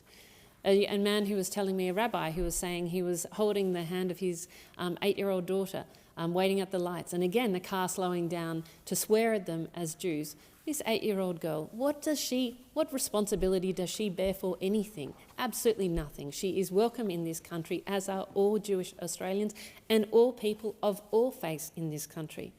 The armed guards in front of the schools in my electorate, they are an affront to our Australian humanity. The food that has been thrown, the fire bombs on the street of cars, the street that I actually grew up in, it doesn't belong here in Australia. No attacks of any religion belong here in Australia, and the Jewish community has been absolutely devastated in the last 2 years in particular. So the question really is, now what? Where do we go from here? I think the first thing that I pray for, and I know so many, is firstly peace, because of the devastation of the war overseas. There are negotiations afoot between Israel and Hamas. I pray that those are successful, that we find peace, that the ceasefire happens, that the hostages are released, and that aid is reached, and that we rebuild a Palestinian and an Israeli state. But it is also up to us to protect what we have in this country here. We are the most successful multicultural country in the world, and it is up to every single one of us every day to protect that, to make sure it is a safe and welcoming place for all faiths and all cultures. Thank you. The discussion has now concluded. Give the call to the member for Swan. Thank you, Deputy Speaker. On behalf of the Parliamentary Joint Committee on Human Rights, I present the committee's report entitled Human Rights Scrutiny Report 5 of 2025, and I ask leave of the House to make a short statement in connection with the report. Is leave granted? If it's granted. Thank you. Member for Swan. I am pleased to present the Parliamentary Joint Committee on the Human Rights 5th Scrutiny Report of 2025. In this report, the committee has considered 29 new bills and 66 new legislative instruments. It has commented on 8 bills and 2 legislative instruments and concluded its examination of 4 bills. In this report, the committee commented on the Home Affairs Legislation Amendment 2024 Measures Number 1, Bill 2025. This bill, now Act, removes the rules of natural justice in relation to the exercise of certain powers that facilitate the removal of non-citizens from Australia. These powers relate to the collection, use or disclosure of information, entering in third country reception arrangements and issuing of removal pathway directions to non-citizens. This committee previously commented on these powers when they were first introduced. The committee considers that these powers limited numerous human rights. In relation to this bill, the committee considers that the human rights concerned associated with the powers are likely to be exacerbated by disapplying rules of natural justice to these powers. In particular, the committee considers that these measures engages and limits the right not to be expelled from a country without due process. The committee also considers that the measures engage in Australia's non-refoulement obligations, the prohibition against torture, cruel, inhumane and degrading treatment, and the right to an effective remedy. The committee further notes that the bill directly affects the outcomes of a case currently pending before the High Court of Australia. There is a risk that this could constitute an impermissible interference with the independence and impartiality of the judiciary, an element of the right to a fair hearing. The committee notes that this bill has passed both houses of Parliament in a short time frame. This meant that the committee did not have adequate time to scrutinise the bill and seek further information from the Minister in order to provide appropriate advice to the Parliament as the human rights compatibility of the bill. This is of particular concern to the committee given the significant human rights implications of this bill. As the bill has now passed, the committee draws these concerns to the attention of the Minister and Parliament and makes no further comment. The committee also concluded its consideration of the appropriation bills 2025 to 2026. The committee's consistent position since 2013 is that appropriation bills facilitate the taking of actions which may affect the progressive realisation of or failure to fulfil Australia's obligation under international human rights law. The committee therefore considers that the allocation of funds via appropriation bills may engage human rights and considers that the appropriation bills are susceptible to a human rights assessment. The committee has recommended that the statements of compatibility prepared for future appropriation bills should contain an assessment of human rights compatibility. Such statements should address the overall trends and the progressive realisation of economic, social and cultural rights, the impact of the budget measures on vulnerable groups and key measures which engage human rights. In this report, the committee also sought additional information from the relevant minister in relation to the human rights compatibility of 4 new bills and is awaiting further response from the Minister of Home Affairs in relation to the Australian Security Intelligence Organisation Amendment Bill No. 2, 2025. I encourage all members to consider the committee's report closely, and with these comments I commend the committee's scrutiny report No. 5, 2025 to the House. Thank you.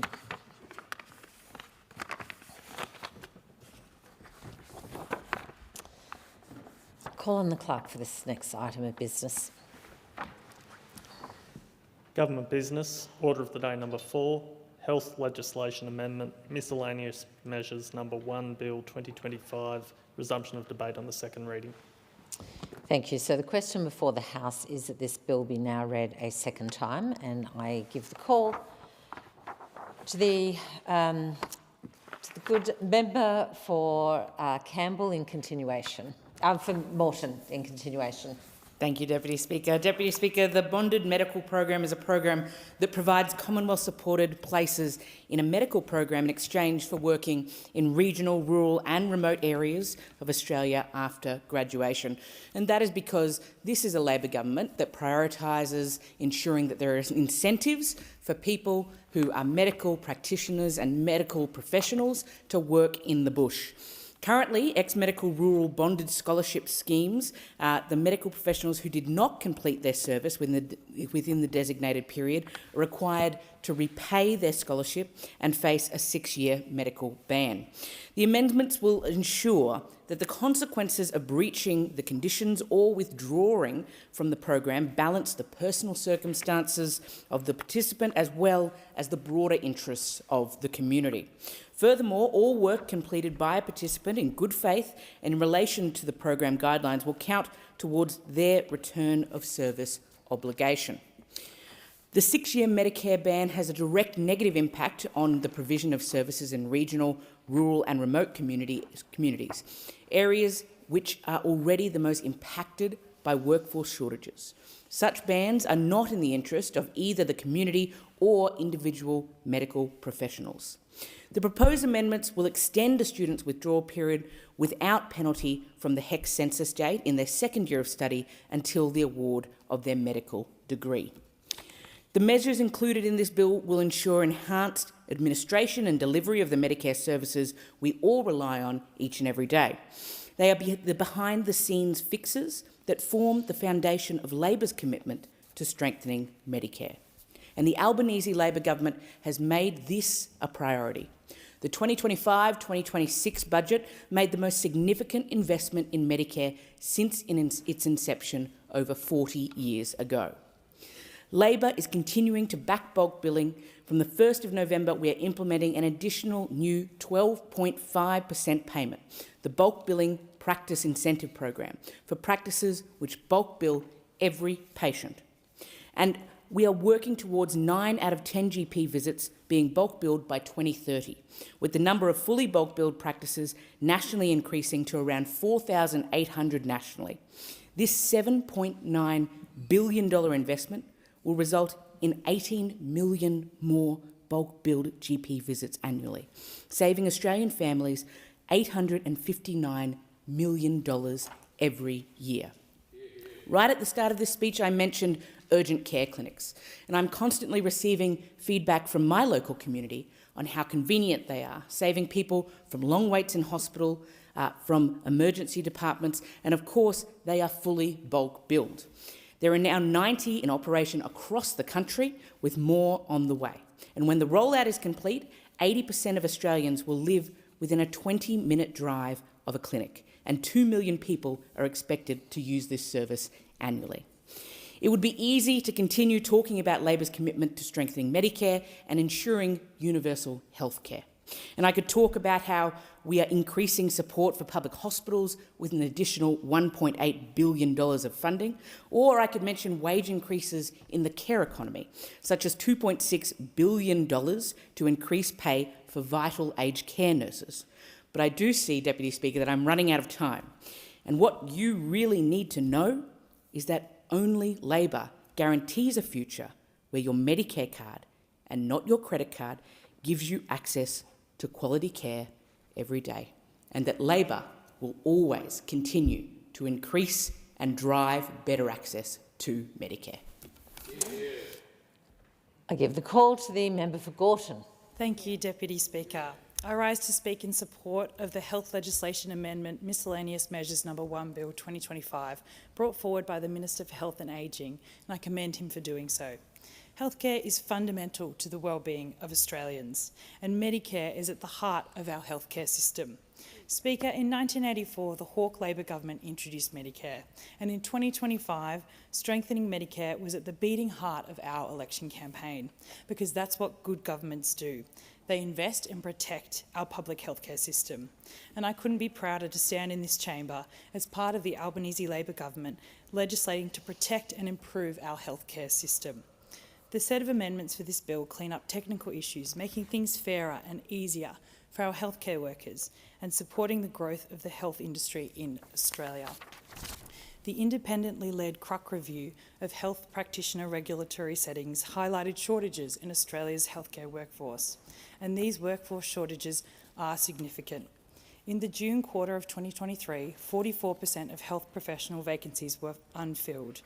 An extra 13,000 medical practitioners, 40,000 nurses and 27,000 allied health professionals are likely to be needed by 2026. These workforce shortages exist in all Australian states and territories, and they are widespread across medicine, nursing, midwifery and allied health professions, including dentistry, OT, physiotherapy, psychology and radiation therapy. Workforce shortages mean increased workloads for health practitioners, and importantly, it means Aussies having reduced access to care and poorer patient outcomes. Around 40% of Australians wait at least 24 hours to see a GP for urgent care. Some 6% of people wait longer than 365 days for elective surgery, with some waiting more than 500 days. When we don't have a strong and supported healthcare workforce, Aussies pay the price. I've seen this firsthand in my electorate of Gorton in Melbourne's West, one of the fastest growing electorates in the country. There are over 47,000 families across the electorate and new ones created every day, with 10 babies born a day in the city of Melton alone. In so many ways, my electorate represents Australia as a whole, with its vitality, rich cultural and linguistic makeup, and its aspirations for the future. An electorate like mine, young, diverse and aspirational, has many needs that have yet to be met.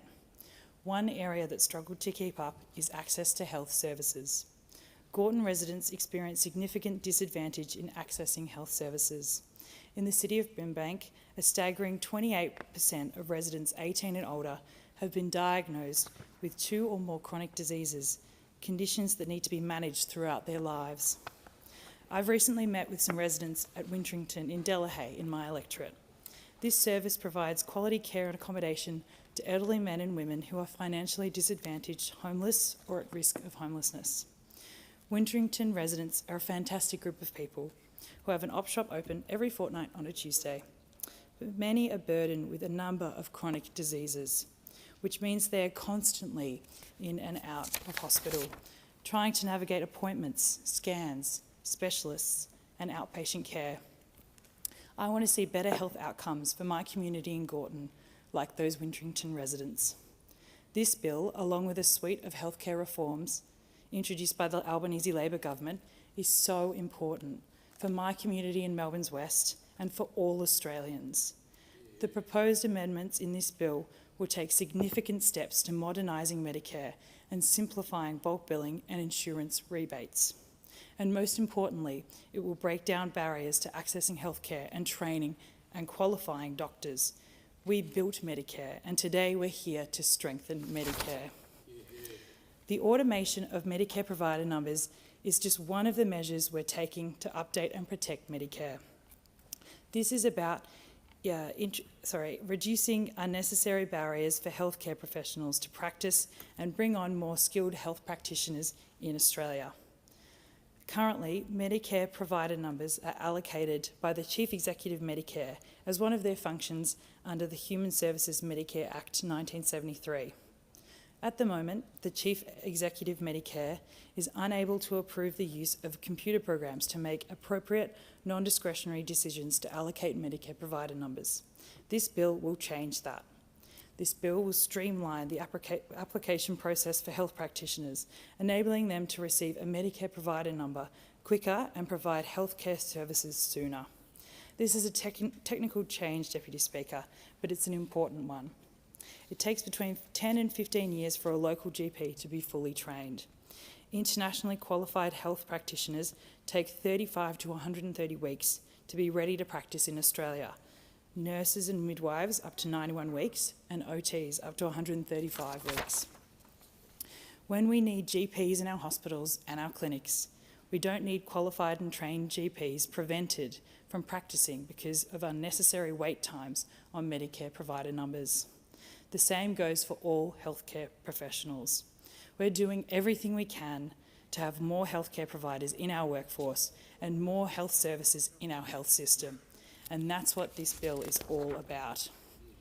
Schedule 2 to the bill, the amendments to Chapters 2, 5 and 6 of the Private Health Insurance Act 2007, is about supporting the affordability of private health insurance and access to private healthcare services.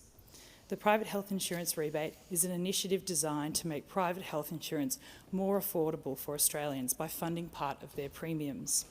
As a result of systems limitations, some elements of the registration and claims processing system were being administered inconsistently with the requirements of the Act.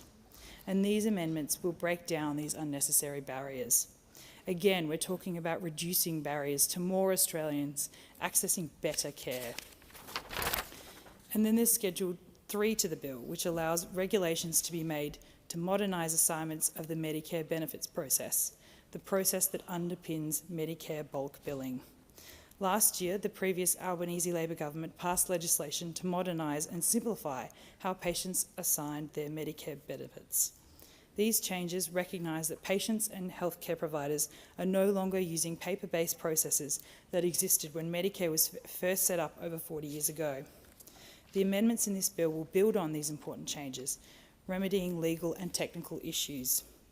This means that Labor's 2025 election commitment of providing $7.9 billion in bulk billing incentives will not be adversely impacted by non-compliant business software.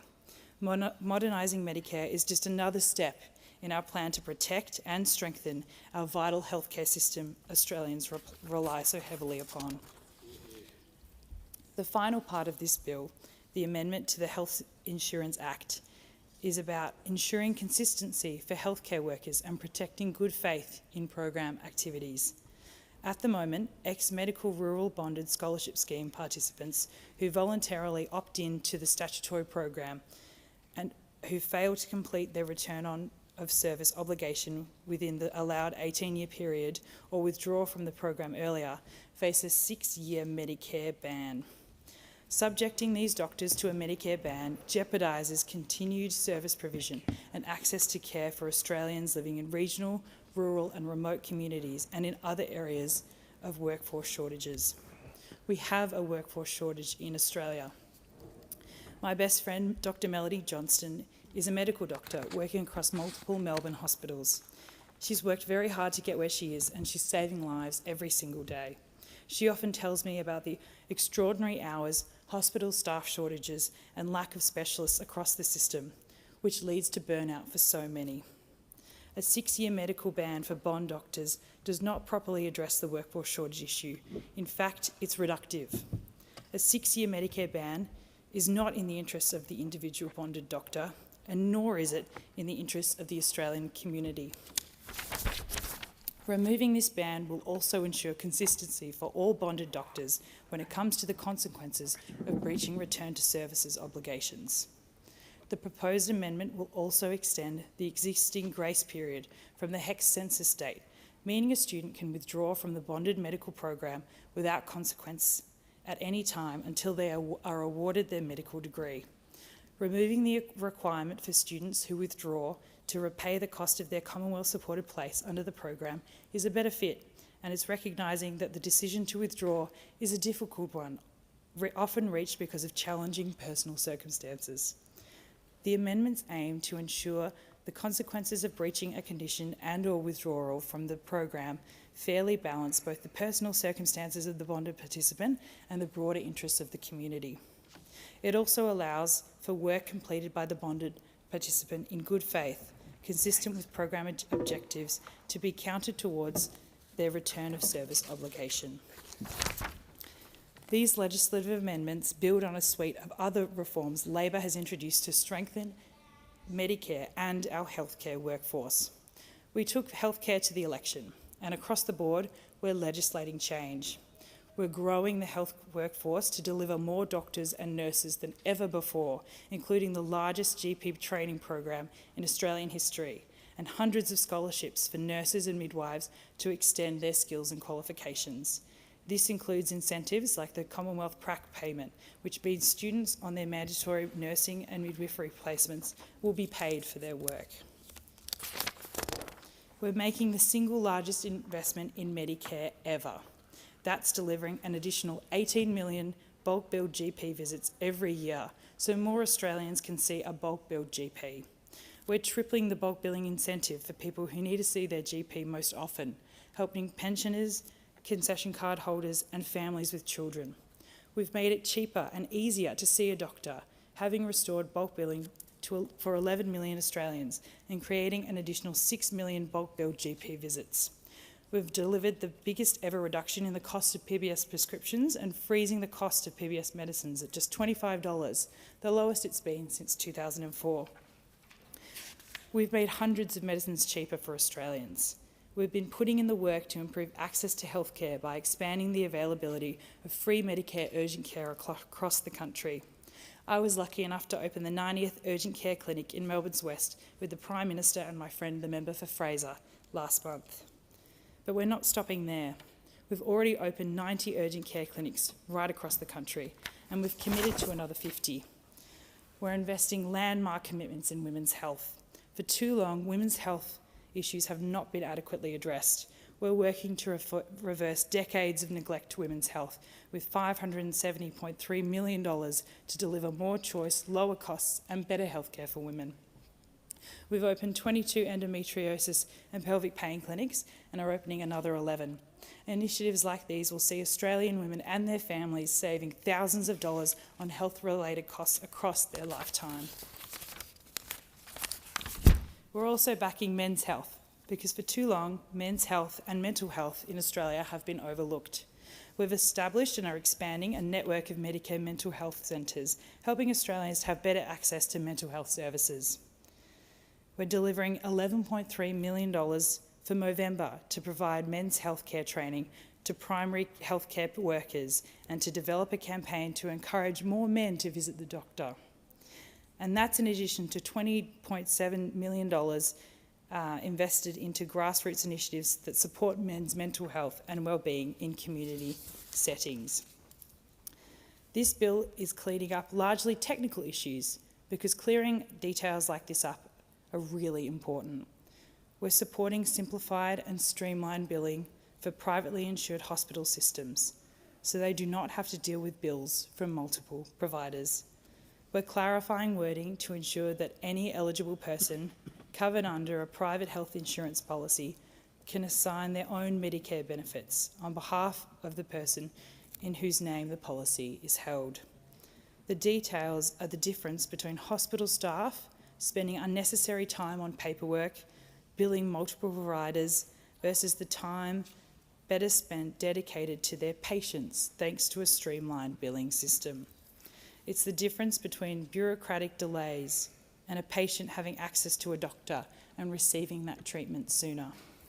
It's the difference between an outdated and inadequate healthcare system and one that better serves our diverse and wonderful Australian community. To support people like the Wintrington residents in my electorate in Delahaye, to support the doctors and healthcare workers like my best friend Melanie, to support families in my electorate and those right across the country. These amendments matter, and I commend that bill to the House. The question is that this bill be now read a second time. The member for Moore. Deputy Speaker, when Australians talk about Medicare, they talk about fairness. They talk about the simple, powerful idea that your bank balance should not determine whether or not you can see a doctor. They talk about the dignity of knowing that when you need care, the system is there for you. Australians are proud of Medicare, a system Labor built and is what Labor continues to defend and strengthen. And that's exactly what this bill does. It strengthens Medicare, modernises the systems around it, and makes sure Australians get care quicker and fairer. This legislation may sound technical, but it is about something very real. It is about whether a doctor can start work sooner. It's about whether billions of dollars in rebates are paid out lawfully and transparently. It's about whether bulk billing continues to be the foundation of Medicare and whether doctors serving rural and outer suburban communities are treated fairly and their patients are treated fairly as well. This bill touches all of that. It has 4 big reforms.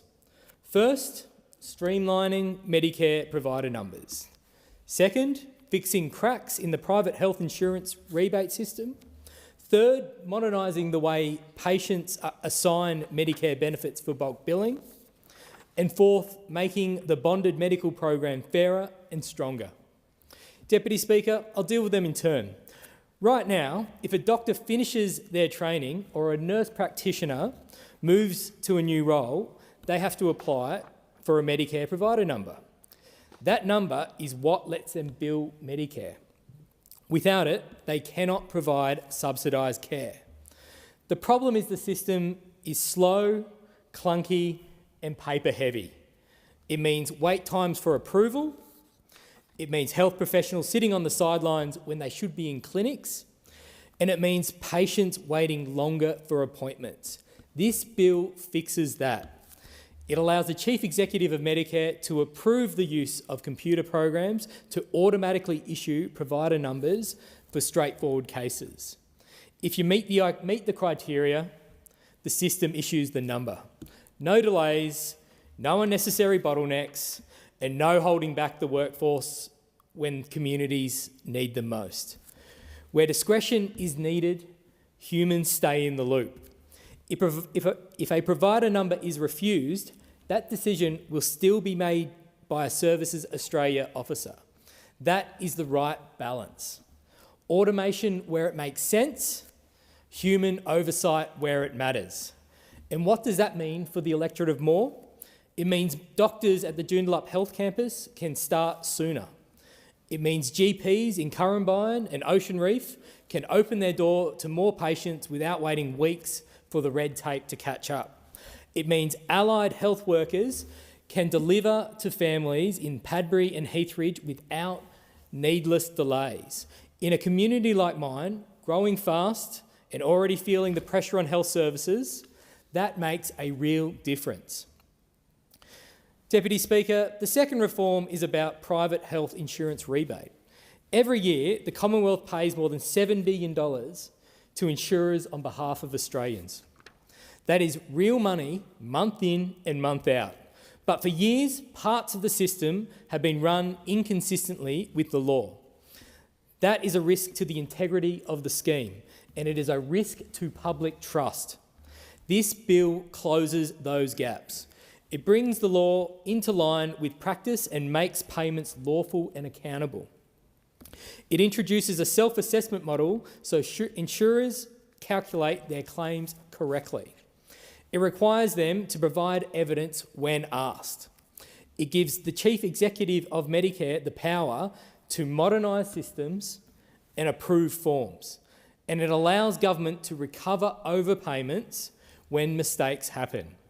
In other words, the billions that flow through this scheme will flow lawfully, fairly and transparently.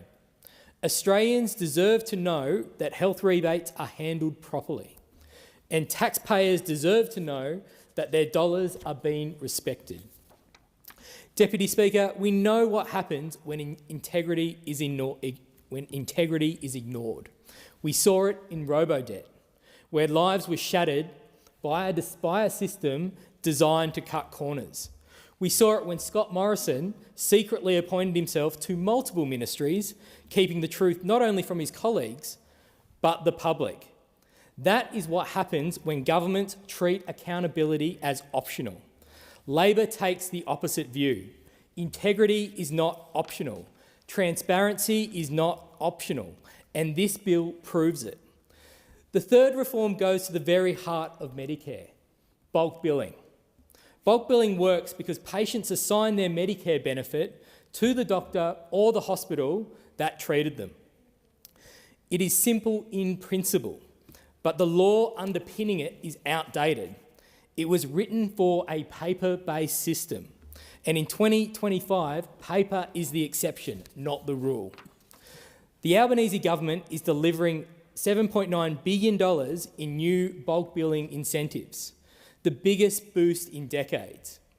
But those incentives only work if the system is ready. Right now, many of the software providers and practices are not ready to implement the new assignment arrangements. If we stick to the old timeline, bulk billing could be disrupted. This bill avoids that risk. It pushes the start date back from January 2026 to July 2026. That gives everyone time to prepare. In the meantime, bulk billing continues. Extra incentives flow from November this year, and patients get the care they need without disruption. Deputy Speaker, in my electorate of Moore, bulk billing is the difference between families in Belden being able to take their kids to the doctor or putting it off because of the cost. It is the difference between pensioners in Woodvale being able to see their GP or presenting at Joondalup Hospital because they cannot afford it. Strengthening bulk billing is not just good policy, it is a moral obligation. And that is what this bill helps deliver. The fourth reform strengthens the bonded medical program. This program exists to get more doctors into the areas that need them most, rural, regional and outer metropolitan communities. But for too long, the penalties for doctors who left the program or failed to complete their obligations were blunt, unfair and counterproductive. Some doctors face not just repaying their scholarship, but a 6-year ban from Medicare.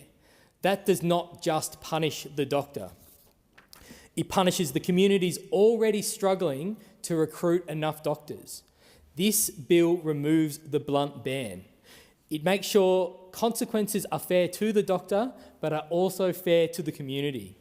It allows all the work done in good faith count towards the obligations, even if the work previously fell through the cracks.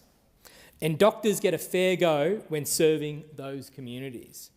This change matters. For the outer suburbs, where population growth is outpacing services, this change matters.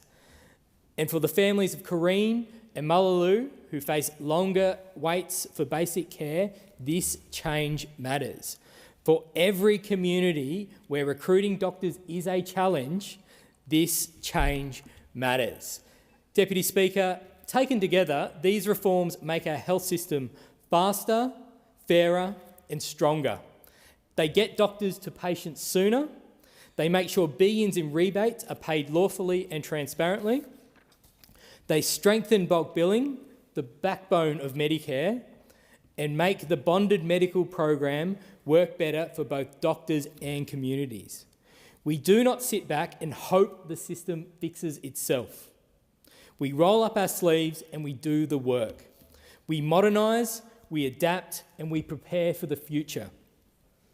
The opposition had 9 years in office, 9 years to strengthen bulk billing, 9 years to fix rebates, 9 years to support regional doctors, 9 years to cut red tape, and they did none of it.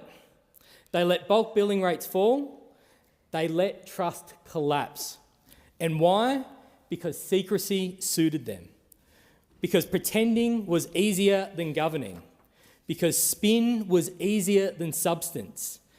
Deputy Speaker, Labor is different. We are delivering stronger Medicare, stronger bulk billing, and a health system fit for the future. We are building a system that is accountable, efficient, and fair. A system that respects taxpayers, a system that respects patients, and a system that respects the professionals who deliver care. A system built for the 21st century. Deputy Speaker, this is not abstract for me. I know what it means to rely on the health system. I'm here today because of a kidney transplant. I know the difference it makes when medicines are affordable and accessible. I know the difference it makes when hospitals have the staff they need. And I know the difference it makes when governments take healthcare seriously. That is why I am proud to support this bill, because it's not about lines in legislation, it's about lives in our communities. It's about whether families in Moore can see a doctor. It's about whether young doctors are treated fairly. It's about whether the system works for people, not against them. Deputy Speaker, health is about trust. Trust that when you need care, you will get it. Trust that the system is fair, efficient and accountable. Trust that governments will do the hard work, not just talk about it. This bill delivers on that trust. It strengthens Medicare, it makes bulk billing stronger, it makes programs fairer, it makes the system faster, it makes it work for the people. That is what Labor governments do. We build, we strengthen, we deliver. The opposition can keep complaining and they can keep pretending, but Labor is doing the work. Labor is delivering for more. Labor is delivering for Australia. That is why I commend this bill to the House. Thank you. The question is that this bill be now read a second time. The member for Wirrawar. Thank you, Deputy Speaker. I rise to make my contribution to the Health Legislation Amendment, Miscellaneous Measures No. 1 Bill 2025. The bill seeks to accomplish a wide range of outcomes. It supports the automation of Medicare provider numbers, realigns the registration and claim processing system for private health insurance rebates, modernises the assignment of Medicare benefits for bulk billed and simplified billing. It ensures the consequences of breaching a condition and or withdrawal from the bonded medical program are fairly balanced, and it allows all work completed by a bonded medical program participant in good faith, consistent with the program's objectives, to be counted towards their return of service obligation. This bill addresses several matters that will ensure better administration and delivery of key government systems and programs. Firstly, the bill supports Recommendation 2 of the independent review of the Australian regulatory settings relating to overseas healthcare practitioners to automate and streamline the issuance of Medicare provider numbers. It will amend the Health Insurance Act 1973 to establish the function of allocating Medicare numbers in the Health Insurance Act. It also establishes a power for the Chief Executive of Medicare to approve computer programs to issue Medicare provider numbers. The bill will validate Medicare provider numbers previously issued by automation and any that were declined. Medicare provider numbers are currently allocated by the Chief Executive Medicare as one of their functions under the Human Services Medicare Act 1973. Amendments made by the bill will enable the Chief Executive Medicare to approve the use of computer program to make appropriate non-discretionary decisions to allocate provider numbers. Any decision to review a provider number would not be made by the computer program, but will be reviewed by a human service officer working at Services Australia. This will validate Medicare provider numbers that were previously issued by computer programs operated by Services Australia or its predecessor, the Department of Human Services. The bill will also streamline the application processes for health practitioners, enabling them to receive a Medicare provider number more quickly and start providing health services sooner. The delegated legislation will map out the criteria that must be met in order for a Medicare provider number to be allocated by the use of a computer program to different classes of health professionals and any required transitional rules.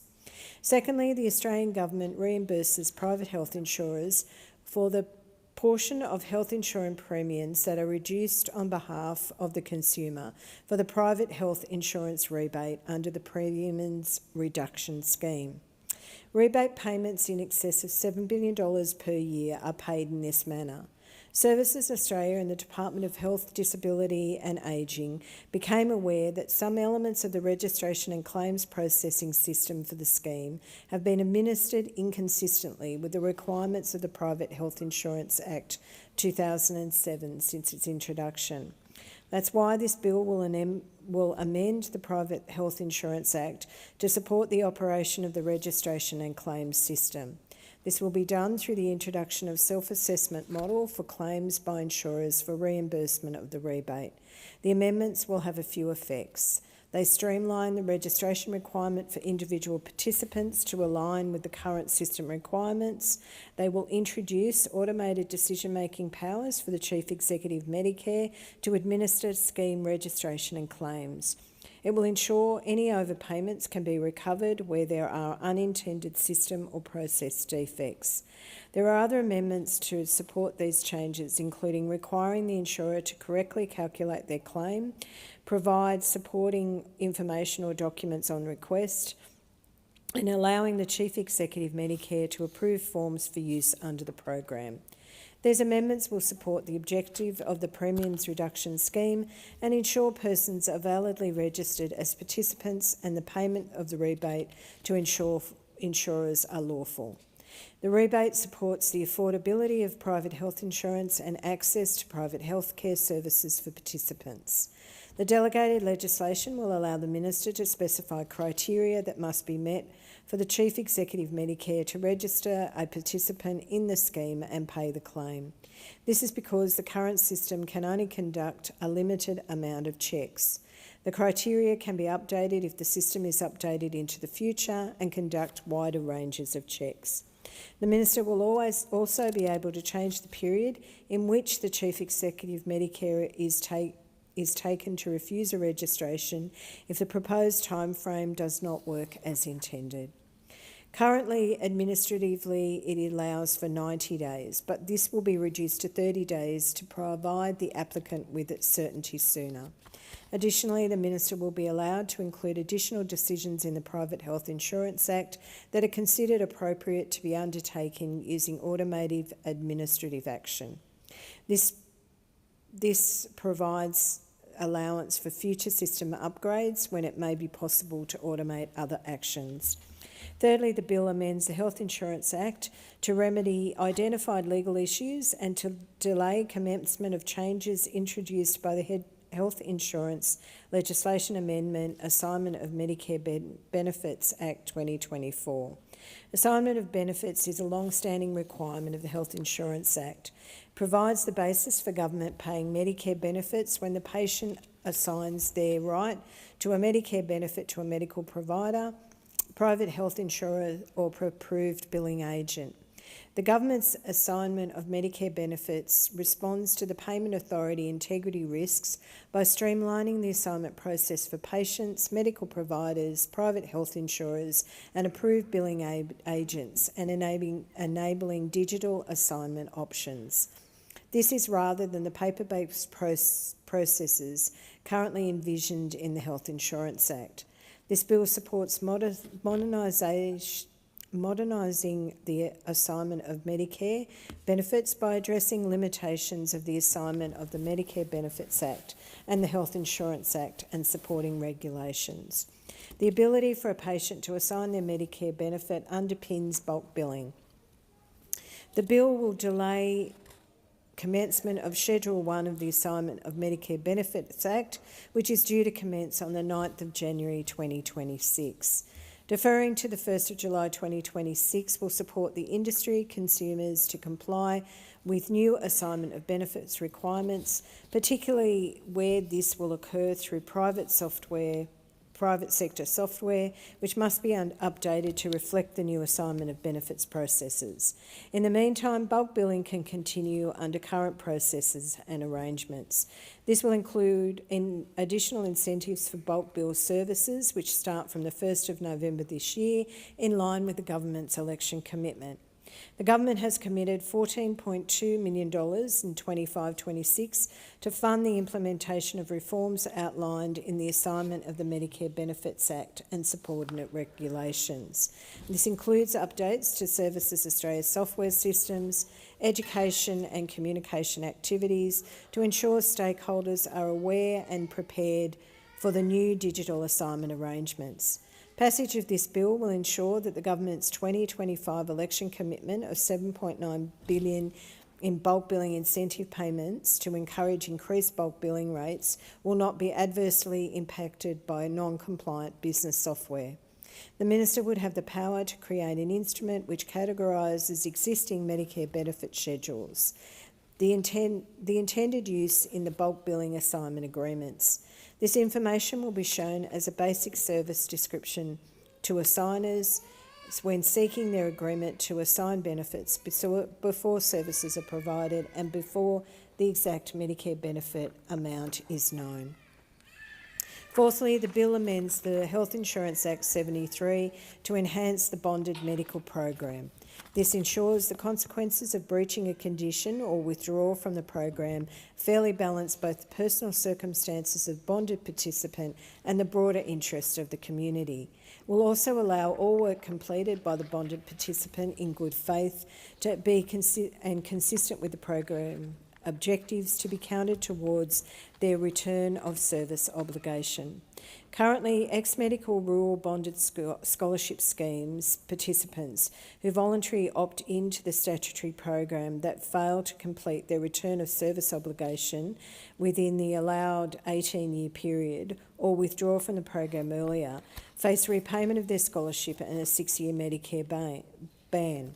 While this financial penalty is appropriate, subjectors doctors to a Medicare ban, which will occur for some starting December 25, will jeopardise continued service provision and access to care for Australians living in rural, regional and remote communities, and perhaps in other areas of workforce shortage. Given broader workforce shortage, a 6-year Medicare ban is not in the interests of either the individual bonded doctor or the Australian community. Removing the ban will also ensure that the consequences of breaching the return of service obligations are more consistent for all bonded doctors. Students can currently withdraw from the program without consequence up to the HECS census date in their second year of study. If the student withdraws after that date, they incur a debt to the Commonwealth equal to the full cost of the Commonwealth-supported place up to the date of withdrawal. This is in addition to their HECS or HELP liability. The proposed amendment will extend the existing grace period from the HECS census date to the second year of study to the award of a medical degree. The bill will provide the Minister for Health and Ageing with the capacity to make additional rules to recognise work completed by bonded participants as part of their return of service obligation, where this is consistent with the program objectives, including work completed prior to transitioning to the statutorily bonded medical program. Examples of work that cannot presently be recognised are work undertaken under legacy schemes that is or may become eligible under the program, as well as work undertaken in locations erroneously advised by the government as eligible. The Albanese Labor government continues to build and strengthen our healthcare sector. This legislation is an important step to protect healthcare and Medicare into the future. I commend the bill to the House. The question is that this bill be now read a second time. The member for Leichhardt. Thank you, Speaker. I rise to speak on the Health Legislation Amendment, Miscellaneous Measures No. 1 Bill 2025. Once again, we're here discussing how good Labor is to the Australian health system. This bill helps deliver a list of technical changes that will overall ensure better administration and delivery of key government systems and programs. This will include supporting the automation of Medicare provider numbers, modernising the assignment of Medicare benefits and bulk billing for simplified billing, ensuring the consequences of breaching a condition and/or withdrawal from a bonded medical program are fairly balanced. All of these changes build towards a better administrated, more efficient public health system, a win for the Australian public, a win for medical professionals. And it's a good change, with our government committed to delivering better health care to Australians. The Albanese Labor government is strengthening Medicare right across the board, with more doctors, more urgent care clinics and cheaper medicines. We're making the largest investment in Medicare since its creation over 40 years ago. And just to remind everyone, just in case you haven't heard, Labor built Medicare and we will always protect it. About this time, Speaker, I would take out my Medicare card and waive it, but I don't feel like testing that boundary today. Our government is investing $8.5 billion to deliver an additional 18 million bulk billed GP visits each year, hundreds of nursing scholarships and thousands more in doctors in the largest GP training program ever. Australian patients and families will save hundreds of dollars in out-of-pocket costs, with patient savings of up to $859 million a year by 2030. We're expanding bulk billing incentives to all Australians for the first time and boosting Medicare payments to general practices that bulk bill every patient. This means 9 out of 10 GP visits will be bulk billed by 2030. We expect it to boost the number of fully bulk billed practices to around 4,800 nationally, triple the current number of practices. That's why the Anthony Albanese government triples the bulk billing incentive for 1st of November to get more people involved. 9 out of 10, 90%. It is a worthy aspiration and something that we are going to deliver. We also know that primary health care is important, and that's why we funded more bulk billing and are delivering local Medicare urgent care clinics. The Medicare urgent care clinic, the model is simple: provide bulk billing care for urgent, non-threatening conditions. Kid rolls an ankle, falls off a skateboard, get bitten by a dog, cut yourself shaving. 7 days a week, extended hours with no appointment needed. The Albanese government has now opened over 90 Medicare urgent care clinics across the country, with more than 1.8 million Australians receiving treatment. Medicare urgent care clinics are taking the pressure off hospitals. It means hospitals can spend more time on the life-threatening emergencies what they were built for, and it means patients can get in, get out and get back home where they want to be. The election we committed to deliver 50 new Medicare urgent clinics right across the country. Once all of Labor's Medicare urgent care clinics are open, 4 in 5 Australians will live within a 20-minute drive of an urgent care clinic. And all you will need is your Medicare card, never your credit card. In Queensland, there have been more than 367,000 presentations. One of the busiest is the South Cairns Urgent Care Clinic, located in the suburb of Edmonton. And that's why during the election we increase the resources of the Cairns South Urgent Care Clinic and deliver a Medicare urgent clinic for the northern parts of Cairns. The north of Cairns gets cut off during the wet season. During Cyclone Jasper, the northern beaches would have been unable to get any form of medical attention. This urgent care clinic will resolve that problem. I'm happy to announce the tender is now open, and very soon we'll be able to deliver that for the people of Cairns. We've also delivered cheaper medicines. Labor has passed laws to cut the pharmaceutical benefit scheme co-payment from $31.60 to $25 from January 1st next year, delivering on another one of our election commitments.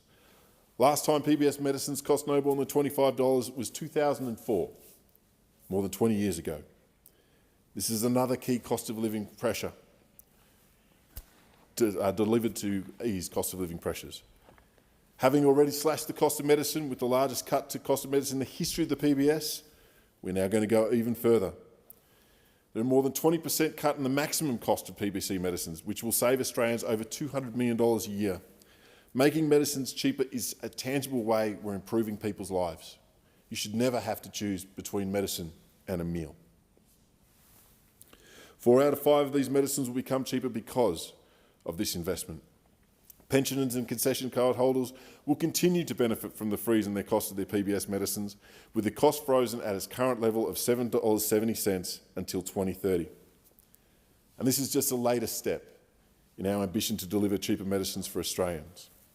The Albanese Labor government has already delivered more free and cheaper medicines sooner, with a 25% reduction in the number of scripts a concessional patient must fill before they hit the PBS safety net.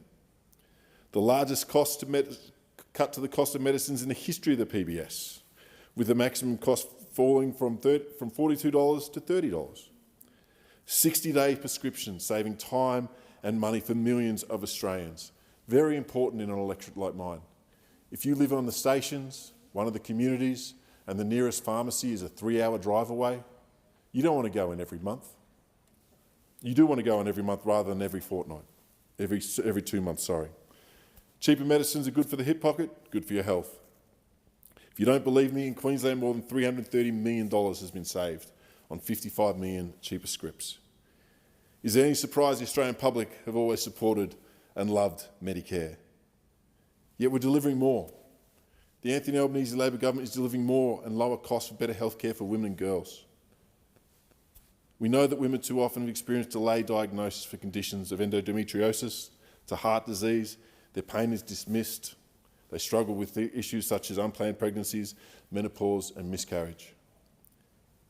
The medical fraternity, and it quite often is a fraternity, has often gaslighted women, not taking their medical conditions seriously. The Anthony Albanese government seeks to change that. It has listened and announced $500 million in new investments right across women for their entire lifespan. Hundreds of thousands of Australian women are now accessing cheaper medicines and better healthcare due to our government's commitments. This includes the first PBS listing of new oral contraceptive pills in more than 30 years, with the listing of Yaz, Yasmin and Slinda, saving 150,000 women hundreds of dollars a year. More choice, lower costs and better access to long-term contraceptives, with larger Medicare payments and more bulk deal billing for IUDs, birth control implants, saving around 300,000 women a year up to $400 out of pocket. More Medicare support for women experiencing menopause with the new Medicare rebate for menopause health assessments, funding to train health professionals, the first ever clinical guidelines and a national awareness campaign. The first PBS listing for new menopausal hormone therapies in over 20 years, with around 150,000 women saving hundreds of dollars a year from the listings of Proterium, Estrogel and Estrogel Pro. More endo and pelvic pain clinics treating more conditions, opening 11 clinics, ensuring all 33 clinics are staffed to provide special support for menopause. New endo treatment options as well, including the PBS listing of Ryquo. Contraceptives and treatment for uncomplicated UTIs, and from pharmacies with 2 national trials to benefit 250,000 concession card holders who will be able to consult a trained pharmacist at no cost. If medications are required, pay only the usual medicine cost. Australian women undergoing IVF will receive earlier and more affordable access to fertility treatment, adding Projovis pens into the PBS and increasing the maximum number of pens from 4 instead of 2 per script. This is a massive and much needed investment to ensure Australian women can access the healthcare they need. And that's the facts, a list of what's going on. But it doesn't talk about the investment in Medicare and what that means to the people of Leichhardt, what that means to my own family, what that means to millions of families around Australia. My children were born in the public hospital, both of them. A midwife came and checked on us, all free of charge. My friend, Dr. Steve Sutcliffe, is a cardiologist, refuses to work in private practice, only public. He travels the Cape. He diagnoses and treats RHD, a disease that has no place in modern Australia, yet is prevalent throughout our Aboriginal and Torres Strait Islander communities in far north Queensland. None of those people have access to private medicine. They are wholly reliant on Medicare and people like my friend, Dr. Steve. From my own personal experience, having lived in a place where there is no public health care, a shoulder reconstruction costs hundreds of thousands of dollars. The plastic surgery to reattach my lip, $70,000 or $80,000. In Australia, I had a stroke. I spent 3 days in hospital. I came home with just my Medicare card. These are tangible differences. This is what makes Australia great. The socialisation, the Medicare system that gives us bulk billing, that gives us the confidence to go to a hospital, not worry about that insurance payment, and get the medicine that we need to get back home and live our lives, is one of the great and enduring parts of Australian culture. It was built by Labor. It is protected by Labor. It is expanded by Labor. These changes might seem technical, small in nature, but they streamline a system that makes a difference every single day to every single Australian. We know that there's more work to be done, and I know that as a government we will always put the health of Australians first, because it is the most important thing that you have. Without your health, you have nothing else. And the Anthony Albanese Labor government will ensure that Australia has its health. Thank you. The question is that this bill be now read a second time. The member for Lyons. Mr Deputy Speaker, I plan to sum up unless there are any other speakers. So I'll be closing the debate. So just checking there are no other speakers. The member for Lyons has the floor. Thank you, Mr Deputy Speaker. First, can I thank all members for their contributions to the debate on this bill. The Health Legislation Amendment Miscellaneous Measures Number 1 Bill 2025, it does streamline Medicare provider number administrative processes so that health practitioners receive their Medicare provider numbers sooner. Schedule 1 of this bill will amend the Health Insurance Act 1973 to enable the Chief Executive Medicare to approve the use of a computer program to make decisions to allow Medicare provider numbers, including validating Medicare provider numbers that were previously issued by a computer program. This will only apply to positive decisions to issue a Medicare provider number, and any decision requiring assessment of a discretionary factor will still be manually processed by a service officer.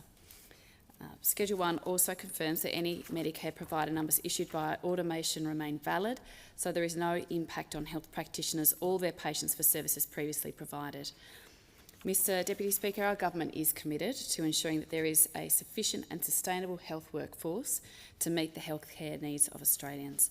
The Australian Government, together with the state and territory governments, has committed to implementing all health-related recommendations from the independent review of Australia's regulatory settings relating to overseas health practitioners.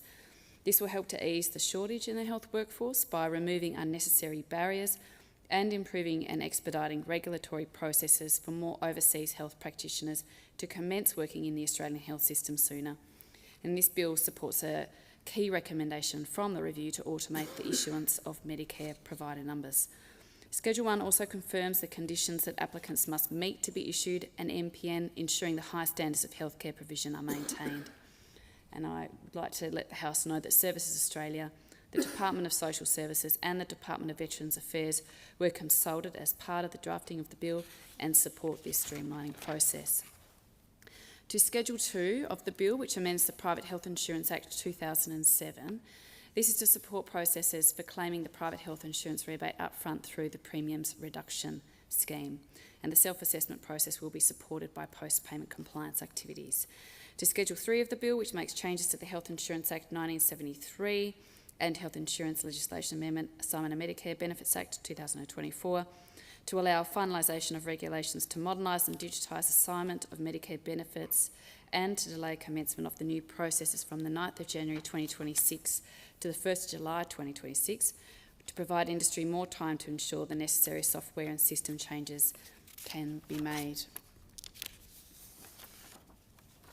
For simplified billing, the bill enables any eligible person covered by a private health insurance policy to assign Medicare benefits and reduces the administrative burden on providers of privately insured services associated with mandatory notification without reducing patient access to this information. For bulk billing, the bill will enable the completion of regulations for enduring agreements to complement the government's primary care payment reforms such as My Medicare. It also provides for a new legislative instrument to be delegated to the Minister for Health, Disability and Ageing to make service information simpler for patients and to inform an assignment decision. Amending the commencement date to the 1st of July 2026 will be welcomed by stakeholders who will now have additional time to adopt modern and simplified assignments of benefit processes, including through updating their software products which are used to manage clinical businesses. Modernising, simplifying and making assignment of benefit easy for patients and providers will strengthen Medicare now and into the future, and I just think it's important to note some of those timelines included in this particular bill and the importance of progressing this legislation. Schedule 4 of the bill amends Part VD of the Health Insurance Act 1973 to enhance elements of the bonded medical program. And I would like to acknowledge the questions that were put by the member for Nichols in his contribution and provide some answers to those questions that I hope provide further information. The bill ensures consequences for breaching a condition or for withdrawing from the program and balances the personal circumstances of the bonded participant with the broader interests of the community. There were questions about further clarification of what this means. We know that due to the specialisation of some doctors, there is a risk they may have breached and as a consequence have a ban of 6 years from Medicare.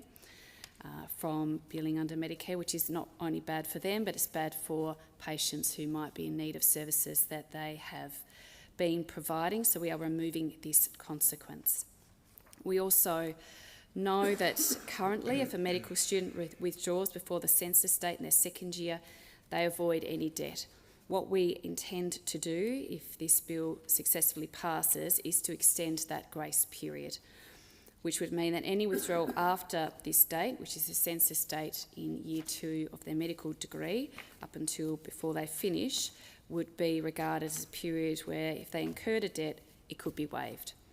We have circumstances where somebody hasn't completed their medical degree, but under this program they have a debt raised against them which could be in the order of between $100,000 and $140,000 that they've been asked to repay. So this change recognises that if a student hasn't completed their degree, that they shouldn't be required to pay this debt, and this is due to the acknowledgement that personal circumstances change. There might be a person who is 17 or 18 commencing a medical degree. They might be embarking on a bonded medical program thinking that they could continue to complete that degree at that placement, and circumstances have changed for them. Update the House to let you know the cohort is very small with regard to the types of medical students we're talking about here who don't complete their degree. However, the impact on them is enormous. When you are faced with a student debt of $100,000 or more, and you have no qualification to show for it. So we are making an amendment, or propose this amendment through this legislation to ensure this is fairer. Mr Deputy Speaker, there were questions raised about by a member for Nichols about concerns doctors won't have to work for as long in rural areas under the changes proposed. This amendment bill aims to simplify the bonded medical program. The department administers, I understand, about 36 different contracts and different contract types due to the legacy schemes for bonded medical students across a range of different schemes over the last couple of decades. And for an example, there is a legacy scheme that ran between the years between 2016 and 2019 or thereabouts, and there was only the need to do 1 year of a rural placement as part of their return on service obligation. What we are doing here is acknowledging that there are different lengths of time. We are trying to simplify and also be consistent with a 3-year requirement for return on service obligation for those medical students. And in the explanatory memorandum, Part 3, Bonded Medical Program Rules, it does explain in detail the reasons for this change, which is about more fairly recognising work completed by bonded participants. And I'd draw the members' attention to that section of the explanatory memorandum. As the member for Freelander spoke about in his contribution, these changes to the bonded medical program will make it more flexible and aid in the uptake of rural bonded scholarships as an option for medical students. We understand that there isn't as great uptake as we would like of the rural bonded medical program because there is an inflexibility to the scheme, which we are seeking to address through making these changes which provide for greater consistency and simplification. Our government is very committed to providing greater access to health services and healthcare for all Australians, no matter where they live, and as a member who also represents a regional electorate, I can empathise with the concerns that were raised by the member for Nichols and appreciate his interest in ensuring that we provide access to healthcare to Australians no matter where they live. He will be very pleased to know that alongside the good work of the Murray-Darling Medical School that he spoke about, our government is also has also seen an increase in the number of medical students studying right around the country. Since 2022, the government has invested in over 140 new medical Commonwealth supported places with a focus on training in rural communities. So from 2022, when we had 3,095 commenced CPS, we are looking to increase that to 3,450 by 2028. We've had 80 new commencing CPSs per year and funding for end-to-end rural medical training across 6 medical schools, 20 new commencing CPSs per year and funding for James Cook's University Cairns Medical School, and 40 new commencing CPSs per year and $27.4 million funding to establish the Charles Darwin University Medical School. And in the 2025-26 budget, the Australian Government committed a further $48.4 million for up to 150 new primary care focused medical student places as one element of our $606 million GP workforce package. There's also the 100 CSPs that are currently out for tender now that we heard the Minister for Health speak about in question time today, and they will be distributed via a competitive process for universities with existing medical schools, and a further 50 new commencing CSPs per year will be on offer from 2028 and open to universities that do not currently possess a medical school.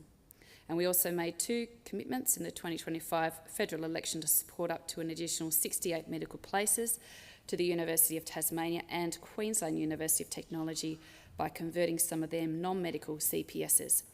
So the University of Tasmania will be allowed to provide 20 commencing medical places based in Launceston from 2026, and the Queensland University of Technology will be allowed to provide 48 commencing places from 2027, subject to AMC accreditation of its proposed medical school.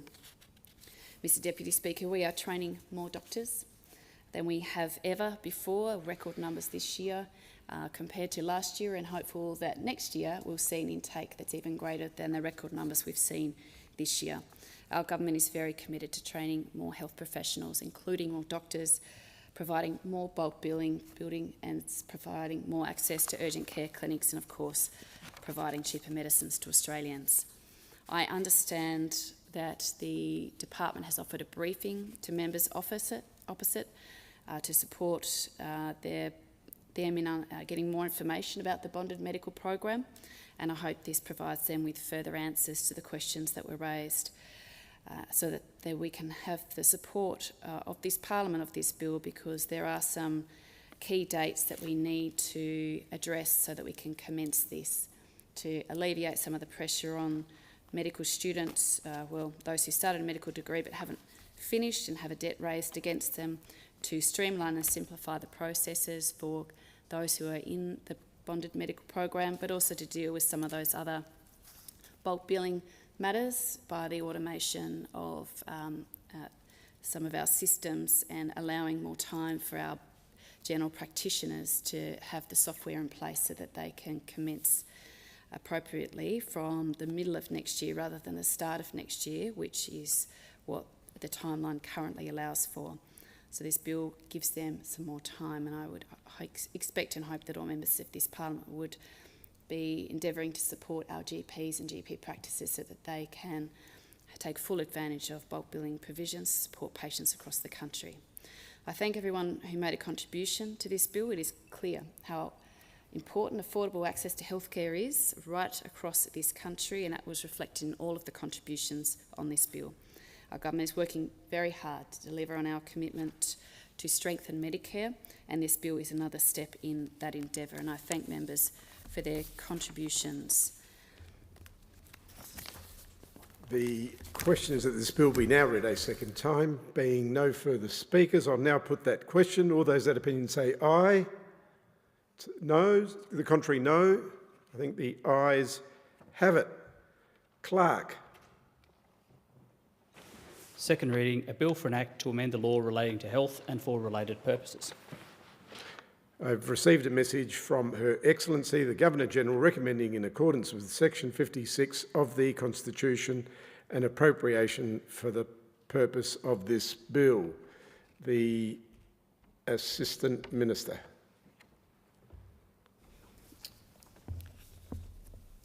Mr Deputy Speaker, seeking leave. The bill be read a third time. The Minister is seeking leave to be granted for the third reading to be moved immediately. All those... leave is granted. Assistant Minister. Thank you, Deputy Speaker. I move that this bill be now read a third time. I'll now put that question. All those that opinion say aye. To the contrary, no. The ayes have it. Clerk. Third reading, a bill for an act to amend the law relating to health and for related purposes. Clerk. Government Business Order of the Day number 5, Telecommunications and Other Legislation Amendment Bill 2025, resumption of debate on second reading. The question is that this bill be now read a second time. The member for Berrowa.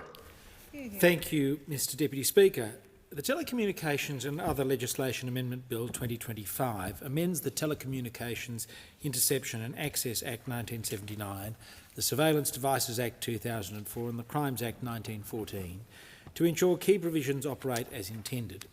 It also makes technical amendments flowing from the government's decision to reconstitute the Home Affairs portfolio following the federal election. Schedule 1 to the bill permits protected network activity warrant and warrant intercept information to be used, communicated and recorded to meet disclosure obligations. It also allows the information to be admitted in evidence where necessary to ensure the defensible prosecution of criminal activity while retaining the intelligence-only purpose of network activity warrants. Schedule 2 amends the Telecommunications Interception and Access Act 1979 to transfer the statutory functions of the Commonwealth Communications Access Coordinator from the Secretary of the Attorney-General's Department to the Secretary of the Department of Home Affairs. This change is only necessary because the Albanese Labor government dismantled the Home Affairs portfolio after the 2022 election. Following the 2025 election, the Albanese Labor government restored the Home Affairs portfolio to the original structure established under the coalition by returning the Australian Federal Police, the Australian Criminal Intelligence Commission, the Australian Transaction Reports and Analysis Centre to the Home Affairs portfolio. This came after the coalition took this commitment to the election, while Labor made no such commitment. The decision to reconstitute the Home Affairs portfolio following the election and the Prime Minister's acknowledgement that there were issues with information sharing during the Dural Caravan incident are an admission that the national security architecture he put in place failed at a critical time. The government should apologise for putting party politics over Australia's national security by changing the Home Affairs portfolio 3 times in 3 years in a pointless factional tug-of-war. Schedule 3 amends the Telecommunications Interception and Access Act 1979 to permit limited access to stored communications, to allow agencies to undertake development and testing activities in circumstances where that otherwise would have been authorised to intercept the same communication if it was still passing over a telecommunication system. These changes will ensure the framework remains fit for purpose in the modern operating environment, where stored communications may pass over the telecommunication system alongside and become indistinguishable from live communications. Schedule 4 corrects a technical issue with the operation of interception international production orders in the TIA Act that was preventing international production orders from being given to US-based prescribed communications providers in certain circumstances under the agreement between the Government of Australia and the Government of the United States of America on access to electronic data for the purpose of countering serious crime. The amendments clarify that interception orders issued to Australian law enforcement and national security agencies may be used to obtain prospective content data from communications providers in a country with which Australia has a designated international agreement. Thank you. Regardless of the technical method by which that prospective data is sent to the agency. Schedule 5 amends the Crimes Act to clarify the threshold. I'm obliged to the Minister. Thank you. For authorising and varying controlled operations and the circumstances in which a participant is protected from criminal responsibility and indemnified against civil liability. The anonymous nature of online crime means law enforcement may lack information to assess potential risks when deciding whether to authorise or vary a controlled operation. The amendments will clarify that authorising officers must consider the direct and reasonable foreseeable consequences of controlled conduct when authorising or varying a controlled operation. Schedule 5 also provides clarity around legal protections for officers involved in undercover operations targeted at taking down sexual abuse syndicates. In the 2024-2025 financial year, the Australian Centre for Countering Child Exploitation's Child Protection Triage Unit received 82,764 reports of online child sexual exploitation.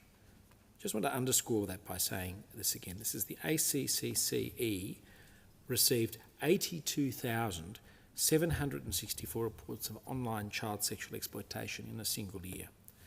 That equates to an average of 226 reports per day.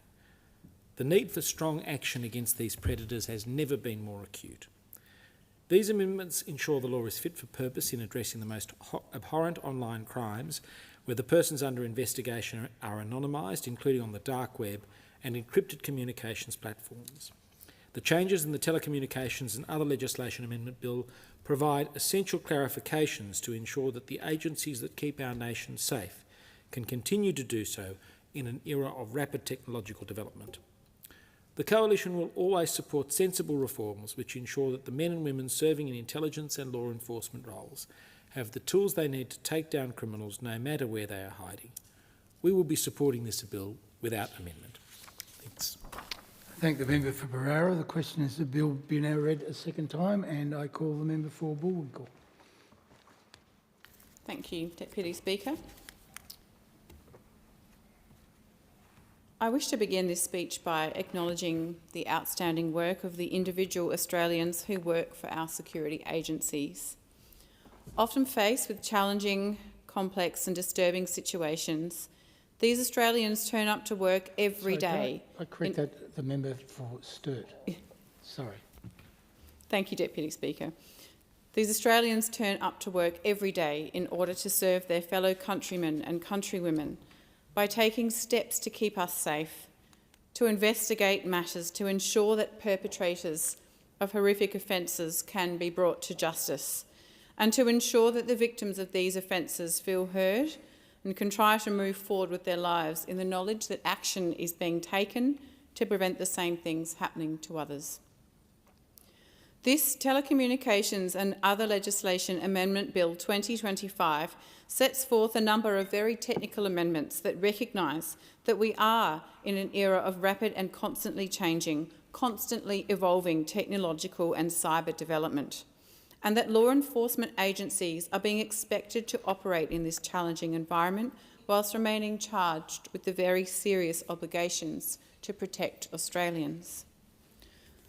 More specifically, this bill makes technical amendments to the Surveillance Devices Act 2004, the Telecommunications Interception and Access Act 1979, and the Crimes Act 1914. These amendments are required to clarify or correct provisions in Australia's electronic surveillance and law enforcement frameworks, particularly when they have been rendered less effective due to technological change. The amendments are set out in the various schedules to the bill. Firstly, Schedule 1 sets out the proposed amendments to the Surveillance Devices Act 2004 and the Telecommunications Interception and Access Act 1979. The amendments have the effect of enabling agencies and prosecutors to disclose information obtained under network activity warrants for the purposes of complying with their disclosure obligations in a prosecution for a relevant offence.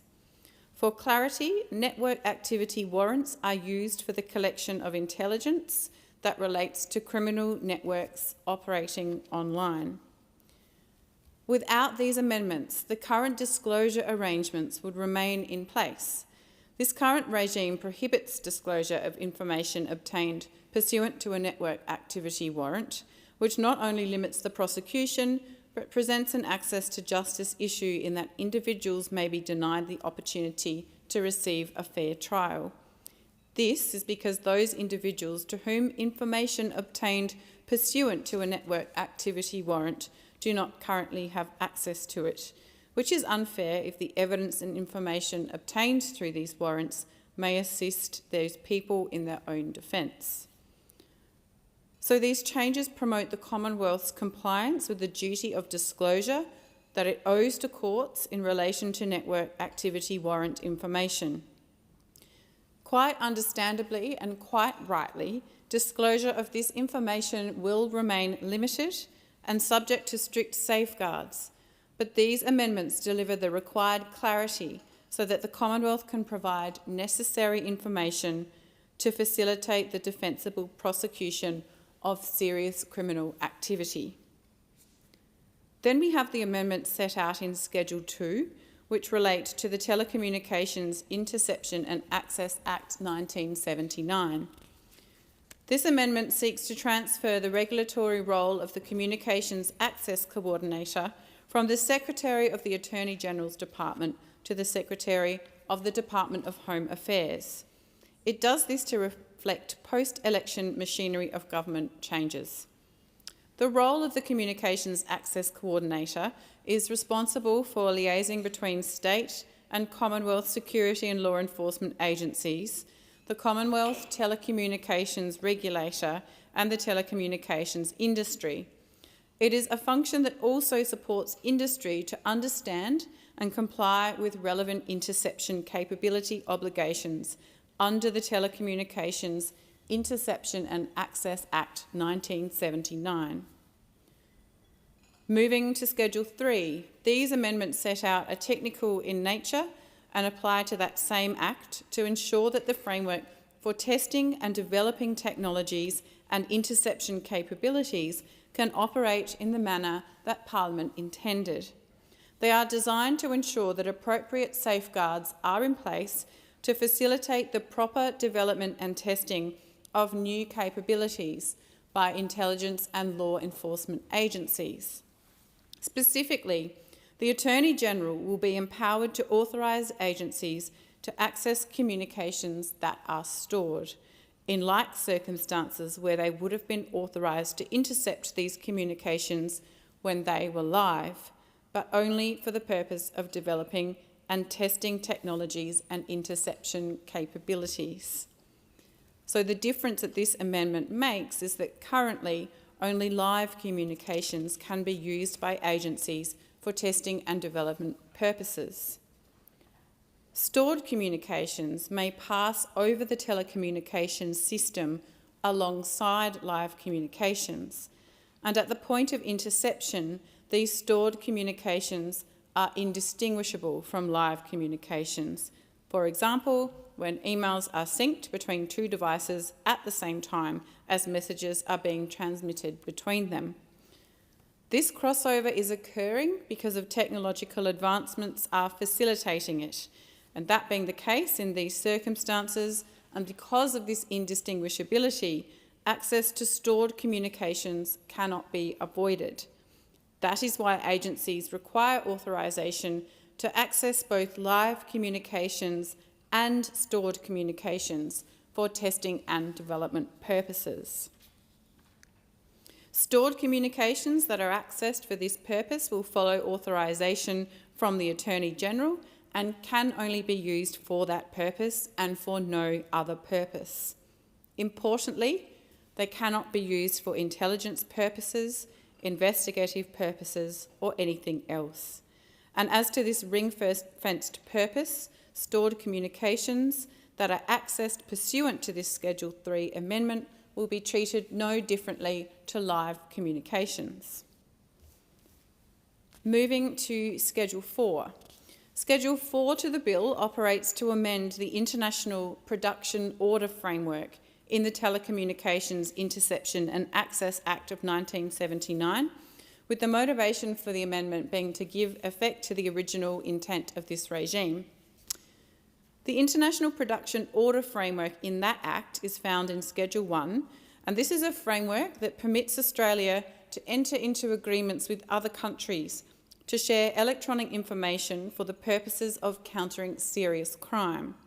An example is the Australian-USA Data Access Agreement, signed in 2021, and which facilitates Australian and United States law enforcement and national security agencies to obtain orders for data held by communications service providers in the partner nation without the need for separate review and authorisation.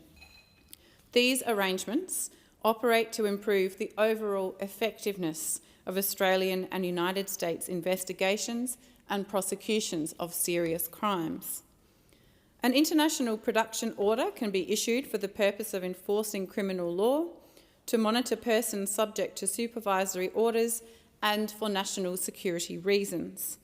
Information that is covered by an international production order includes live and stored communications and telecommunications data. And examples include files uploaded to a storage or backup service, emails and chat history, in addition to the related information to those communications. International production orders are an important tool in the toolbox that Australia has at its disposal to prosecute serious crimes.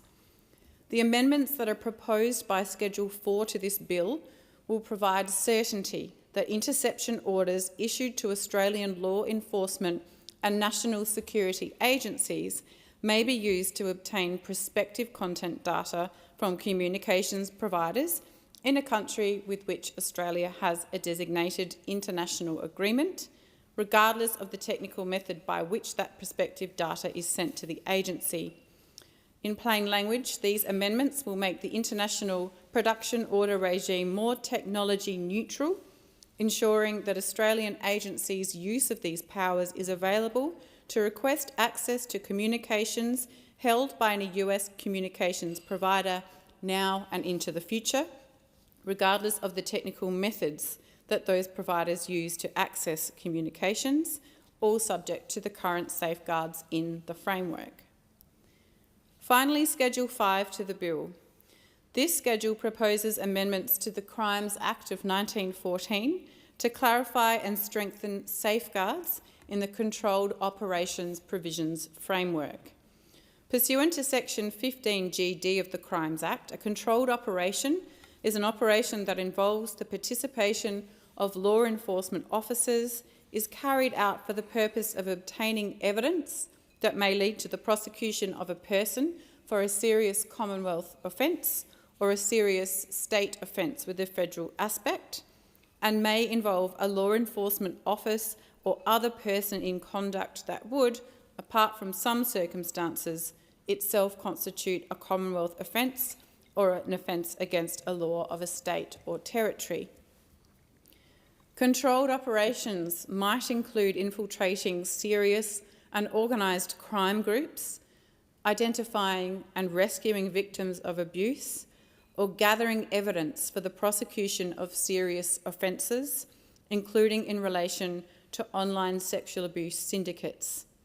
Plainly, controlled operations involve serious risks and must therefore be appropriately safeguarded. The nature and development of the online world has meant that the prevalence of crimes committed or facilitated online is increasing. Perpetrators can hide on the internet, and they do so in sophisticated manners, making it difficult to gather information and difficult to assess the risks when determining whether a controlled operation should proceed or be varied. Authorising officers currently have insufficient guidelines as to the extent which they are expected to foresee potential risks and not authorise or vary a controlled operation in the context of these risks.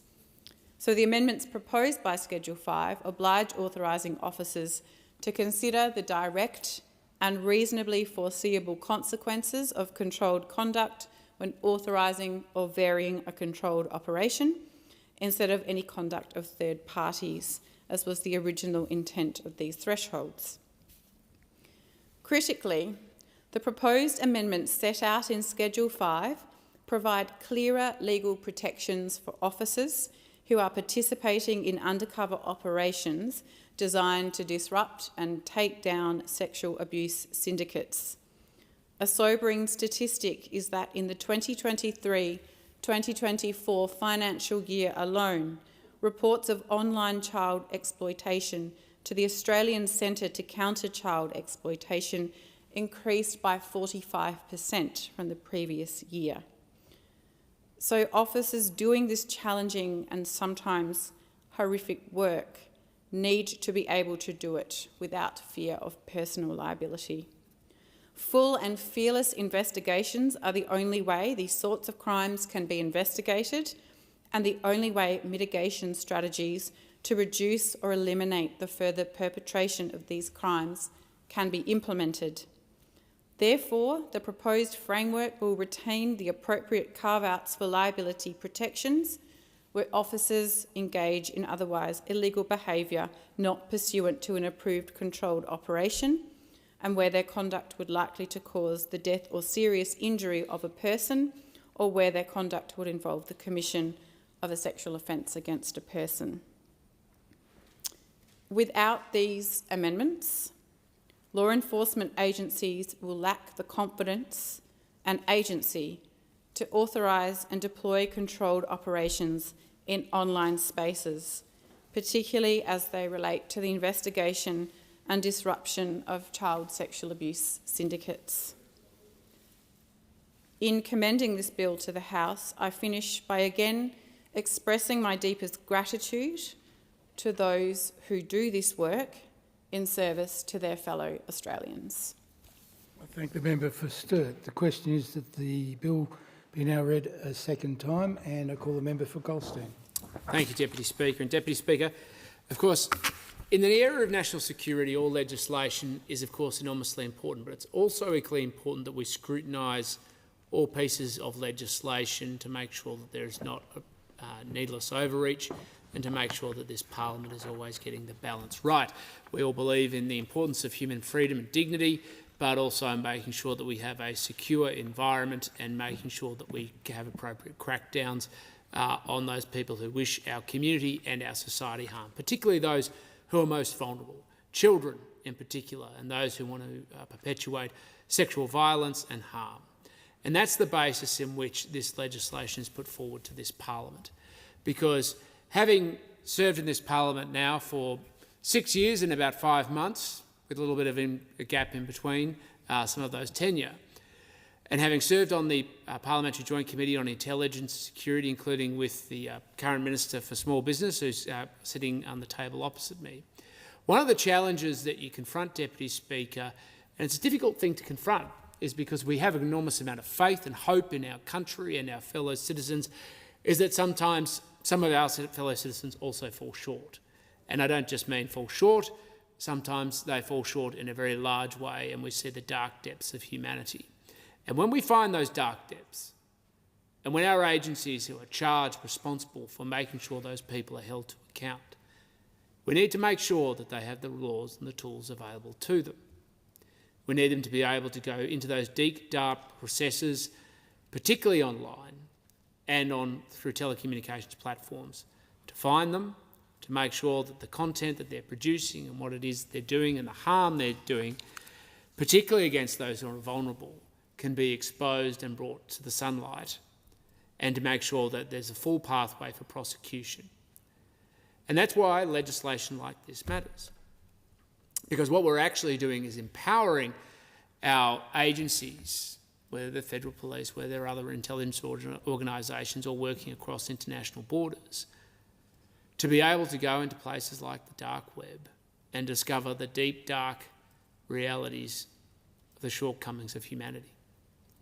So this legislation is very important because it's a tragedy when you engage in some of the responsibilities that you must in this office that we all hold in our different capacities, that you see what humanity is capable of, and more importantly, how people will treat the most vulnerable, and particularly children, whether it's sexual crimes, abuse, or of course sexual violence, the content that people will create, capture, distribute, or create different mechanisms by which they connect with other people who find satisfaction through such crimes.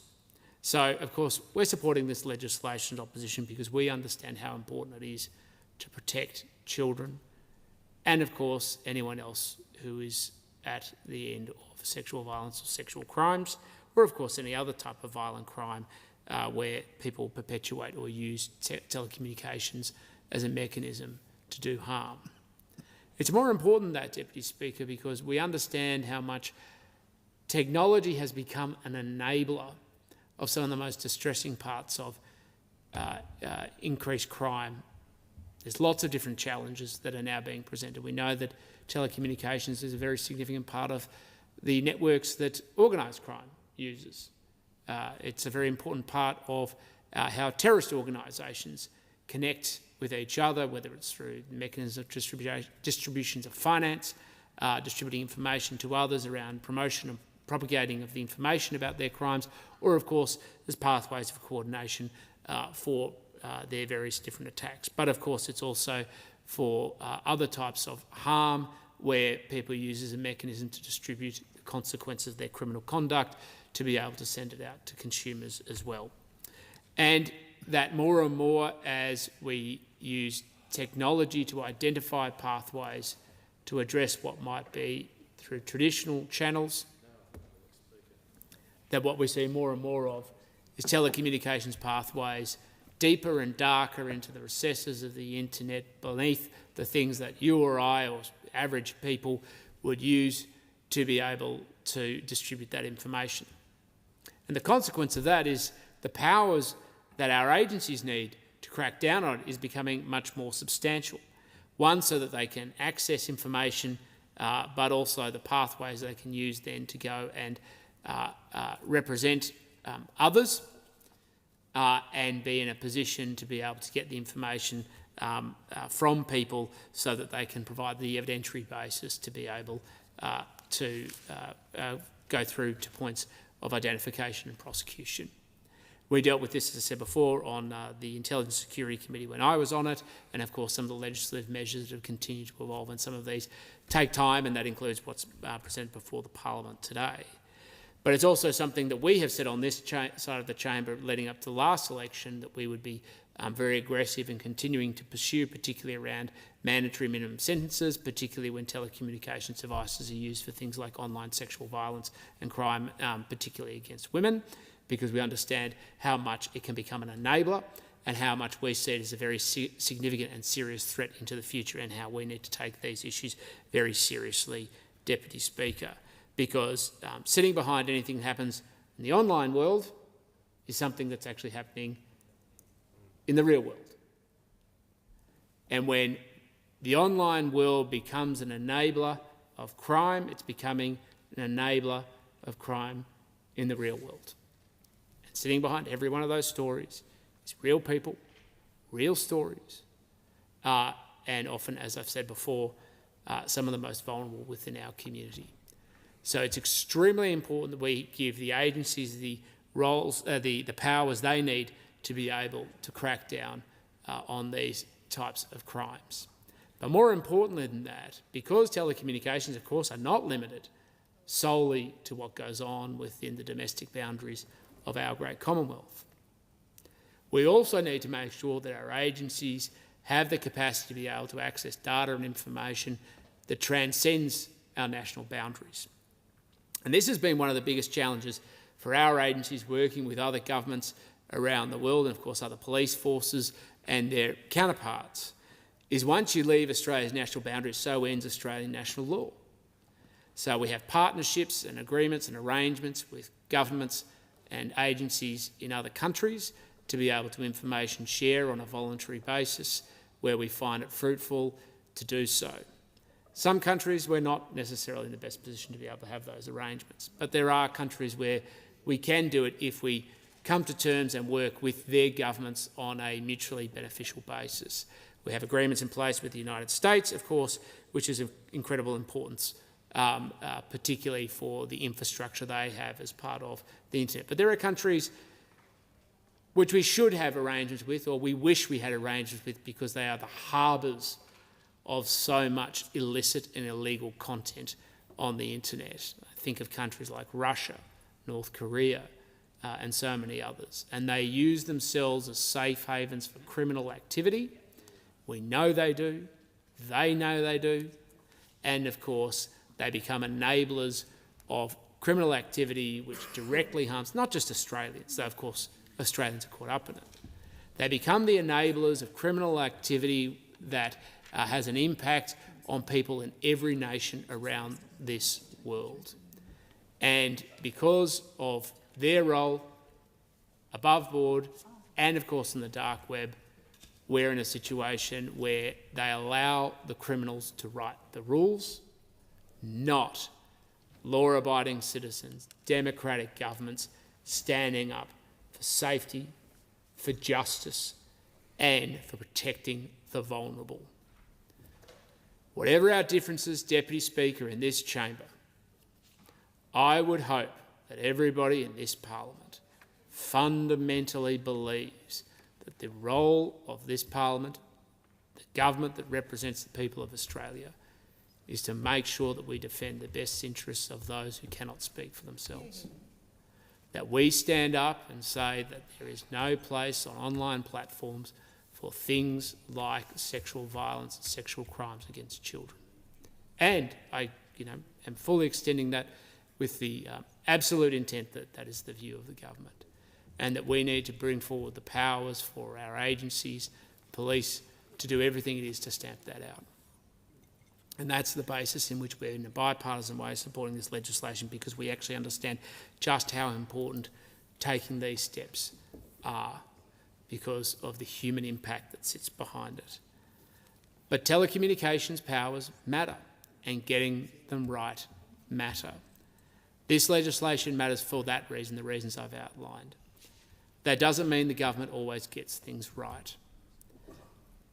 We know, and we've lived in the recent weeks, the direct consequences of what happens when the government, through intransigence, indifference, or because apparently the minister is new, we have a situation where Australians have lost their lives because we don't have the proper arrangements in place around telecommunications powers, where we have Australians who want to do simple things like dial 000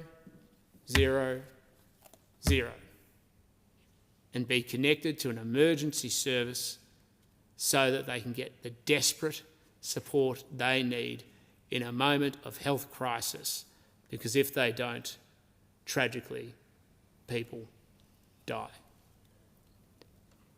You know, Deputy Speaker, 000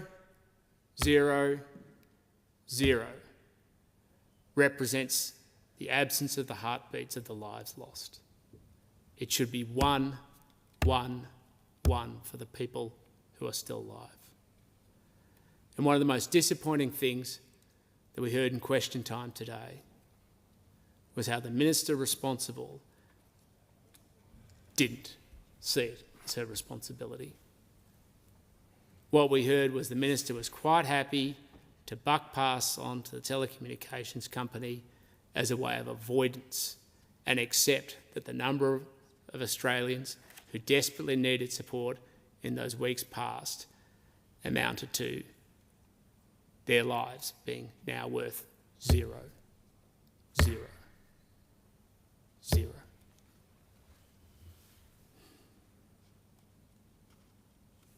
It's very sobering, Deputy Speaker,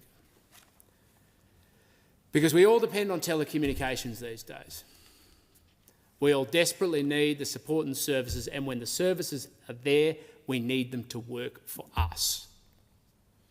We need them to be able to do the task to protect us, to secure the services we need, to empower Australians, whether it's access to health services, whether it's through crime and support and security. The number of times in my electorate where people call the local police station, they can't even get connected through, or of course when they're using their mobile telephony across this country and they expect to be able to access and they can't even connect to a local telephone tower. And this is a common complaint of members, particularly in rural and regional Australia, but I can tell you it happens even in the Goldstein electorate. But when it comes to the powers that this parliament affords our agencies, including the Australian Federal Police, ASIO and others, what we want is to be confident that when those agencies are going after criminals, that they are able, working with partners overseas, to be able to find out people who are perpetuating harm against people who are committing crimes against children, against women, against any person, and particularly where they're using nefarious recording of information, often involving sexual violence, sexual crimes, that they can find that content and they can shut it down. This is not an unreasonable expectation, Deputy Speaker. It is, in fact, exactly what everybody in this parliament should seek. And my hope is by passing this legislation, it will not be the end of this discussion, because sadly it will not be the end, because we see the dark depths of humanity in these conversations, tragically. But that it will be a continuation of the commitment from this parliament that we are serious about finding every pathway to crack down on those people who wish our fellow citizens harm, and more importantly, that we can work with agencies around the world to stop those, tragically in our country, who are aiding and assisting other people in the commitment of their sexual violence and their sexual crimes, and help bring them to justice as well. Because this is a common cause of humanity, that we should make sure that the internet does not become, and technology does not become, any more than absolutely necessary. And the answer is it's never necessary. Absolutely never. A pathway for an enabler to cause harm against those who cannot stand up or speak for themselves. And that's why we support this legislation, Deputy Speaker. Thank you. Thank the member for Goldstein. The question is that the bill be now read a second time, and I call the member for Riverina. Thank you, Deputy Speaker. Anything that can make Australia's telecommunications even more watertight, the security thereof has to be commended and supported, and the Coalition does support the Telecommunications and Other Legislation Amendment Bill 2025. It's important legislation. As you've just heard from the member for Goldstein, our national security is vital. And what we need to do, obviously, in the space of child exploitation through sex trafficking, particularly in the Philippines and Southeast Asia, is to crack down on those nefarious characters who use telecommunications devices and other ways and means to do the wrong thing, to do great harm, and to do great harm not only to the children, but indeed also to our nation's reputation.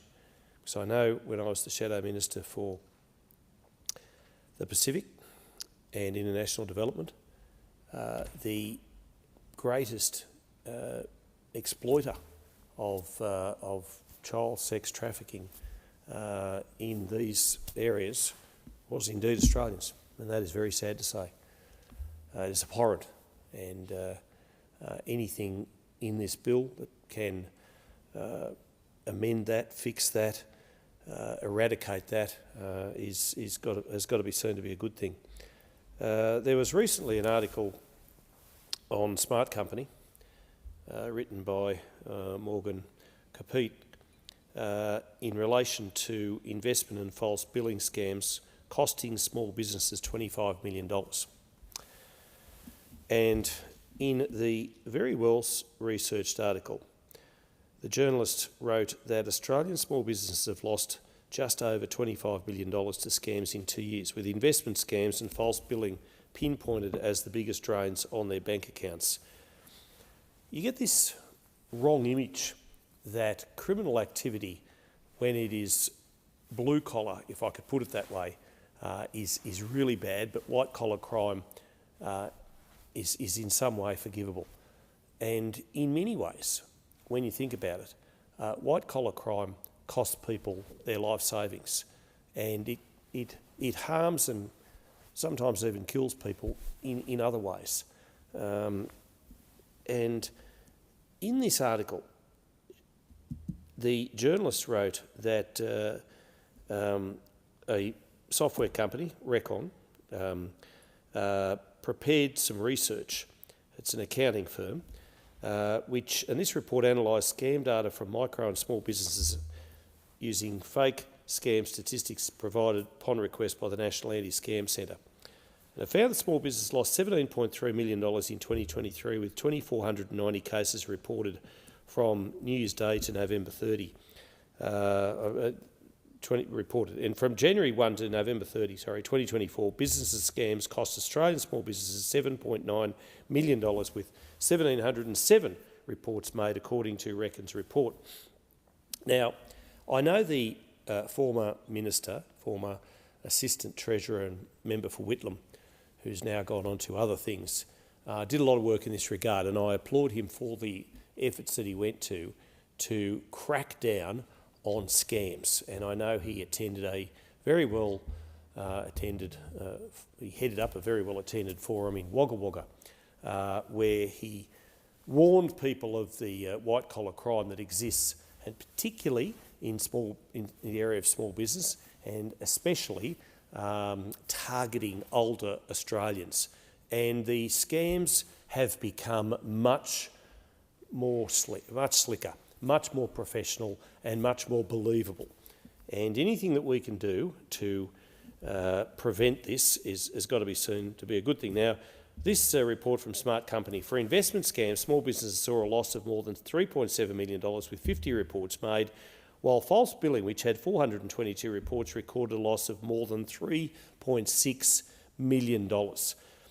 Now, speaking with Smart Company, Recon Chief Executive Officer Sam Alert says business scams cost Australian small businesses millions each year. And of course, that's just an understatement, because they absolutely do. The financial and operational impact is often devastating, particularly for micro businesses operating on tight margins, as was reported.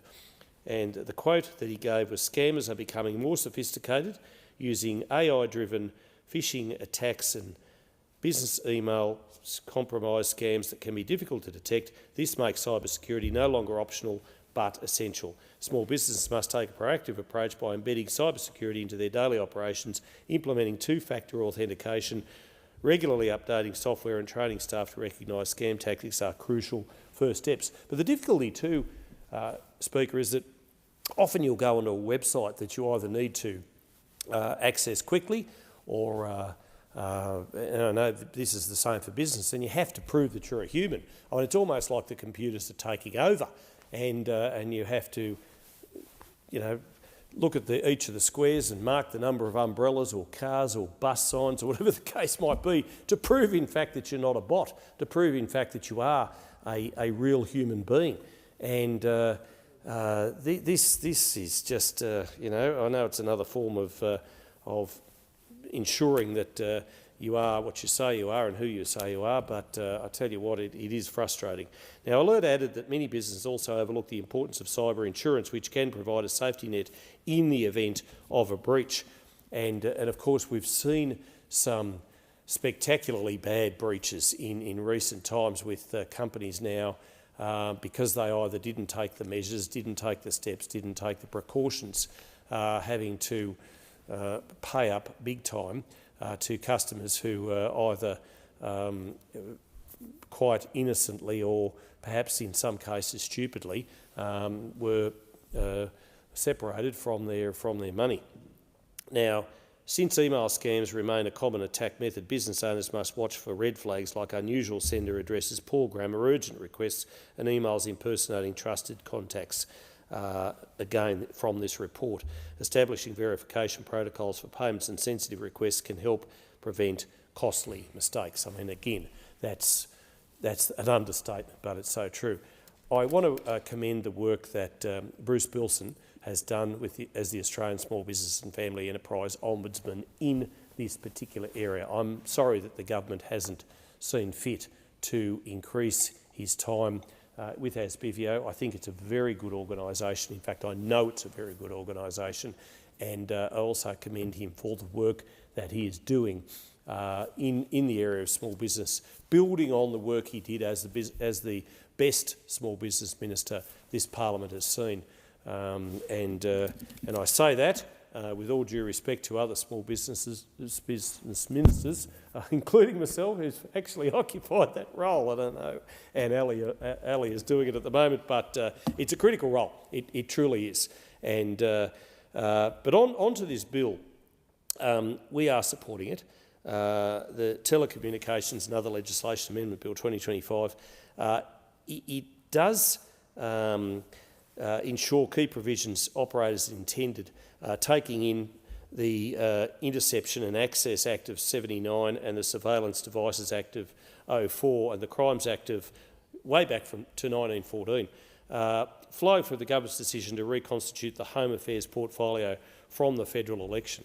Now, the decision to reconstitute the Home Affairs portfolio after the May election and the Prime Minister's recognition that there were issues with information sharing during the Dural caravan incident are an admission that the national security framework that he put in place by dismantling the Home Affairs portfolio failed, and it did at a critical juncture, and it did, and that has to be said. And of course, the federal government and the AFP need to work in with states and the various state police forces to ensure that when we have incidents such as the Dural caravan incident, that we absolutely get the information, we absolutely share it as much as possible with the public as soon as possible, and that we are upfront about it. And I'm not quite sure in that particular case that everything happened that way. And I have to say, what we've seen is, unfortunately, party and factional politics winning over common sense and public safety, and that is perhaps not the greatest outcome. Now, the second schedule does amend the Telecommunications Interception and Access Act of 1979 to transfer the statutory function of the Communications Access Coordinator from the Secretary of the Attorney General's Department to the Secretary of the Department of Home and Affairs. So that might sound like it's perfunctory, but it's not. It is a major change, and seen by the government to be a necessary amendment and update. Schedule 3 amends the Telecommunications Interception Access Act of 79 to permit limited access to stored communications to allow agencies to undertake development and testing activities in situations where they otherwise would have been authorised to intercept the same communication if they were still passing over a telecommunication system. Now, I do want to point this out, and we are served, and very, very well served, by some wonderful public servants in ASIO, in the AFP, in those surveillance organisations and departments, and I've seen them at their best, and I know the member for New England has done as well in our capacity as being second in charge, each of us, of national security during times of government, and we are well served, and we have to be, we need to be, because there are bad actors, both from overseas governments and overseas individuals who would do Australia harm. And they would, and they do. And the number of times that these bad actors have been prevented from doing us more harm has only been through the absolute diligence and these public servants, these surveillance and AFP and ASIO and other people are going out of their way to make sure that they undertake every stringent measure to make sure our public and safety is number one, and I do thank them for that. Schedule 4 is a technical issue with the operation of interception of international production orders in the TIA Act, and Schedule 5 amends that Crimes Act, which dates back to the First World War, to clarify the threshold for authorising fair and controlling operations and the circumstance in which a participant is protected from criminal responsibility and indemnified against civil liability. They are necessary perfunctory things that strengthen this particular legislation. The 5th schedule provides clarity around legal protection for officers involved in undercover operations targeted at taking down sexual abuse syndicates. And again, as I said at the outset, clamping down on these people, identifying who they are, making sure that they are arrested when they either before they leave Australia or when they return to this country is of paramount importance, not only for the security of our nation but for the protection of those kids who they would seek to do harm to in other destinations, in other countries. Now, in the 24-25 financial year, there were, according to the ACCCE Child Protection Triage Unit, and this is a sobering and devastating statistic, 82,764 reports of online child sexual exploitation. Nearly 83,000. That is gut-wrenching. That is sickening. That is so disturbing. I mean, this equates to an average of 226 reports per day. And to be honest, that there's probably the penalties for this are probably nowhere near what they need to be, and they should be strengthened, whether it's state or national level. These evildoers need to be weeded out and put behind bars, whatever it takes, to be honest. These amendments in the overall legislation before the House ensure the law is fit for purpose going forward in addressing the most abhorrent online crimes where the persons under investigations are anonymised, including on the dark web and encrypted communications platforms. And that is good. That is absolutely encouraged.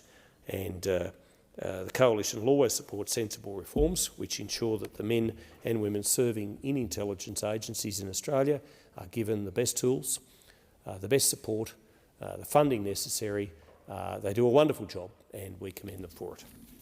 Thank the member for Riverina. The question is the bill be now read second time, and I call the member for New England.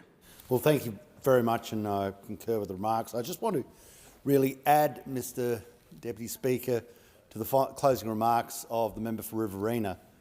Obviously, what we've seen with the government is that the setup that we had in dealing with this was the correct one, and when it was changed by the incoming government, it's had to be changed back. But I really want to just concentrate on one thing, and that's pedophile rings and having to track these things down.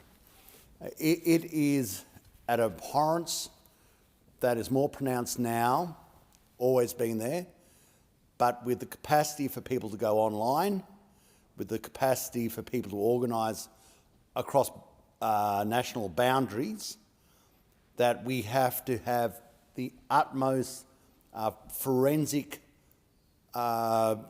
intelligence to track these monsters down. As we've seen in the notes, and I know that Michael, the member for Riverina, quoted it, about 226 a day, 220 new cases a day. And for any person who's had children or got young children, it's probably one of your greatest fears. Your greatest fears is all the time, it's when you're out in the community, who is that person? What is that threat? And unfortunately, Mr Deputy Speaker, you do have to be vigilant against it. I have huge admiration for the police officers and those who actually have to follow these people through the dark web, through the onion routers and down into the dark web to see these nefarious, evil people without them getting affected themselves.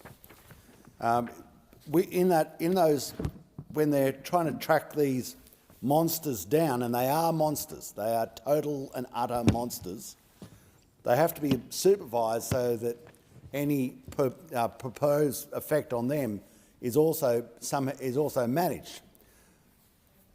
So what we have here is yet another mechanism so that we hope to give greater efficacy to our continual pursuit of these people. And what we show with the continued discovery of the pedophiles is they're obviously, no matter what we do, they're still there. There's still a burgeoning filth that is threatening what is probably the most sacred thing you can have, which is a child. It's the other part of this that I think we have to be very aware of is the circumstances that Australia now sees itself in. We had a good article that came out today that was from Shearer, that was in the Australian, that talked about the issues which is now happening with the sort of intrusions, the hacking into Australia's everyday lives by communist China, predominantly. And also, we know in the past it's come from Russia, it's come from Iran, it's come from North Korea, and probably other malevolent forces. But this also is incredibly insidious. The capacity for people, for ulterior purposes, to gain access to personal details, to be able to manipulate those details, to put out into the public square misinformation. I'm not talking about misinformation about climate or something like that, but actual misinformation that can actually change governments and change the direction of which things are going. And these two need to be intercepted, and these two now need to be dealt with. One of the things that I found quite alarming in what Mr Shearer said is the confidence in multinational institutions is weakening, and military balance is shifting against the West, and deterrence is eroding. Adversaries are exploiting our preference for restraint and de-escalation and leveraging coercion, cyber attacks, sabotage, disinformation to test us without triggering outright conflict.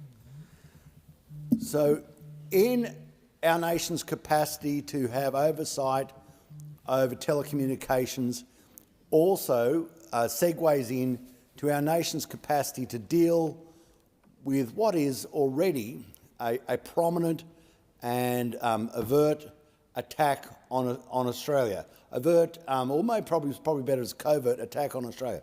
This is already in train. It's already happening. It's not going to happen. It's happening right now. It's happening today. And in the previous coalition, we put forward a substantial amount of money. I think it was $10 billion, because we could see this. And even $10 billion is not enough. In conversations, because you're not stupid, I knew we were going to lose government when we did, that I had with Labor Party people just in the corridors, I remember saying, just one thing as you go into government, remember this. Communist China, I don't say the Chinese people, good people. Totalitarian regime is a danger, not any sort of, no association with genetics. It's associated with policy. It's associated with the process of unilateral control by one person. That's always the danger. I said, remember, Communist China is not a threat. Communist China is already here. The issue's already here. It's already arrived. And how we deal with it is to be eternally vigilant. And what we see, or what we hope we get with this, is greater efficacy in that vigilance. If we were just to rest and to quietly think that this issue will somehow fade away, then the greatest threat and the greatest problem will be ours. One of the processes that this can lead to if we do not have proper oversight is the total chaos that could be inflicted into our nation with things such as sleeper code. And to give you an example, Mr. Deputy Speaker, I presume that you rate your wealth by numbers on a piece of paper. You don't have, maybe you do, but I doubt it. You don't have bars of gold in your roof. You don't have wads of cash stuck in your mattress. What you have is a reliance that the figures you see back what you are worth. Even the title on your house. You don't actually, I bet you don't even have a piece of paper anymore.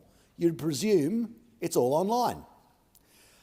Now, Mr. Deputy Speaker, I'm going to pose a scenario. What would happen if people were clever enough in the online environment to just make all those numbers disappear? So that you looked at your bank account and there was no amount in it. So you looked at your title and there was no record of you owning a house. That all the records of you had disappeared. That you had to go to a bank and prove the money that you thought you had. How would you do that?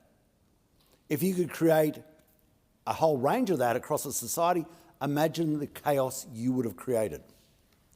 Imagine the absolute chaos that you'd be able to create in a nation. Imagine the view that the nation would have of their own security. These are the sort of things that we do have concerns about. I'll give you another example, something that was put in the realms of conspiracy theories, but now not so much. So many people today understand this. This is a part of intermittent energy I've got no problems with, and that is solar panels on people's roofs. However, one of the concerns we have now is if people are able to remotely control these and to affect the inverters so that they don't switch off, they just heat, then they'll catch on fire.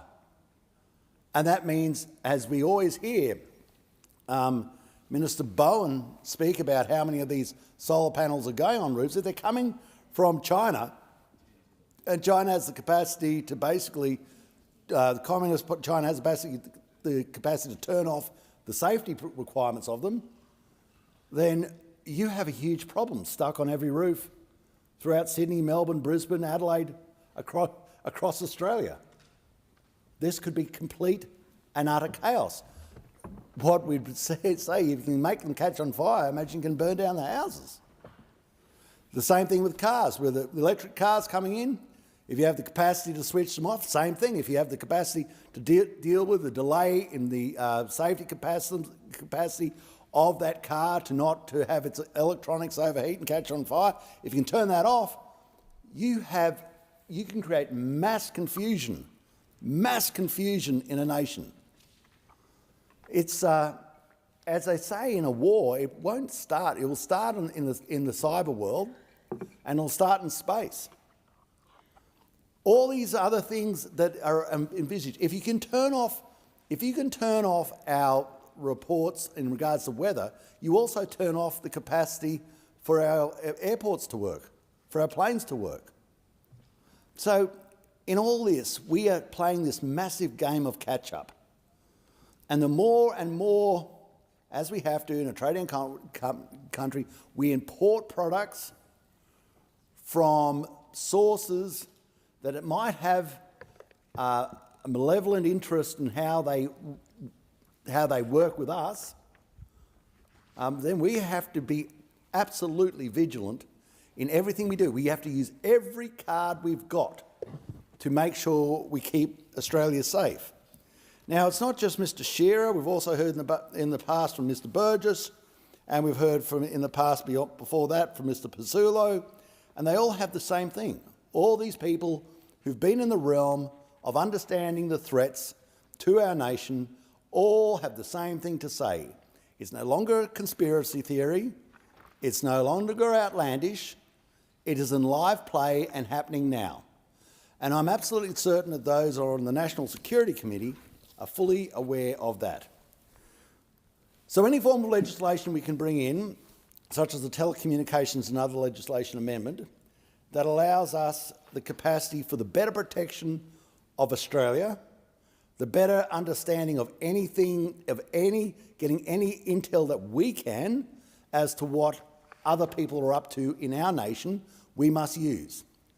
In closing, I just want to go to one thing that's in every town. It is the tobacco wars. Every town, it's just been flaunted in front of you, is the sale of illegal tobacco. It's the burning down of people's houses.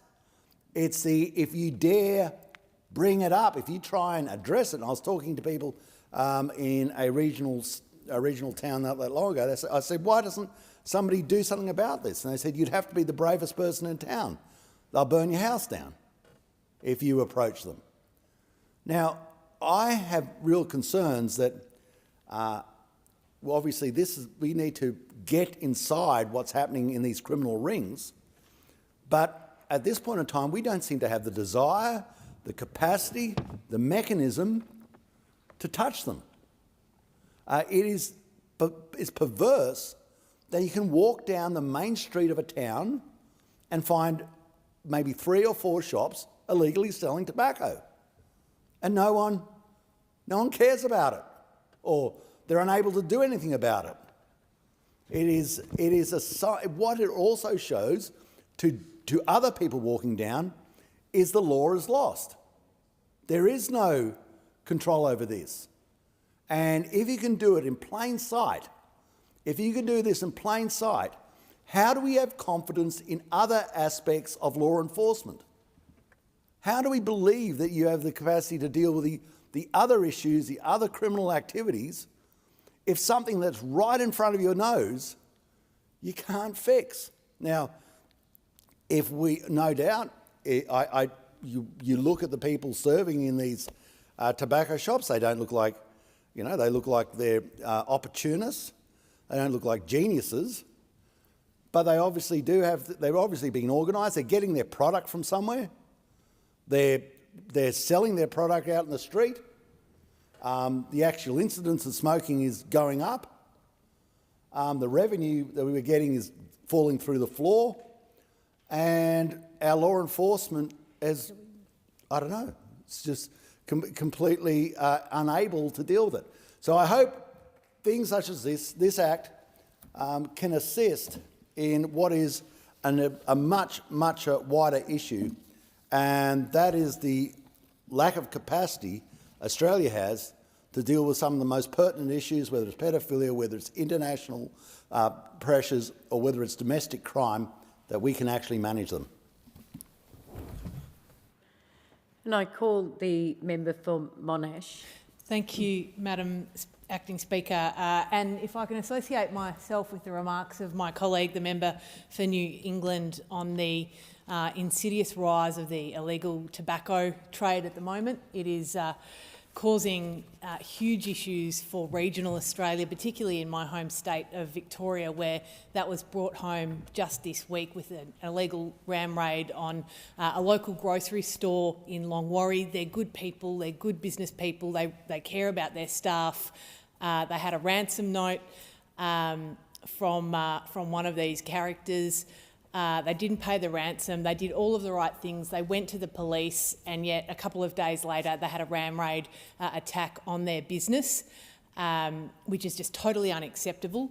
And so we really need to deal very strongly with that in a number of ways. The Telecommunications and Other Legislation Amendment Bill 2025 amends the Telecommunications Interception and Access Act 1979, Surveillance Devices Act 2004 and Crimes Act 1914 to make critical provisions operate as they are needed to, as they are intended to.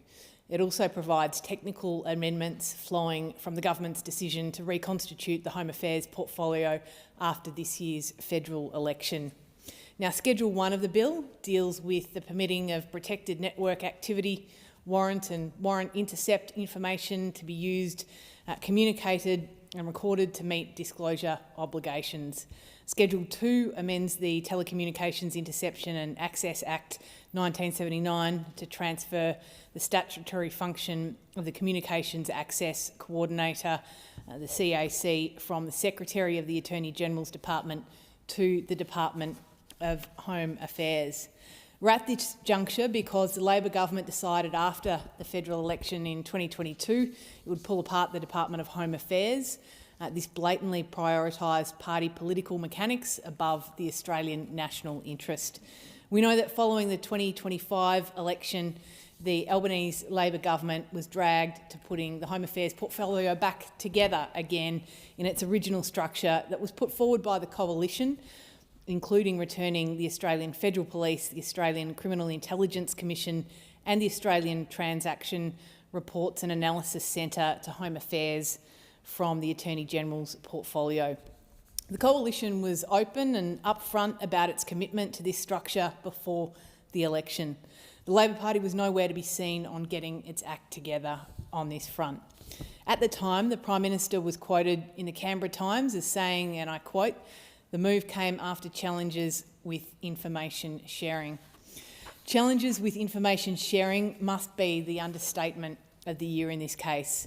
The change was the third round of changes by the way that this government fiddled around with that within 3 years as part of their machinery of government changes. This was, of course, after the events in January, where there was an initial discovery of a caravan full of explosives. Schedule 3 will amend the Telecommunications Interception and Access Act 1979 to permit limited access to stored communications and allow agencies to undertake development and testing activities in circumstances where they would, in other circumstances, be allowed to intercept the same communication if it were continuing to pass over a telecommunications system. The intention of these changes will be to firm up the existing framework and ensure it is able to keep pace with a continually developing and modern operating environment.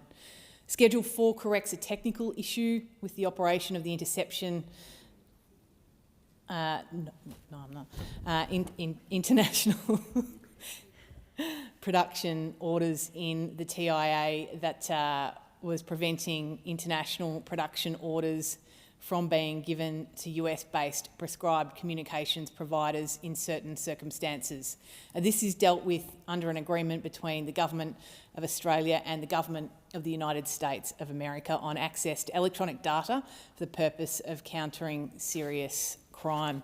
And I go back to my remarks about the illegal tobacco trade in Australia. While official figures show that smoking rates are declining, wastewater reports from criminal intelligence agencies show that smoking as recorded in wastewater is actually at an 8-year high. Legal retailers of legal cigarettes are reporting, I think, 50% down on the last 12 months and 30% the year before that. We have a major problem with criminal gangs, and that is absolutely relatable to some of the points in this bill. What these amendments do is clarify that interception orders issued to Australian law enforcement and national security agencies may be used to obtain prospective content data from communications providers in a country with which Australia has a designated international agreement, regardless of the type of technology method by which that prospective data is sent on. Deputy Speaker, I've had a bit to say about data management recently, particularly around issues pertaining to data sovereignty. I think it's really important that we have regard for the management and security of data kept here and abroad, where it concerns sensitive consumer data such as financial records, health records, or where we're dealing in the areas of national security and our Defence Force agencies. The amendments clarify that interception orders issued to Australian law enforcement and national security agencies may be used to obtain prospective content data from communications providers in a country with which Australia's got a designated international agreement, regardless of the technical method by which that prospective data is sent to an agency. Schedule 5 of amends the Crimes Act 1914 to clarify the threshold for authorising and varying controlled operations and the circumstances in which a participant is protected from criminal responsibility and indemnified against a civil liability.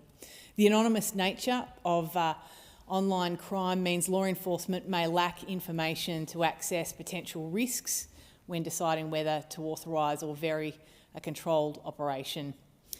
Deputy Speaker, the amendments will clarify that the authorising officers must consider the direct and reasonably foreseeable consequences of a controlled conduct when authorising or varying a controlled operation. Schedule 5 also provides clarity around legal protections for officers involved in undercover operations targeted at taking down insidious sexual abuse syndicates.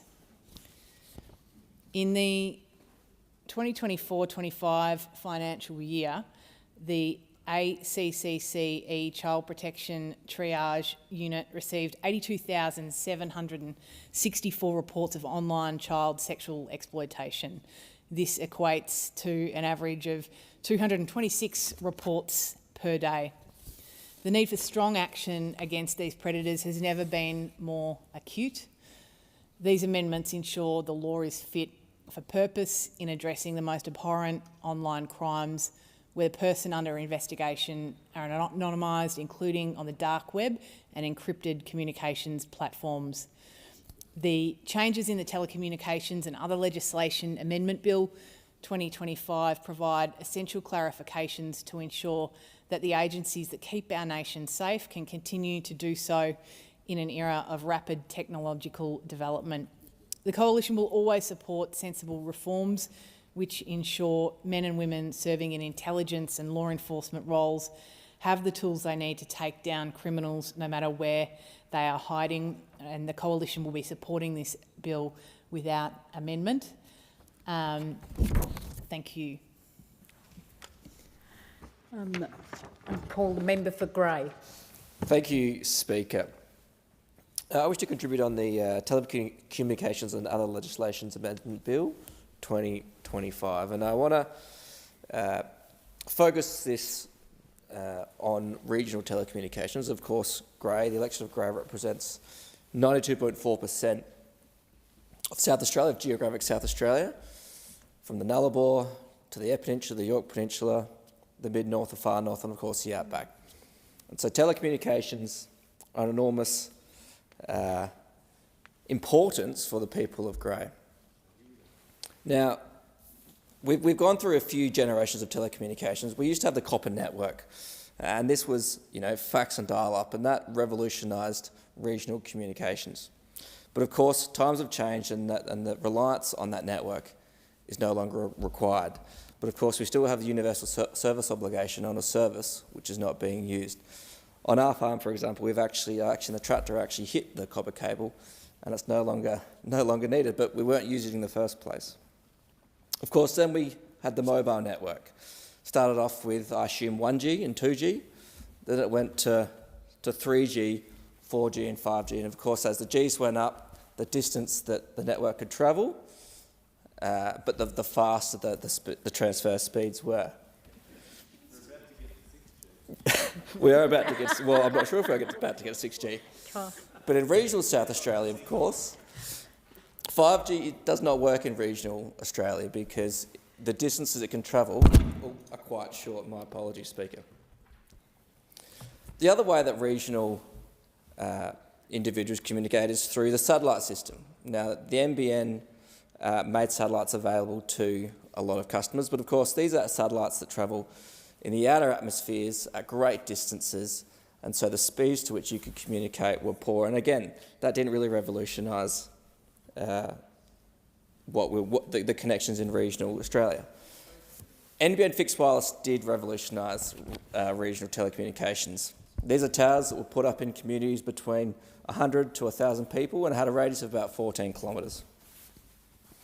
And that certainly did revolutionise regional telecommunications. But I do want to stress there are plenty of communities in Grey that still do not have NBN. It's 2025. The District Council of Elliston on the west coast on the Eyre Peninsula still does not have access to NBN. And so community members there either don't have connectivity or indeed they're using the old Telstra ADSL services. And in 2025, that is not acceptable. Now, 2025, the private sector's got involved, and we have LEOs, low Earth orbit satellites. And thanks to Elon Musk and Starlink has revolutionised regional connectivity. The technology in our iPhones today have the ability to talk with these LEOs, and that will be turned on throughout the coming months. And that's why I thought it was a bit disingenuous, Speaker, at the last election, when the Labor government came out with a policy to say we will be supporting connectivity for all of Australia. Now, this was a nothing announcement because this was happening anyway, and they weren't doing anything to support the connectivity of LEOs. And of course, their announcement didn't talk about Elon Musk or Starlink at all, but of course that was the technology that they were leveraging. Now, what that also means is that providers like Telstra and Optus are in what I call a cost-out environment. They do not want to invest more towers into regional Australia because they know that market share will get taken up, will get swallowed up by LEOs. And so that's what we're seeing particularly in my electorate of Grey. There continue to be no more mobile phone towers go up in Grey. Now, I would also argue that the Labor government has a part of that. Now, in my previous predecessor, Rowan Ramsey, in his tenure, he got 56 mobile phone towers put up in the electorate of Grey.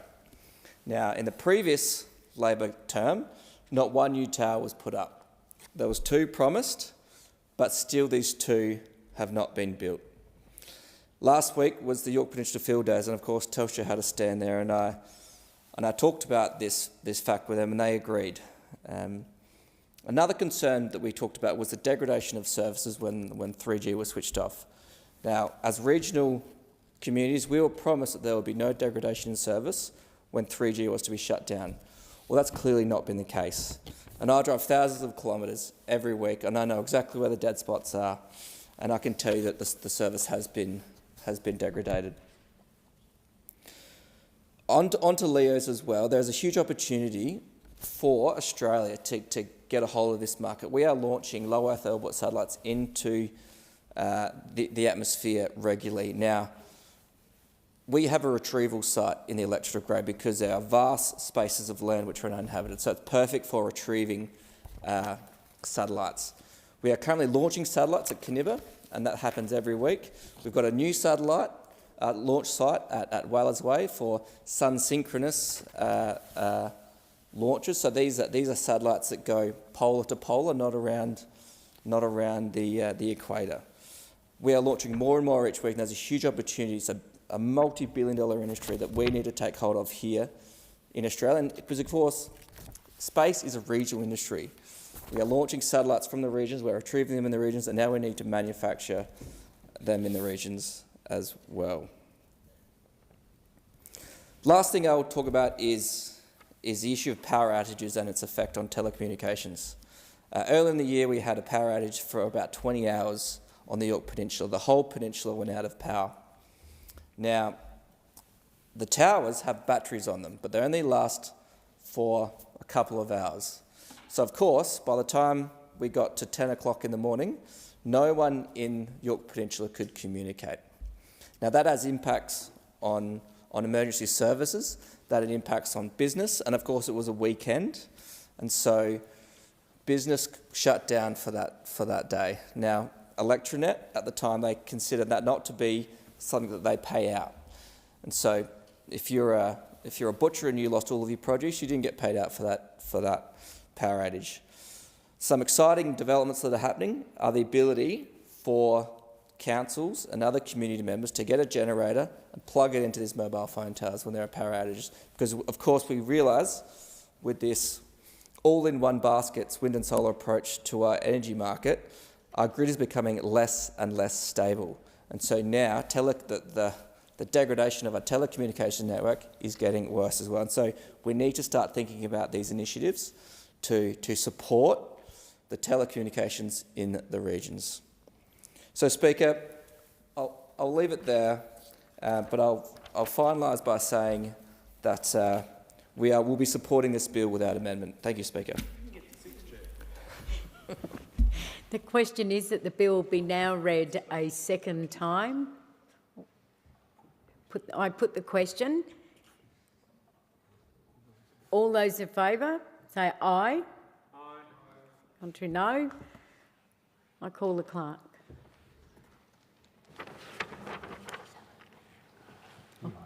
The ayes have it, and I call the clerk.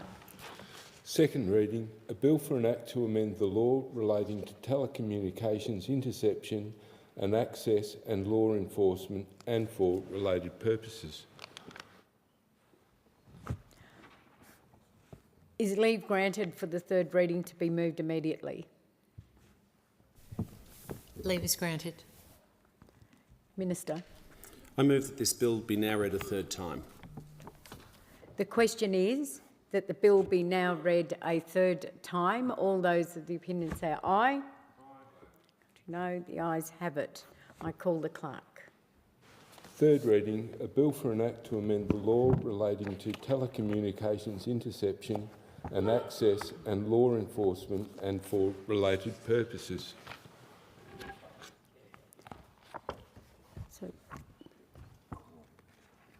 So I now call on the next item and I call the clerk.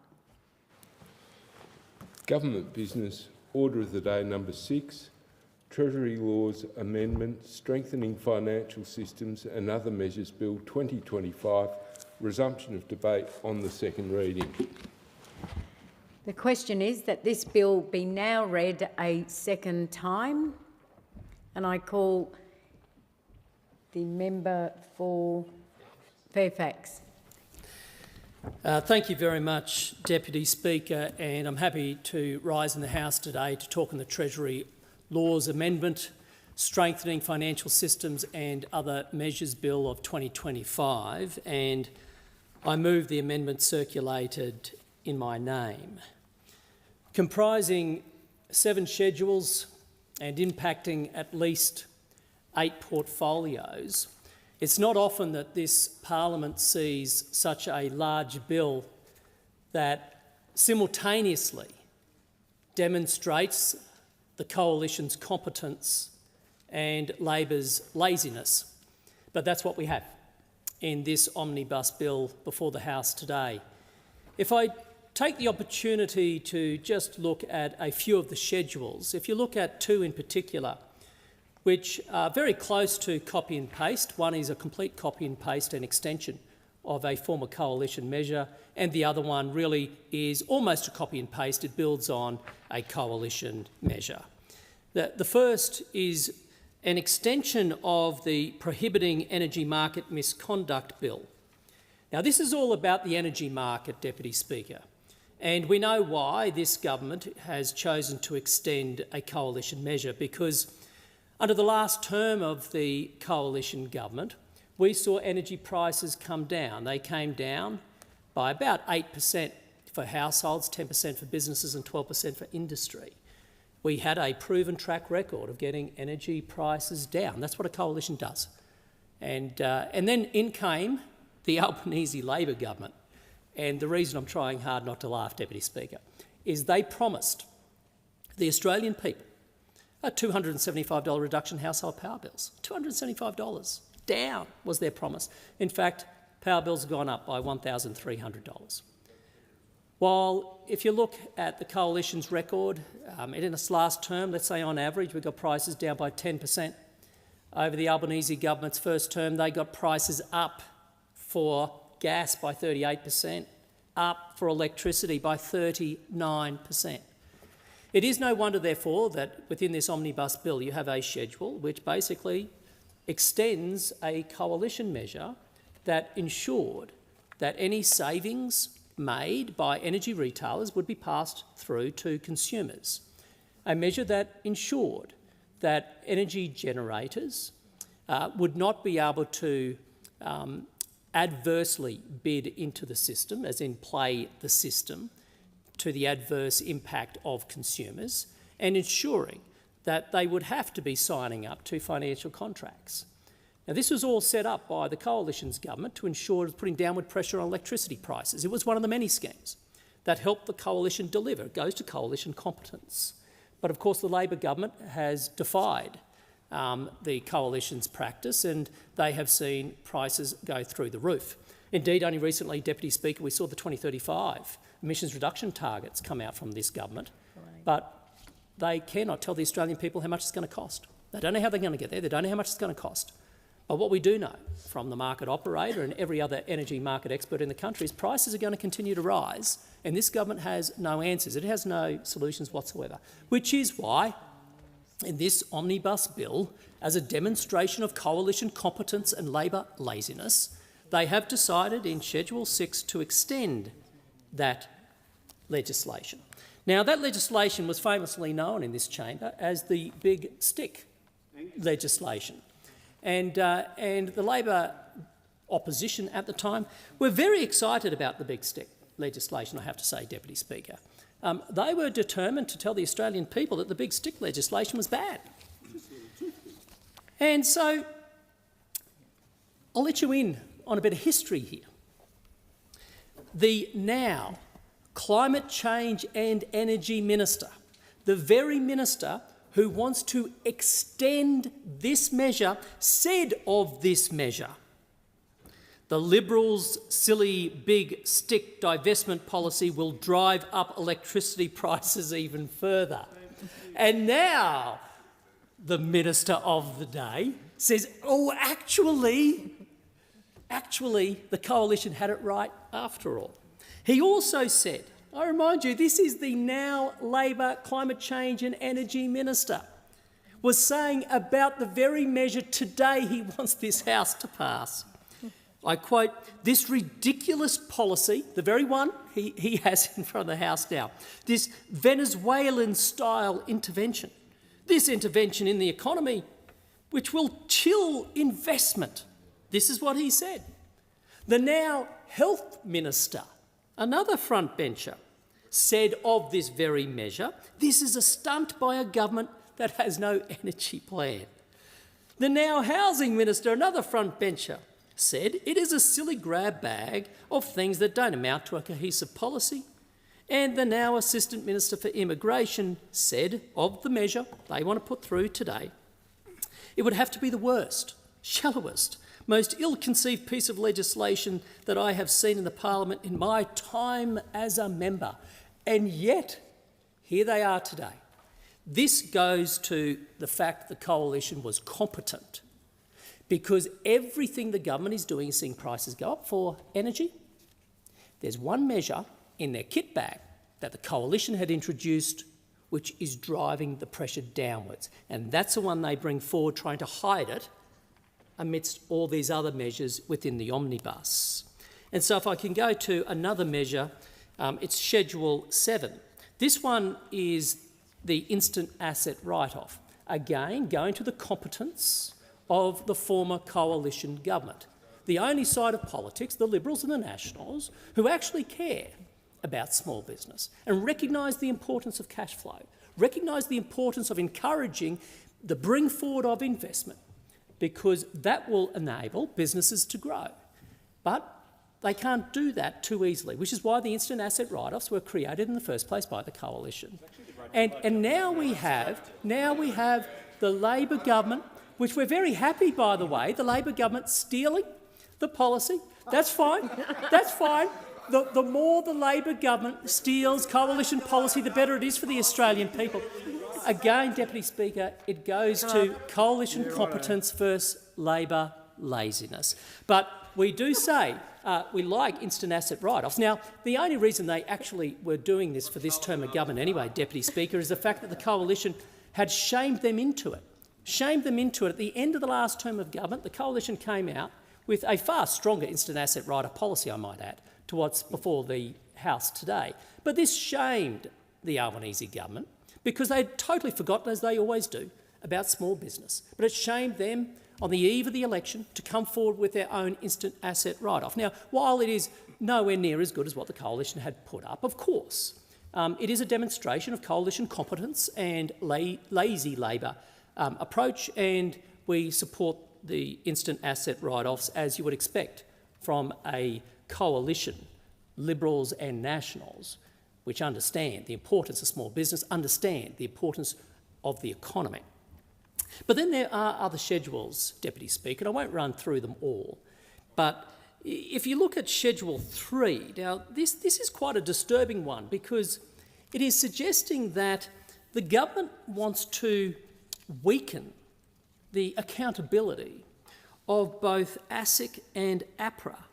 Now, this is most disturbing because basically, again, due to the competence of the coalition government, you have an authority that assesses these two important regulators to see if they're doing the job as expected.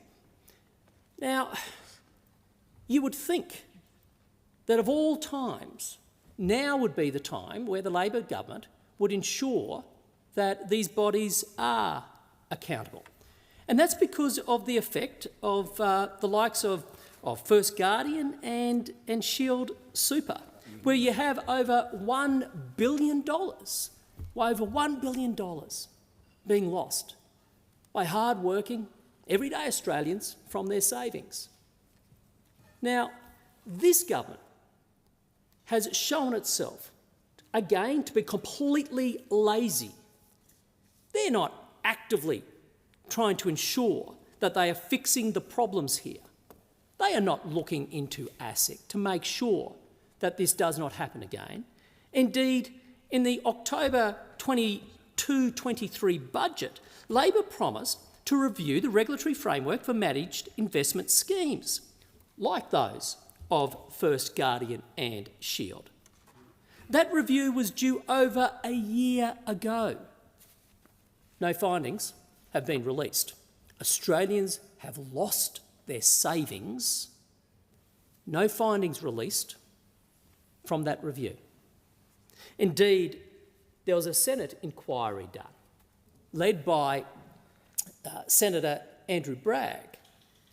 Now, that report again goes to the issues which are impacting the likes of Shield and The Guardian, and leading to losses by everyday Australians. Do you think the government's responded to that? No. They're too lazy.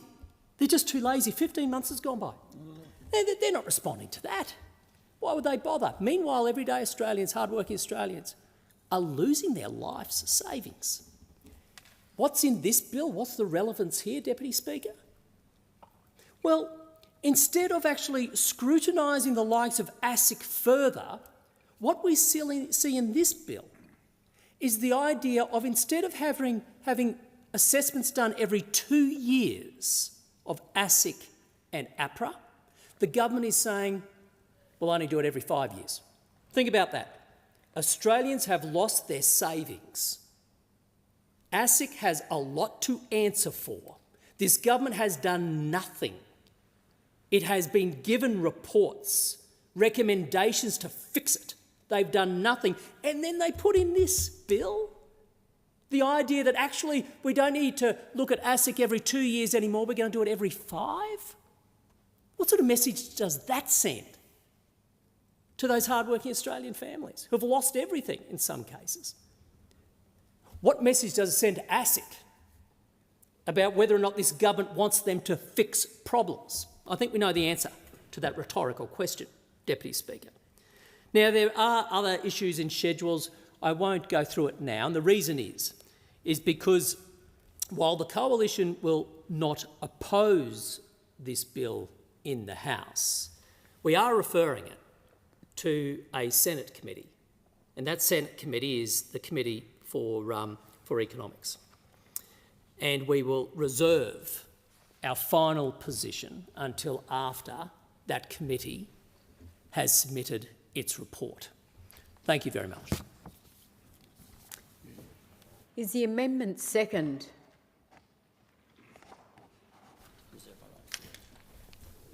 Deputy Speaker, I second the amendment and I reserve my right to speak. Right. The original question was the motion be agreed to. To this, the honourable member for Fairfax has moved an amendment. The question now is that the amendment be agreed to, and I call the member for Bennelong. Thank you, Deputy Speaker. Look, I haven't been in this place for too long. It's only my second term. But in my short time here, I've learnt two things pretty quickly.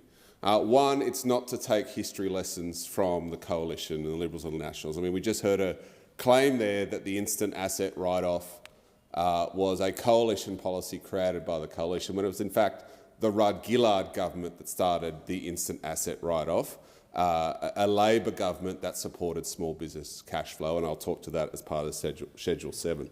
But the second thing I've learnt in being in this place for a short time, Deputy Speaker, is certainly not to take any advice on energy policy from those opposite. Like, just quickly then, I tried to Google how many failed energy policies they've had since 2013. I think it's like over 20 failed energy policies. They took another one to the last election, Deputy Speaker, and it was nuked by the Australian public, and they want to bring that back as another energy policy. They'll probably change it a little bit again. We'll start racking up triple digits perhaps on how many energy policies they want to bring here. So when the member for Fairfax comes here and says how fantastic the Coalition were at energy policy, you need to laugh, because history suggests the total opposite.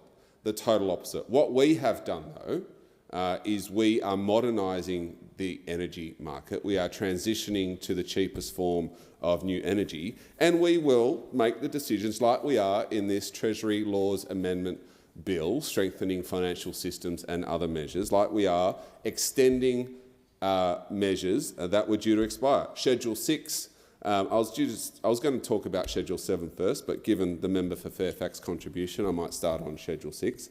The energy market protections were due to expire, and what this bill does is the right thing. It does a bit of maintenance on some of these expiring protections, and it'll extend this consumer safeguard of the Prohibiting Energy Market Misconduct Act until 2031. An independent review found that these protections were effective in constraining market misconduct and protecting household and businesses, and by extending them, we are ensuring that affordability and fairness remain at the centre of the energy transition. That is what good governments do. They look at policies and they review them, and if they're worthy of extension, we'll extend them. But to take advice from those opposite on energy policy is absolutely laughable.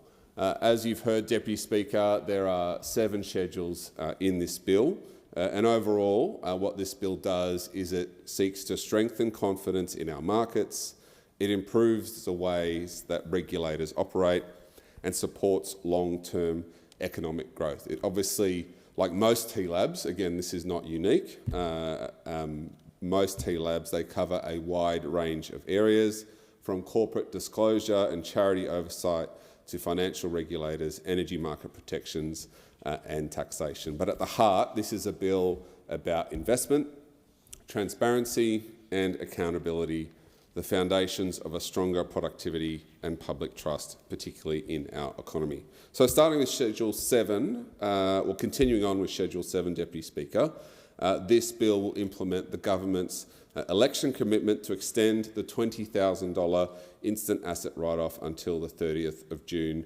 2026 for small businesses, a really important measure for small businesses. I used to run a small business, grew up in one, the family business, and spent a good 15 years running it, growing it, making sure it paid for my bills and the family bills, but also employed 10 to 15 workers during its peaks and troughs, and having a more simplified tax system, encouraging investment in assets of up to $20,000 was a really important measure that was introduced by the Rudd-Gillard government way back in the mid-2000s, in the early 2000s, Deputy Speaker, not created by the Liberals and Nationals as claimed by the member for Fairfax, but a Labor policy that we implemented and have continued, supported when we were in opposition, continued in government. It's really an important thing to extend because it improves cash flows and reduce compliance costs for small businesses. And when you go out and talk to small businesses in the high streets in our electorates, and I've got some incredible small businesses right across Bennelong, in Eastwood, West Ryde, Gladesville, Lane Cove, mum and dad small businesses, usually, and a lot of people who have just come to Australia for the first time. Migrant communities have a higher representation in small business ownership, Deputy Speaker. You just take a walk through Eastwood and see them all vibrant and making our high streets places to go, places to be. They often talk about reducing red tape and making things easier for them. Compliance, they understand, is important, but how can we make that simpler? The $20,000 instant asset write-off is absolutely one of those things that makes everyday running of a small business easier. It means that a cafe can upgrade their coffee machine, or they can buy new hardware for their point-of-sale software. It means that companies can invest in those higher items up to $20,000 without having to carry over the depreciation over the schedule. It reduces their costs with their accountant, which we all know can be high sometimes, and they can write it off for 12 months to buy new and, importantly, buy second-hand assets. It was first introduced by Labor because we know that cash flow measures like this really support small businesses. It means they'll be able to immediately deduct eligible assets costing less than $20,000, rather, as I said, than tracking those assets over time. Importantly, up to 4.1 million small businesses across the country can access this instant asset write-off. And I would hope, we heard just then that the member for Fairfax said they're going to reserve their right.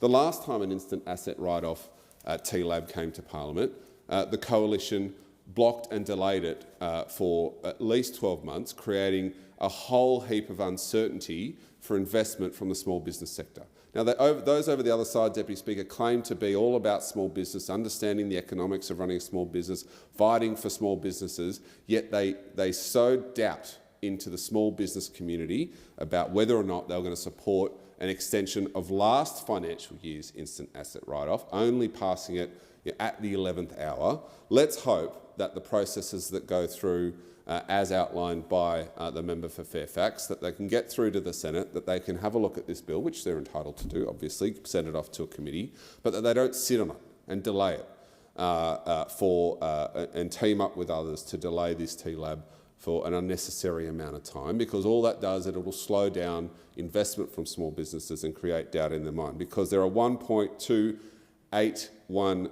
million small businesses in New South Wales that can benefit from this measure and will benefit from this measure sooner with confidence, the quicker this TLAB bill gets through the House and gets through the Senate. This is one measure of how this re-elected Labor government is really ensuring that we are supporting small businesses. And it's growing, I think, Deputy Speaker. I know many members of the class of 2025 mention small businesses in their first speeches. They either come from a small business background, have worked in them, have family that worked in them. This is the modern Labor Party, one that has roots in our industrial base, but also have real connection to small and medium businesses right across the country. We understand what small businesses go through, and we're here in this place representing them as much as we are workers across our economy, because in our last parliamentary term, that manifested itself into more than $2 billion in targeted supports. And I'll just focus on the targeted ones for now, because obviously there are the economy-wide reforms that we put through as well. But we've got a $900 million National Productivity Fund working with the states and territories to unlock productivity and cut red tape, particularly for small businesses. We've invested $33.4 million to improve payment times for small businesses, including $25.3 million in the 2024-25 budget to support the overhauled payment times reporting scheme and to enhance the regulator's ability to deliver payment outcomes for small businesses. Again, another cash flow measure, just like the instant asset write-off. Being paid on time saves small businesses headaches in chasing up delinquent debtors, but it also means that they can get money in their bank account to reinvest. We've provided over $60 million to help small business uplift their digital and cybersecurity capabilities, a huge and growing cost and concern for small businesses, particularly those that don't have the technical know-how of how to roll out a firewall in their local IT systems, how to deal with training of their staff. Don't click on this link, don't open that email. Having the Cyber Wardens program and the Digital Solutions program is a way in which we understand that problem and that we're trying to help small businesses overcome these high-risk situation. Of course, our tax cuts, famously opposed by the Liberals and Nationals. Tax cuts for every taxpayer benefits 1.5 million sole traders. All those tradies, sole traders, hairdressers who operate as sole traders, coffee shops, small businesses, 1.5 million of them across the country, benefit when we change the income tax rates. And we know that at the last election, the Liberals and Nationals went to the election not only with a policy of opposing our tax cuts, but actually repealing them to try and increase taxes. Not Menzies' party, they are those across over there, Deputy Speaker, and perhaps that's the reason why someone like me was re-elected in a seat like Bennelong. We're here supporting small businesses, supporting workers, supporting sole traders. We've, of course, delivered additional energy bill relief with another $150 in rebates until the end of the year. This builds on specific and targeted small business electricity rebates we rolled out in the last term. Our cheaper home batteries, and you heard the responsible minister say that over 78,000 home batteries have been installed through that. We've made sure that small businesses are eligible to accept that. Up to 50 kilowatt hours of battery storage capacity, they'll be eligible for those. I'd love to see some stats on how many small businesses are taking up that battery subsidy rebate because we acknowledge that small businesses also want to decarbonise, also want to reduce emissions, also want to access battery technology to help reduce their bills. We've supported the hospitality sector by pausing indexation of drought beer excise, and we've extended unfair trading practices protections to small businesses by strengthening the enforcement of the Franchising Code of Conduct. Deputy Speaker, Schedule 7 of this bill and our commitment to deliver an extended instant asset write-off builds on what we've done to support small businesses in our term and a bit in government. I would hope that the coalition pass this bill through the House and through the Senate as soon as possible. So particularly that Schedule 7 gives small business the confidence to invest up to that $20,000 cap, a really important measure. I'll talk a little bit about some of the other schedules in my remaining time, Deputy Speaker. Schedule 1 is all about corporate transparency. These provisions will align us with international best practice to stop hidden build-ups of influence in listed companies. It will give ASIC sharper enforcement powers to ensure compliance. And essentially, Schedule 1 means that the public will have better access to ownership registers of corporations, shining a light on who really controls these companies. Again, another measure building on what we did last term, Deputy Speaker, to increase world-leading transparency measures on corporations. We've got public country-by-country reporting, disclosures of subsidiaries' tax residency, and greater accountability for firms bidding for government contracts. Schedule 1 of this bill seeks to extend that principle. Schedule 2 is really important as well on charities. Public trust in charities is too important to be undermined by secrecy. So currently, the ACNC, so the national regulator, cannot confirm whether or not a charity is under investigation, even in cases of gross and serious misconduct. So this bill changes that, allowing disclosures where needed to prevent harm and assure the public that issues are being addressed. This will give the public confidence in the charity sector. It will also give donors confidence that their contributions are well placed and support our goal of achieving doubling the philanthropic giving by 2030. Again, another cog in the wheel of broader reforms in transparency. Deputy Speaker, there's much more to this bill, but those that I've highlighted are incredibly important, and I commend them to the House. I call the member for New England. Well, thank you very much, Madam Deputy Speaker. And look, as soon as we talk about ASIC, I would like the first opportunity I have to come in on behalf of the people of Red Shield Fund and First Guardian. These are superannuants who lost up to, I think, $1.2 billion. The money was basically stolen. Now, I know Macquarie Bank has now come into bat for one of them as one of the proponents who put these forward, but this was a classic example of red flags being thrown up that were never picked up, of pressure salespeople coming in. There are people who woke up, Madam Deputy Speaker, and they'd lost over $1 million worth of their savings. We had people who were ready to retire and then basically have to go back to work. For how long? For as long as they can possibly work. For as long as they can possibly work. And this is a sign of the incompetence of this system to pick these things up. Madam Deputy Speaker, the First Guardian and Shield were approved by 4 super fund trustees, but rejected by others. There should be a minimum standard for a fund for superannuation and limits on exposure to one. These mass marketing campaigns, ASIC should have been looking at them, finding out what is happening. Now, Madam Speaker, I want to give a big shout out to Melinda Key and the work that she's been doing on behalf of these people. I told these people that I would go into bat for them.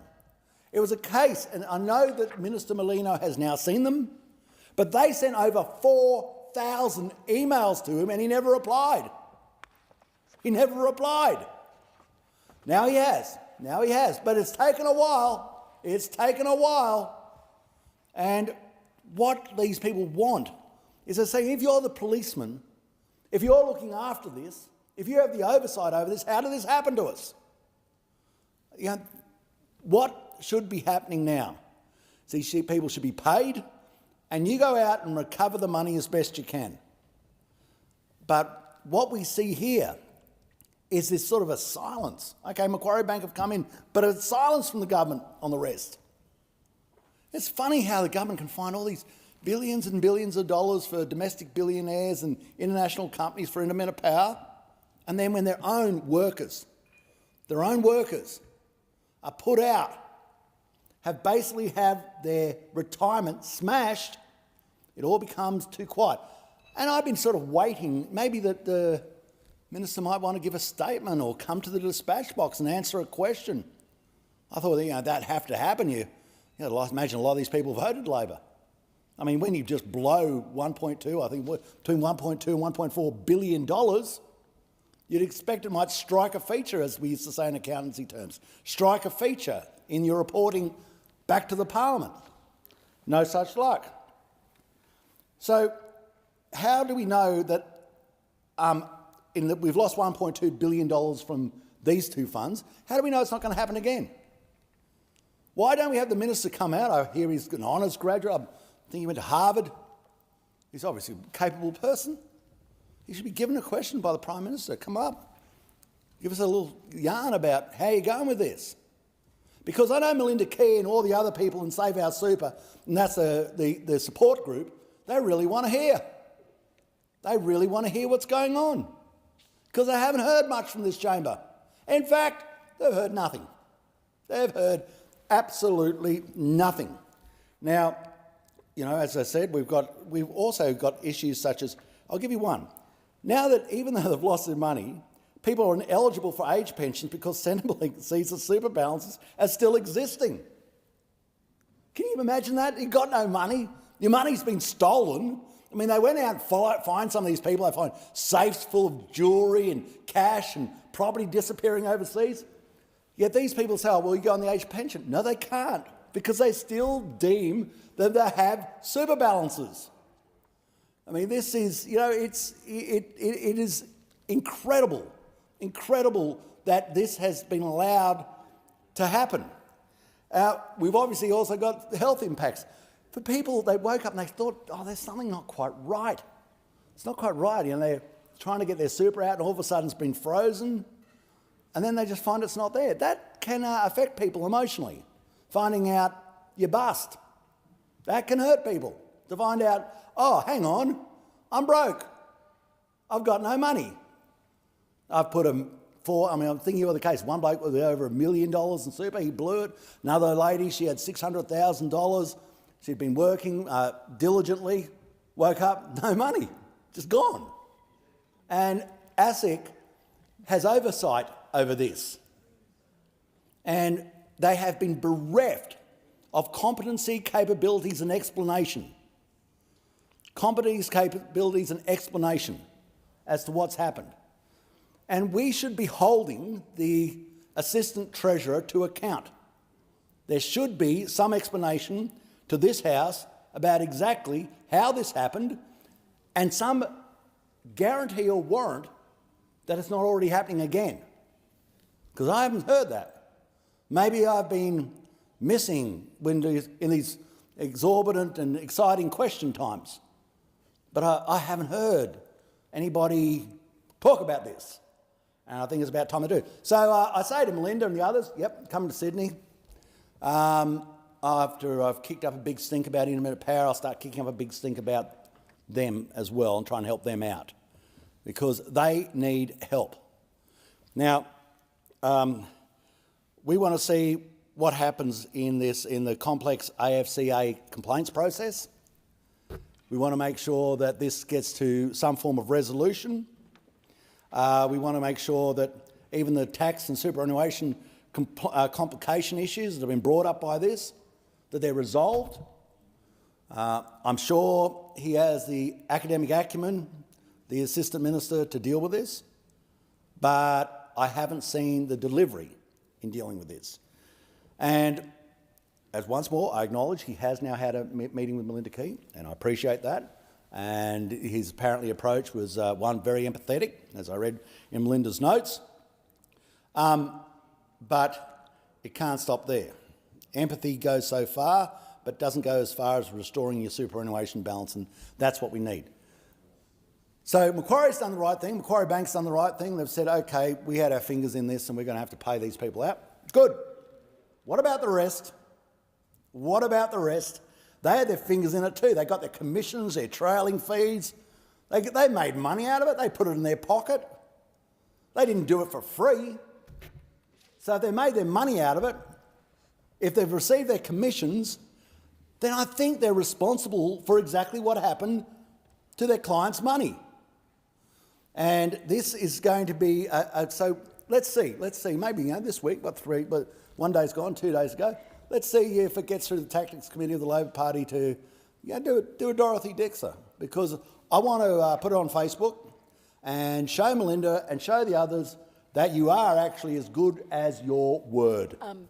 Member for New England, it being 7:30 p.m, I propose the question that the House do now adjourn. And I call the member for Fowler. Thank you, Deputy Speaker. I rise to share a conversation that really moved me with a young student in my electorate of Fowler. They contacted me recently telling me that they don't go on school excursions anymore. Their parents can't afford it, but it's more than that. The school itself is cutting back, unable to absorb the rising costs of bus hire, insurance and compliance. These students are now trapped within the classroom walls, missing out on the joy and learning that come from seeing the world beyond. That, Deputy Speaker, is the true face of cost of living crisis in Fowler. It is stealing opportunity, joy and education from our children and shrinking the capacity of our schools to deliver a broad and balanced education. Families in my community are at breaking point. Mums and dads are juggling sky-high rents, mortgage repayments and grocery bills. In areas like Liverpool West, where child poverty is a shocking 35%, this is not just tough. It is a crisis of survival that is stealing futures from our youngest.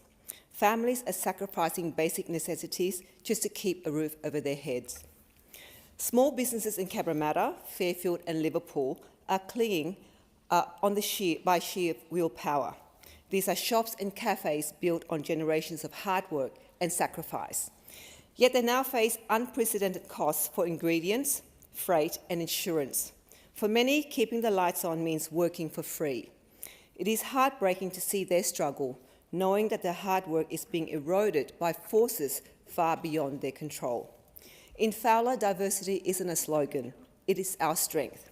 These are hard-working, family-oriented people who came to Australia for a better future. Yet many now tell me that they're working harder than ever just to stand still. Energy bills are one of the biggest burdens. The latest data shows that the average family electricity bill in New South Wales has soared by more than 20% in just the last 18 months. For a small business, that increase isn't just a percentage, it's the difference between hiring a staff member or closing down. It is a fundamental betrayal of trust when energy, a necessity of modern life, becomes a luxury. Deputy Speaker, our transition to cleaner energy must be affordable and achievable. The Albanese government's 82% renewable target by 2030 may sound ambitious, but ambition without affordability is ideology, not policy. There's no clear plan to guarantee that families and small businesses can afford the power bills that fund these transition lines and grid upgrades. Big national targets mean little if Australians in Fowler are forced to choose between switching on the heater or filling their car. Yes, the government has offered relief, a one-off 20% HEX debt cut, which is welcome, but it's a single band-aid on a gaping wound. They promise cheaper childcare, but that helps only the 1/3 of families who use formal care. For the rest, the bills keep rising. Rising. Insurance premiums are outpacing wages, and the cost of petrol and bread keeps crushing households' budgets. The result is not just financial stress, but an epidemic of exhaustion and anxiety across our suburbs. That is why, in my first term, I launched the Bring Your Bill Day initiative in Fowler, a small act of solidarity to bridge the gap left by Canberra's neglect. Residents bring their electricity or gas bills to our forum, and we sit down with them to help access rebates, negotiate fairer rates and find real savings. Later this month, we'll hold another event, bringing together families, small businesses and energy providers and community not-for-profits, because no one should be left behind, lost in red tape and when they're fighting to survive. Deputy Speaker, the people of Fowler are resilient. Their endurance is remarkable, but their capacity to absorb high costs is not infinite. I acknowledge that a cleaner energy path is vital for our nation's future, but that path must deliver real, tangible benefits, not more burdens, to mums, dads and small business owners who keep our communities running. A fair transition is one that keeps the lights on for everyone, not just in the corporate boardrooms, but in every kitchen, community hall and cafe across Fowler. Thank you, Speaker. The question is the House do now adjourn and give the call to the member for Isaacs. Thank you, Mr Speaker. On the 7th of October 2023, in a day of horror, Hamas terrorists carried out barbaric attacks on the people of southern Israel. The grief and horror of that day lives on in families, in communities and in people I know. I've felt that grief and horror since that day. Hundreds of festival goers were murdered at the Nova Festival near Reim. In nearby communities, families were brutally attacked and butchered in their homes. More than 1,200 men, women and children were murdered. More than 250 people were taken hostage. This was the greatest loss of Jewish life in a single event since the Holocaust. At Kibbutz Be'eri, where more than 130 people were killed, I met with Danny Meisner. He walked me through a once peaceful community that will never be the same. Danny survived, but his sister, Galit Carbone, an Australian grandmother, did not. She was murdered in her home. To walk those streets of Be'eri is to understand the weight of what was lost. At the site of the Nova Music Festival, Shalev Biton guided me through the place where 340 people were murdered. Shalev had just returned from working in Australia before attending the festival. He escaped and was able to tell me his story of horror and survival. Hearing these experiences directly reinforced that these were not acts of war, they were terrorist atrocities, and they must never be forgotten. It is shocking that in Australia, the barbarity of October the 7th has been followed by a rise of anti-Semitic violence and public abuse. I spoke at Caulfield Park in Melbourne on the 13th of October 2023 on behalf of the Prime Minister and the Australian Government in front of 6,000 of the Melbourne Jewish community. I stood with the Premier of Victoria, with representatives from the federal and state Liberal oppositions and with Jewish community leaders, all of us united in our condemnation of the barbarity of the Hamas attacks. This Parliament has reaffirmed that Australia stands united against hate and anti-Semitism. But some have used these events to drive political division and incite anger here in Australia. That path does not lead to peace. We must confront anti-Semitism wherever it appears, in schools, on campuses and in workplaces. And this is not just a task for government or members of Parliament. The responsibility to challenge hate and anti-Semitism belongs to every one of us. We must work together.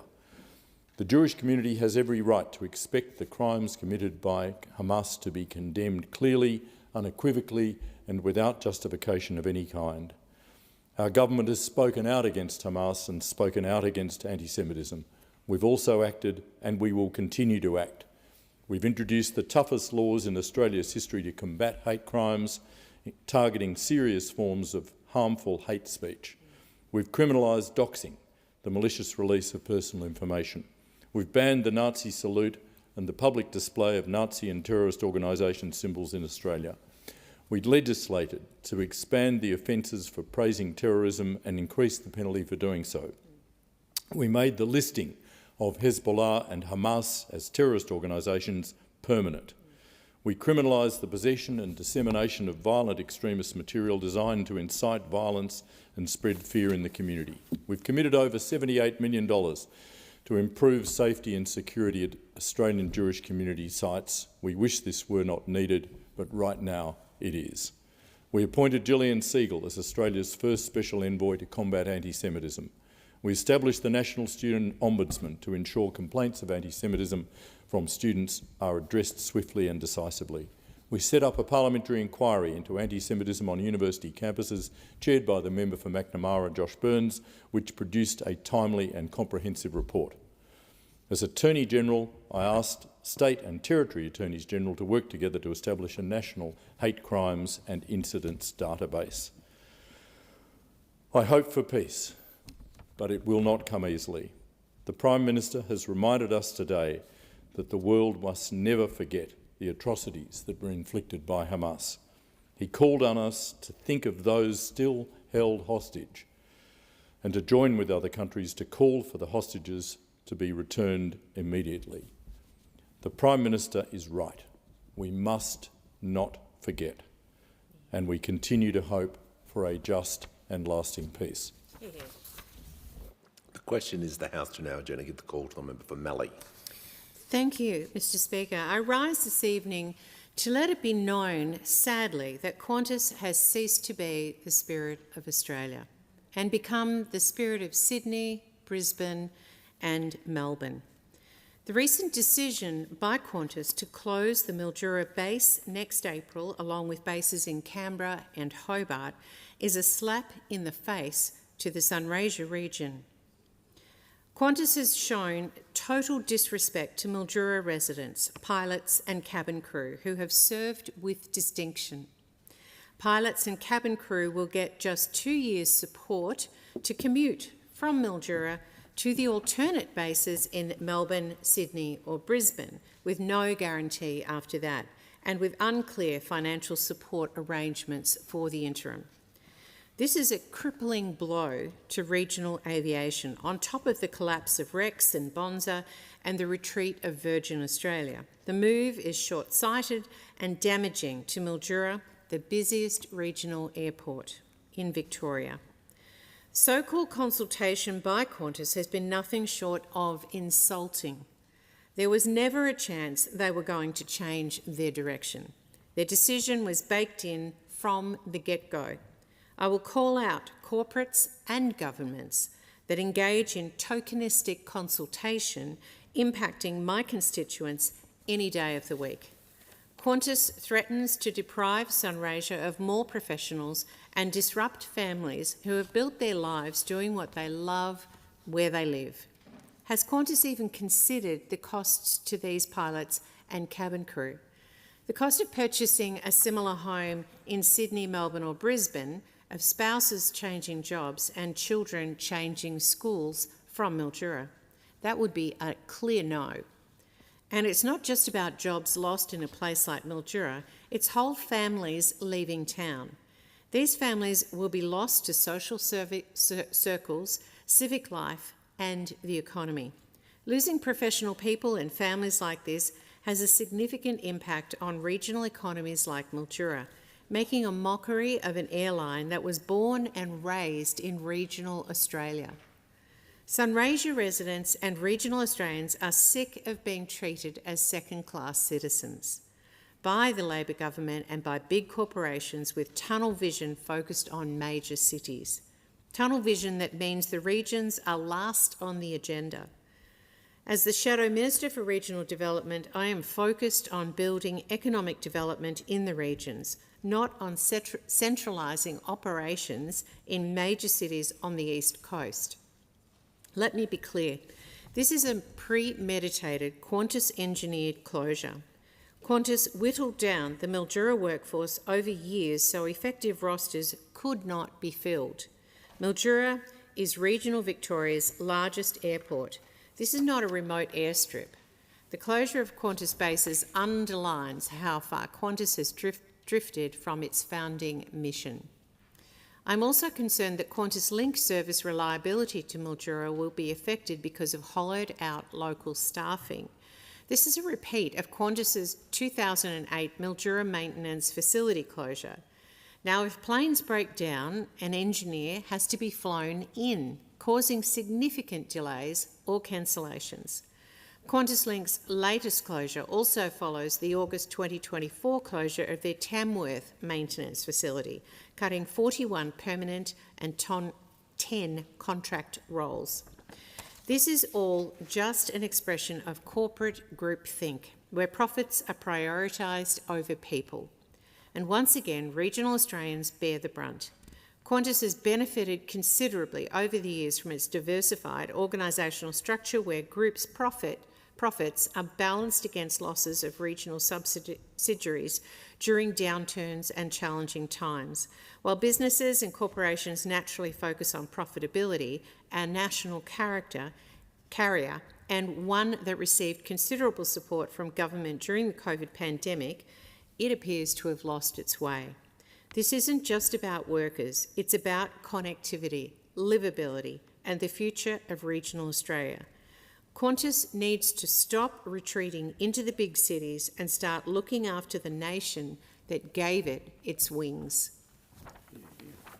The question is the House to now adjourn and give the call to the member for Spence. Thank you, Mr Speaker. This evening I want to acknowledge the outstanding work of Regional Development Australia, Barossa, Gawler, Light, Adelaide Plains, an organisation that continues to drive economic growth, community collaboration and opportunity across our region.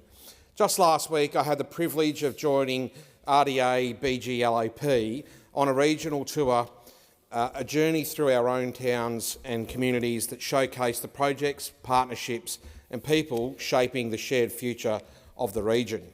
To the CEO, Jennifer Lynch, thank you so much for your warm welcome, along with Rolf Binder.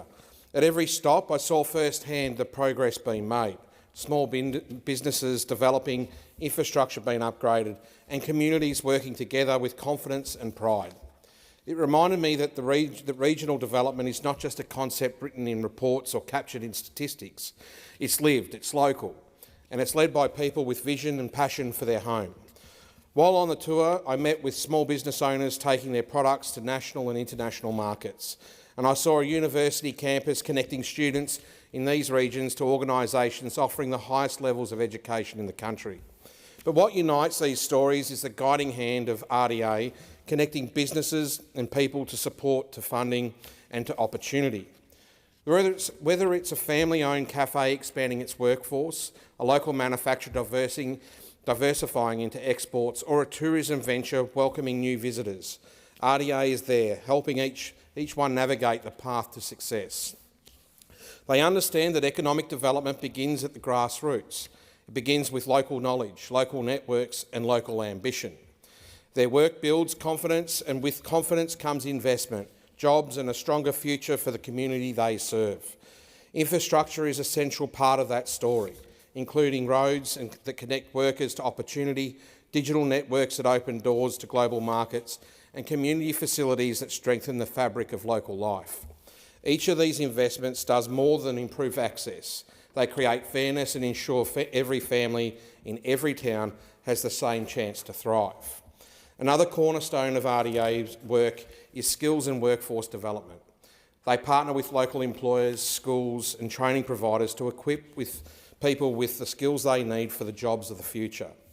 A standout example of this partnership is the Barossa Regional University campus, a vital local facility enabling Barossa students to undertake tertiary studies close to home. It's a place where ambition meets opportunity, where young people, parents returning to study and career changers alike can access the support, technology and community they need to succeed. By bringing university learning into the heart of Barossa, the Nuriupta Study Hub is breaking down barriers to higher education, keeping talent in the region and building the skilled workforce our industries need. In an era of rapid economic change, this commitment to lifelong learning, to reskilling and upskilling is more important than ever. But challenges remain. Our region continues to face skills shortages across key sectors: construction, aged care, hospitality and primary production. We know the need for continued investment in physical and digital infrastructure is critical to unlocking the region's full potential. And we must keep backing our small businesses who turn local ideas into national industries. These challenges are not barriers, they are opportunities to be seized. With RDA leading the way, and our region is well placed to rise to the occasion. I want to take this opportunity to thank the board, the staff and their local partners across Barossa, Gawler, Light and the Northern Adelaide Plains. Their work is practical, purposeful and grounded in the needs and aspirations of the people they serve. They bring optimism where it is needed and unity where it is most powerful. Regional development is about more than economics. It is about community, identity and opportunity. It is about making sure that every young person, every family and every worker can build a life and a future right here at home and not have to move to a big city to work or study. Our region is proud, it is innovative, it is forward-looking, and with the continued support and leadership of RDA, it is a region that will not just grow but flourish. I thank them for their vision, their partnership and their unwavering belief in the potential of our region. And I reaffirm my commitment to standing beside them as together we build a stronger, more connected and more prosperous future for the Barossa, Gawler, Light and Northern Adelaide Plains. Thank you. The question is the House to now adjourn and give the call to the member for Dawson. Thank you, Mr Speaker, and I rise today to speak about the Bruce Highway. Now, Mr Speaker, you would understand about the Bruce Highway being from Queensland. It's the main highway that connects Brisbane to Cairns, circa 1,600 kilometres of stretch. Now, this vital piece of infrastructure, this vital highway, is how our farmers get their produce to market. It's how we get our supplies up from the city. It's how our families drive around. It's how our families deliver children to school. But unfortunately, this has been neglected by the Albanese Labor government. There's been no new money in the first term. It's simply not acceptable. And yet, I was really pleased that the Prime Minister, before the election, made an election commitment of $7.2 billion to go towards the highway. I thought this is really good, and I'm on the record of actually thanking the Prime Minister. But unfortunately, less than 2 days after that, the Financial Minister for the government, Katie Gallagher, said there's not any money available.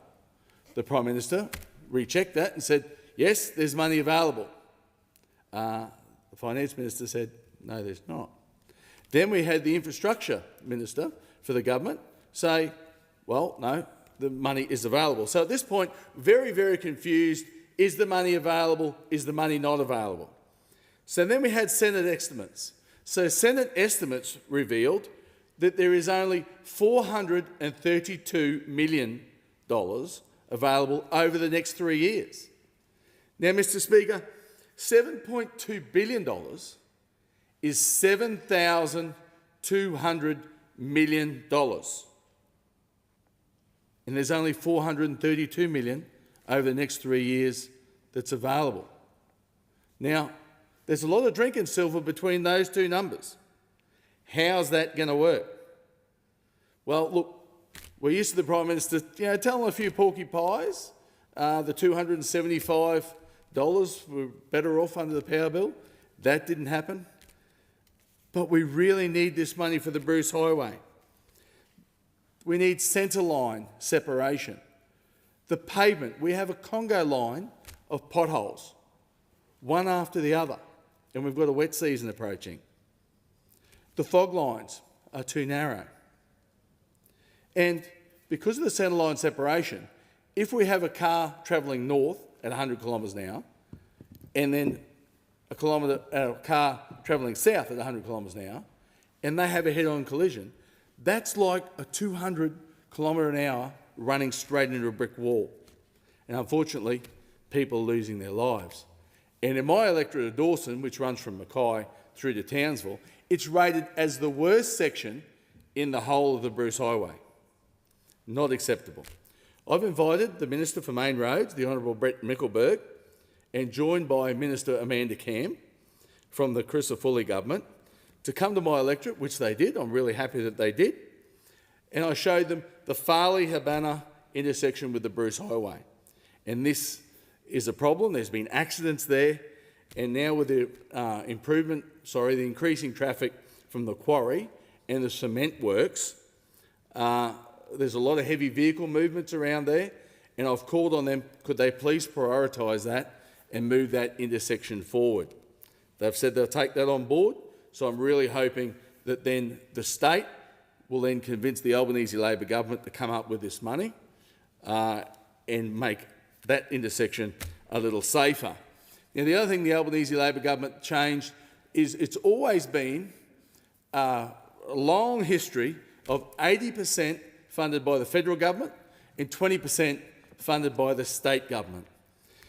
Unfortunately, the Albanese Labor government changed that to a 50-50 arrangement. But I'm really pleased with the 7.2, although it's not there. They did promise to bring back the 80-20 arrangement. So providing that money comes back, let's see how that goes.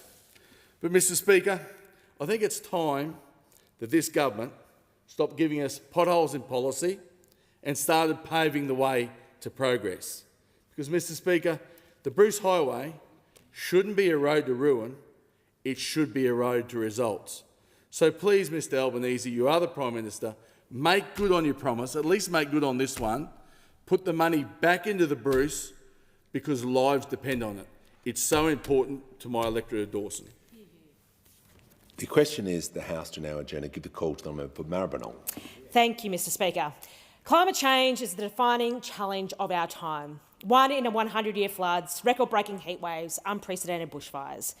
These are no longer rare events and are becoming our new normal. Our country has always faced natural disasters, but year after year, they are becoming more destructive, more unpredictable and more extreme. And the science is clear. These are the consequences of climate change. In my electorate, communities in Kensington and Flemington were devastated by floods recently, and across Victoria, towns that have faced bushfires or floods once or twice a decade are now dealing with them almost every year. And when we switch on the news, we see it everywhere. Our Pacific neighbours seeing entire communities displaced due to climate change, and countries across the globe counting lives lost as floods and fires strike in the places they never have before. Climate change is real, it is happening now, and it demanded action years ago. But instead, we had to endure the decades of the climate wars, fuelled and weaponised by those opposite. But in 2022, Australian people voted to end the division. They voted for action, and action is exactly what this Labor government has delivered. Since coming to office, Labor has delivered the biggest lift in climate action this country has seen.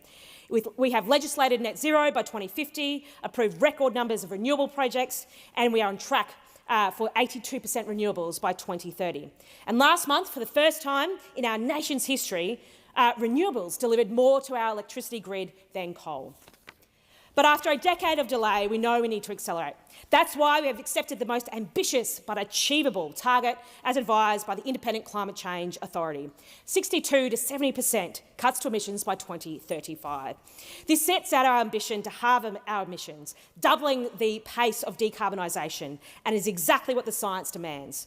Those climate deniers opposite say it's too much, and others may say it's not enough. But the reality is, it is ambitious, but most importantly, achievable.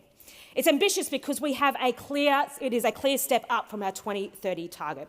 It sends a strong investment signal and demonstrates Australia's credibility as a partner in the global fight against climate change. It's achievable because we already have the foundations in place, the safeguard mechanism, our Future Made in Australia agenda, the new vehicle efficiency standard and cheaper home batteries. Programs that are already working for Australians like Rhonda and Mark in Travancore in my electorate. They welcomed Minister Bowen and I into their home to show us how their home battery powers their household, cuts their bills and lets them invest in more renewables. Australians are ready for this transition. They want to be a part of it. That's why we're investing $40 million into EV charging to accelerate the rollout of our curbside and fast EV charging across our suburbs. And $50 million for local sporting clubs doing their bit to decarbonise and drive climate action. Our ambition is backed by science and expert advice, and importantly, it's being delivered by a practical plan. Our net zero plan sets out a clear pathway to 2035 on the way to net zero by 2050. It identifies 5 decarbonisation priorities: clean electricity across the economy, lowering emissions by electrification and efficiency, expanding clean fuel use, accelerating new technologies and scaling up carbon removals. This target is in Australia's national interest. It will protect our way of life. It will keep our exporters, farmers and industries competitive in a decarbonising world. It will drive investment, create good jobs and ensure that we can take up the opportunity of the biggest global economic, technological and energy transformation that we have seen since the Industrial Revolution. We are already seeing the benefits. The last 2 elections proved it. Australians want action, not obstruction. They want cheaper, cleaner energy. They want the jobs in industries of the future. This is more than just cutting emissions. It's about opportunity. It's about security. It's about building a stronger, cleaner and more prosperous Australia. This is our moment to lead, to protect the places that we love, to cut energy bills, to create good, sustainable jobs and hand to our kids the future that is safer and fairer. Our 2035 target is ambitious, it is achievable and it's absolutely necessary. And my colleagues and I on this side of the chamber are here and determined to deliver it. Thank you very much. It being 8 p.m, the House stands adjourned until 9 a.m. tomorrow.